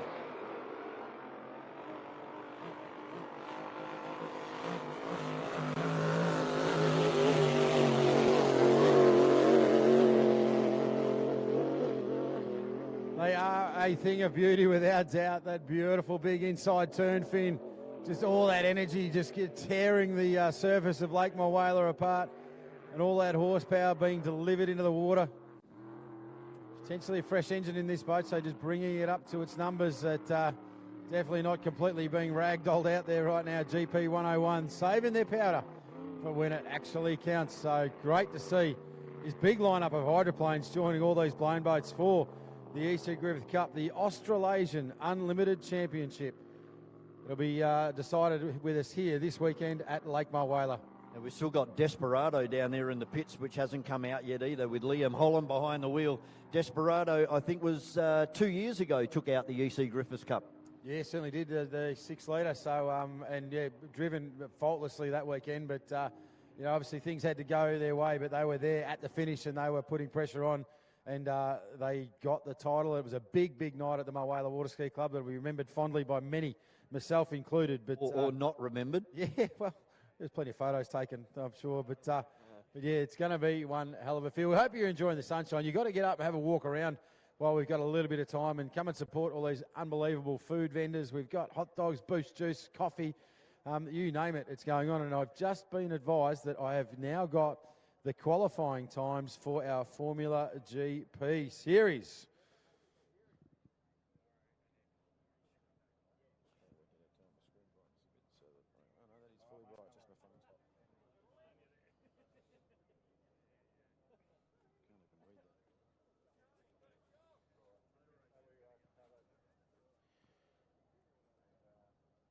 All right, so we've got 3 boats to put down. No time, unfortunately. So Caleb Frost, Paul Whitten, obviously we saw him go upside down. Frost having a drama with steering, and Austin McDonald. I don't know why we didn't get the Copper Coast Marine machine out on the water. We'll have to go and find out. But running out of 15th in our race tomorrow, first of the time. 14th, Hadley Deegan, the Tasmanian Invader, has come all the way up, and has said this rough water specialist, has got a little bit of work to do from a wide pole. Has Hadley Durgan, 44.33. Look at these times, mate. 13th, the Kiwi, Nick Coles, Lucas Oils, 44.18. Out of 12, mate. Joel Smith with a 43.60. Yeah, so the first of the Smith family racing machines into 13, into the 44s. So 43.6. He's only got 2/10 in, to the man in front of him, which is out of 11, is Paul Sane in the Trim King. So 43.4 for Sane and Trim King 3.0. And then we go back to Matt Smith, only 1/10 of a second slower than Paul Sane, a 43.30. He'll start out of P10. So that's going to be the, we're now into the top 10. Bud Light, Dave Meads, 43.25. So 5/100ths of a second, finding him a spot, and he's into 9.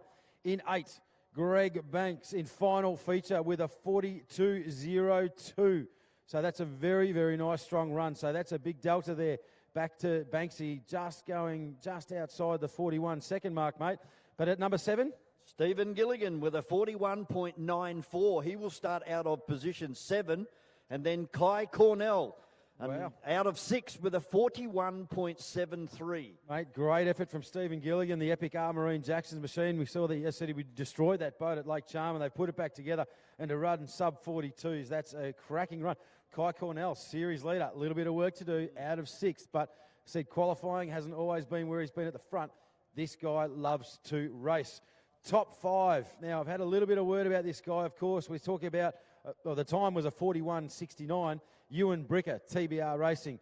Now, had a bit of a word from pit lane that the boat isn't damaged in any way, that they think they've got the engine running, and they've just got some dramas with the canopy, but it's highly likely that the TBR machine will be back for its race tomorrow, and he's going to run out of pole number 5. How good is that? Then we go back to Shane Martin, starting out of P4 with a 41.69. Wow. 8/100ths of a second slower than Ewan Bricker. And then while we're still in the 41s, Reece Coles will start out of P3 with a 41.14. Tell you what, Shane Martin, so he was the fastest of that first qualifying heat. So as we expected, he looked super fast at 41.61. That's a great result for him. He's been out of the program for a little while. He's come back, put the horns on, and thrown down. Reece Coles, reigning champion, out of 3rd. It leaves us with 2. Who will it be? They both went 40 seconds. I'll tell you, the one time was 40.8. The second time, 40.03, almost a flat 40. In second place, ladies and gentlemen, Marine Jackson's Lucas Tree Services, Sam Lucas, and your fastest qualifier, Simon, the Iceman Troy, in mainline Dynalog. Give him a round of applause, ladies Congratulations to Simon Troy. That is a dominating effort in qualifying, where everybody else is so close together. He goes out there in the number 1 and blitzes them by 0.8 of a second. That is incredible. So Simon Troy. So those times again, I'll run through them quickly for those that are keeping score. Simon Troy, 40.03. Sam Lucas, 40.8. Reece Coles, 41.14. Shane Martin, 41.61. Ewan Bricker, 41.69. Kai Cornell, 41.73. Stephen Gilligan, 41.94. Greg Banks, 42.02. Dave Meads, 43.25. Matt Smith, 43.3. Paul Sane, 43.4. Joel Smith, 43.6. Nick Coles, 44.18. Hadley Deegan, 44.33. Will Parker, 45.66. And Vaughan, I need a lie down after that one. That is a big field, mate. Congratulations to all of our competitors, and commiserations to those 2 of them that ended up upside down out there. Yeah, unfortunate way to start and finish their weekend here at Yarrawonga. Well, as we count down for the practice session and qualifying sessions, we've got a hydroplane firing up down there. This is the white one. Just having a quick look through. This could actually be maybe white noise, maybe again. It's GP1 with Harrow behind the wheel. And this is another one of the contenders for the E.C Griffith Cup. Very fast boat on its day. And a good peddler behind the wheel as well. Running is also his Niddle Hydro Light here this weekend. It's another Niddle hydroplane that runs a 1600 Toyota twin cam engine on board.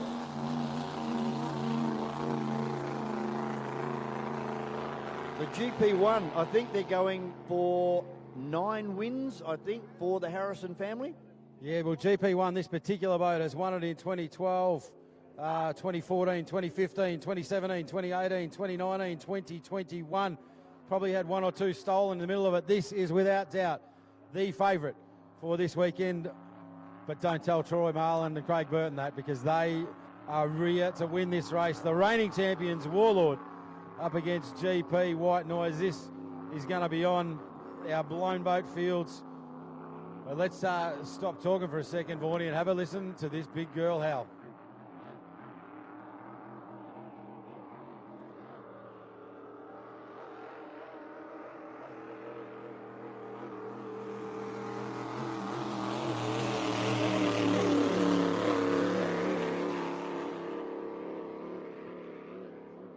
Just cruises past us at about half throttle, not pushing that motor at the moment.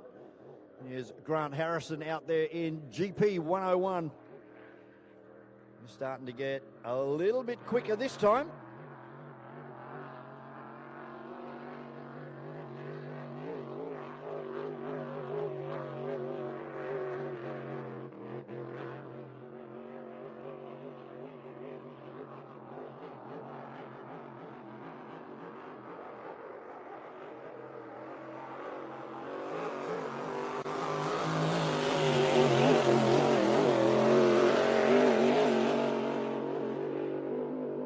That's a pretty exciting way to spend your Friday afternoon, isn't it? That's not a bad office, is it?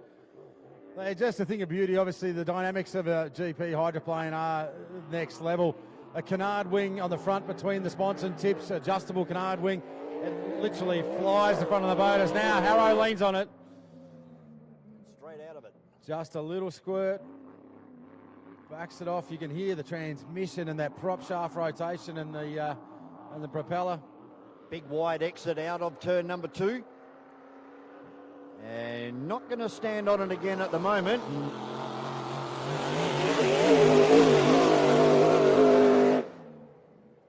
I think he's practicing his acceleration, simulating a race start there. He got all the way to the start-finish line, then put his foot into it.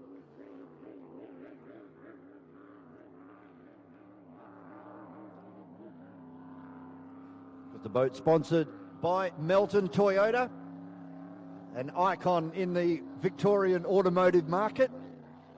And they're sponsoring heaps of boats here this weekend. As I said, Grant driving this boat and also his little 1.6 litre Oz Hydrolite.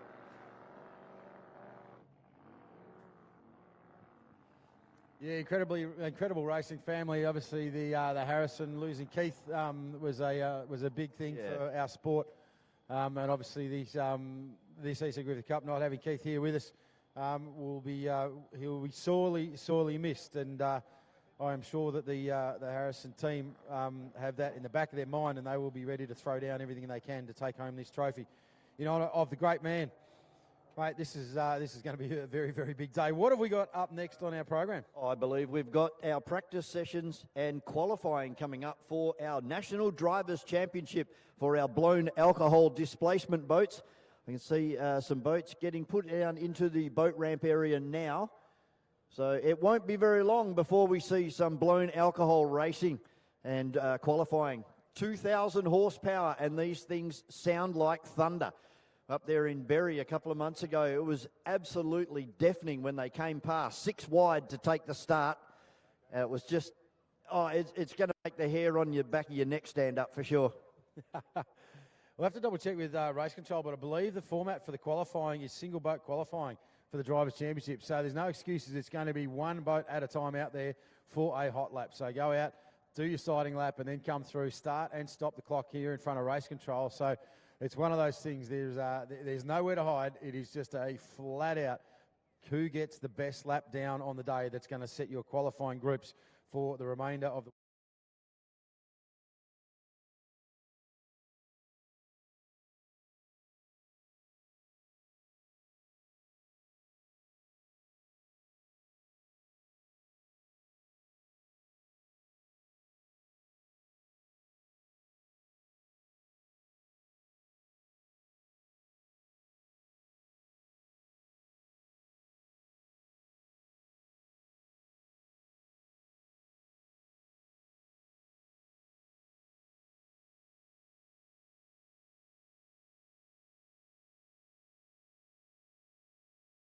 that they are very fierce competitors, and we expect them to bounce back and rebound. So I guarantee you they won't be on 50 points by the end of this weekend. Out of 19, so Ryan Hall in the boat Arisen, mate.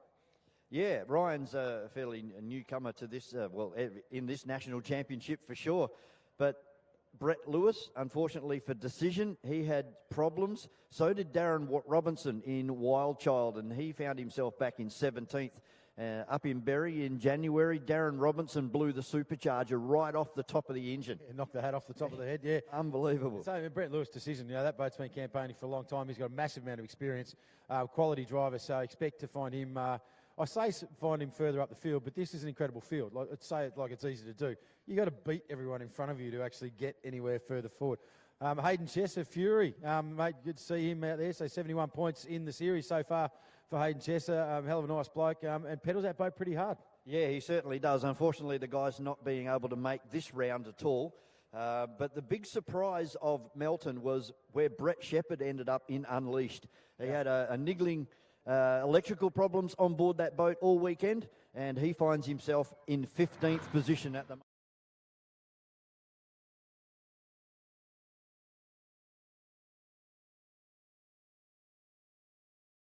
Of our blown alcohol boats heading out onto the racetrack. Practice for 4 boats. So that looks like the Ramsey boys out there at the moment. Tate Ramsey in Reckless. And that could be Blake out there in the white boat, just heading down into turn 1 at the moment. We'll pick them up as they come past. Have a go, Craig Storner making his way out onto the racetrack. Yeah, I spoke to Craig in the pits earlier. I said, mate, I want to shake your hand and thank you from a commentator's point of view for painting that boat electric green. It makes my life very, very easy. Here's the big blue machine of Tate Ramsey, Reckless. The engine built by Brett Nitry, the BNR, the winged blue warrior. It's been a bit of a revelation for that man in that boat. He's absolutely loving it and has had some incredible results since stepping into the blown boat category. Yeah, certainly did. He took out the Australian Championship up in Berry in January, and right on the heels of Troy Marlin all weekend. So that is Destiny. That's brother Blake Ramsey in the Destiny machine. And interestingly, these sister ships, when they first hit the water, Blake chose to run without the wing. So they went in different directions as far as setup and dialogue, and was never happy with how the boat settled. So has since put the wing on and is seeing some huge improvements in performance in the boat. Yeah, looking really, really quick out there. Pick up on our orange boat. That'll be the culprit with Nathan Barry and Blake Ramsey coming across in Destiny, having to get out of it. As you can see, the boat getting all types of untidy about halfway down the main straight. As Tate Ramsey really leans on this boat now, comes across the start-finish line, just jumping over some of the wash. So he backs out of it, pulls the cab plate down into the water, tries to bring the front of that boat down a bit for the entry into turn number 1. And there's the big jump out of the corners. That's what these boats are renowned for. Watch them exit the corners. You can see that now on this Yarrawonga truck. Have a look at these big rollers making their way through the mid-straight here. You see Destiny's about to drive through them in about 2 seconds right there. Bang, bang. This course roughs up. These are displacement boats. They move a lot of water when they're under power. So this course will cut up quite rough. And it's going to be like Reckless last run. Who can keep the power on for the longest as they run down these straights? You get out of shape, can't get the power to the water, you're going to lose boat speed. Yeah, we're picking up on Craig Storner in Avigo. One of the men behind the National Drivers' Championship is Craig Storner. And really a guy that's all for this sport. He does whatever he can to promote the sport. As we pick up on Blake Ramsey in Destiny, and he looks like he's backed right out of it. One of the Barry family culprit boats out there, the orange one, and it takes a big jump out of the water. Spectacular stuff here on Lake Moala as part of the E.C Griffith Cup for 2024. Yeah, so this is the real culprit, Nathan Barry, the young man behind the wheel. So back into the series for the first time. Great to see him back on board, and yeah, real serious campaigner, the Barry crew, and young kid can pedal, there's no doubt about it, and really aggressive out there as well. But keep your eyeballs on Abago, Craig Storner. He pushes real hard. Again, a slightly lighter boat, a little bit shorter waterline length, so this course is going to test him. There's no doubt about it.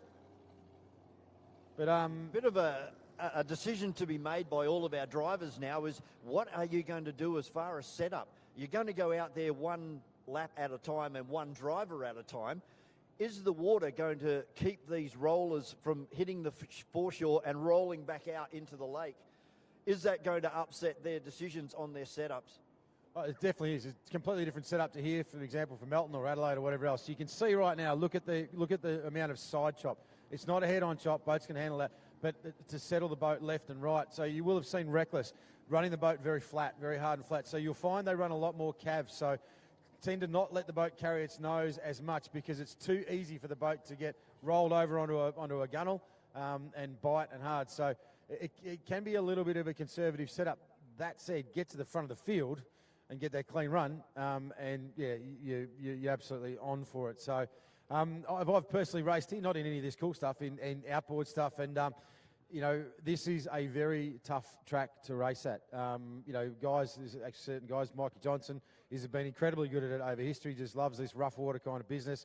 They built boats around it. The boats were slightly heavier, they were a bit stronger, and they ran completely different setups in as far as the cav and the angles that they achieved to get good boat speed at places like Yarrawonga. And of course the E.C Griffith Cup, which is one of the many significant trophies here this weekend, combines all sorts of hull types. So that also changes what water conditions are like. When you've got a big hydro with a big turn fin ripping a hole 2 feet deep in the middle of a corner, half a boat length in front of you, you got to cope with that. So we are going to go into our National Drivers' Championships hot laps very soon. So all of our drivers, one at a time, they get the whole racetrack to themselves. That determines the grid for heat number 1. Heat number 2 is determined by the fastest race time set in race number 1. Now that's the overall race time, not a lap time. And then the finals are set by the fastest times across both heats. That's total race times, not single laps. Fastest boats go straight to the A main, while the remainder of the drivers will go through a C main and a B main. So as I alluded to earlier, finishing hot laps and all of the heats is paramount to getting good points for the overall series, and consistency will be rewarded over the entire 4 rounds. So another few boats heading out on the water. The big, scary-looking, angry, dark beast out the back is Rival, Johnny Badman Backer. This is a big boat, big, heavy machine with a huge amount of horsepower. Doesn't mind these rough lake conditions, so can struggle a little bit on the shorter, tighter courses. So these big open corners are going to definitely help Johnny Backer in monstering this big horsepower machine of Rival around this Yarrawonga circuit, mate. 2,000 horsepower, 565 cubic inch. It runs a PSI D-Series supercharger. And as Andrew just said, it's a 21-foot Rival hull that was made by Johnny Backer himself. He still adds the moulds. He's been racing for 36 years and 28 of those in Unlimited. He's the Glen Maggie Cup winner 3 times in 1997, 2022 and 2023, and was the Victorian speed record holder for Unlimited boats. It's a big, fast machine, there is no doubt about it. We spoke about this crew just before, Tough Enough. Good to see this man, boat number 83, on the water. Didn't get to run the boat at round number 1, but they are here and they will be determined to prove a point. And from memory, Andrew, that is the biggest engine here. It's 582 cubes. I'm glad I'm not paying the methanol bill for that one. Well, speaking of methanol, we can use a lot more methanol compared to unleaded fuel. these boats over a 4-lap journey will be burning over 100 litres of methanol in 4 laps. Yeah. Fuel equals energy. The more fuel you can throw in it and burn, the more horsepower you get out, getting that horsepower into the water. That is the art. Dennis Pasala always pumping. That, I'll call it lime green. It's not really that sort of yellowy green machine with the wing out the back. Great to see Dennis here. Huge supporter of the sport, as are all the Pasala family. Racing out of the Melton Runabout Speedboat Club down there in Melbourne in Victoria.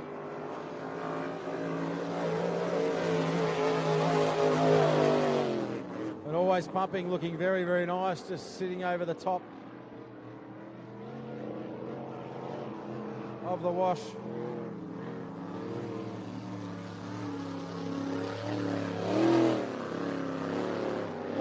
Dave Satterley, the Tasmanian sensation in Titan, has made his way over from South Australia with his son, Zach Satterley. He's got a boat stopped on course up there, actually. That's tough enough.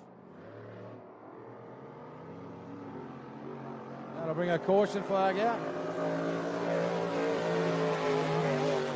Yeah, caution flag being waved by our crew over in the centre of the circuit. And that's an unfortunate way for Dave Clark to start his weekend.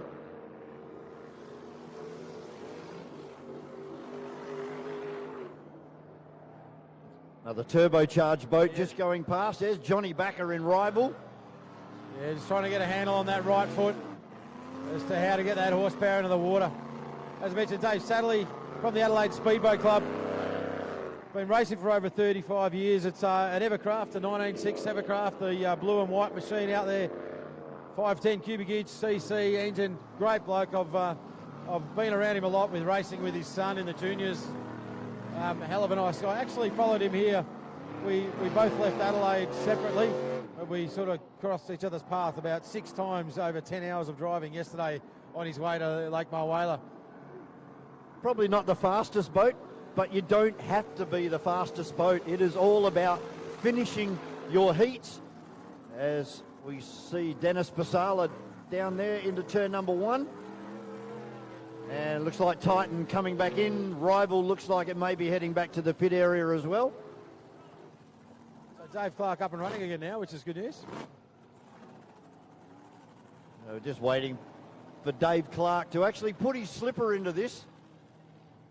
I don't think so. He's going to call it quits as well. So maybe a bit of foxing going on at the moment, Andrew. Never got to get in the head of your competitors. Yeah, never put it past them. I'd be a bit surprised, but obviously being able to fire that boat back up and putting a half lap in. So literally, I said the engine management system, he might be seeing some data that he doesn't like the look of. So just shutting it down, restarting the system, putting another lap on it and going, yeah, okay, not happy with that. But so Dennis Pasala sounding and looking strong. I often get asked about the different sound that these turbo boats make, and it's simply because the exhaust leaves the exhaust manifold and passes through the turbo to give the turbo speed.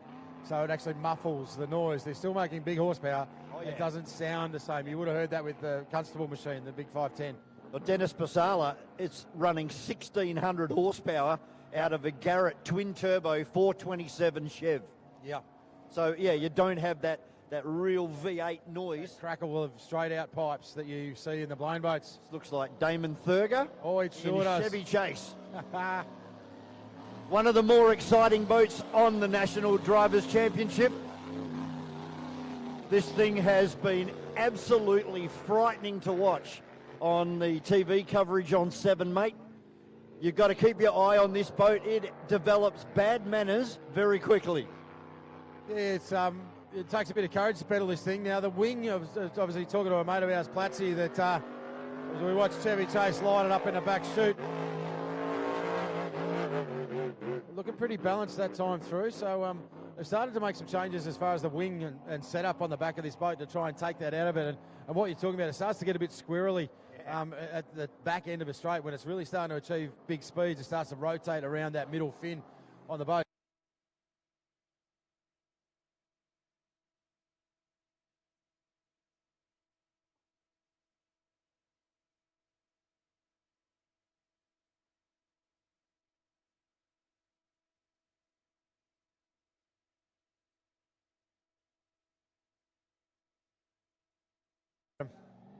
was having a chat to Damon yesterday in the pit area there, and he explained that the boat gets untidy and full of bad manners. When he gets right up onto the high rev range and he's got no more, the boat starts to nose over, the prop comes out of the water, and it tries to drive itself to the bottom of Lake Moala. Now he's giving it a good run down into turn number 2. But it's also renowned for the chine walking as well, where it goes from one side of the boat to the other. And there it goes already. You can hear him get right out of it as soon as the boat moved over to the port side, because you know what's going to happen. It's like a tank slapper in car racing. If it goes to the left, it's going to come back to the right. Yeah, look, it's a big beamy boat. It does carry a V-bottom. My mate Platsy's just messaging me through, but it does carry a V-bottom. So finding that balance, as I said, they've definitely made improvements in it, and you can see it there. It's definitely improving, so they're going down the right direction. A bit more development work to do, but it's just a hell of a machine. Love watching this boat get around, and Damon drives the wheels off it. Right out of the water there, and they kind of handle a little bit like a sprint car on a dirt track. Is that you can really throw it into the corners and pretty much drive it with oversteer. And then once it hooks up, you got 1,800 horsepower out of a 509 cubic inch. It's running a 1471 supercharger, and it's a race-on hull. 32 years has he been racing, 8 of those in unlimited. He was a winner of the Fred Hawkins Memorial. He's a previous winner of the Les Spears. He's won that twice in 2017 and 18, and the winner of the 2019 Bradley Papp Memorial. So Chevy Chase and Damon Thurgar, another entrant in the National Drivers' Championship.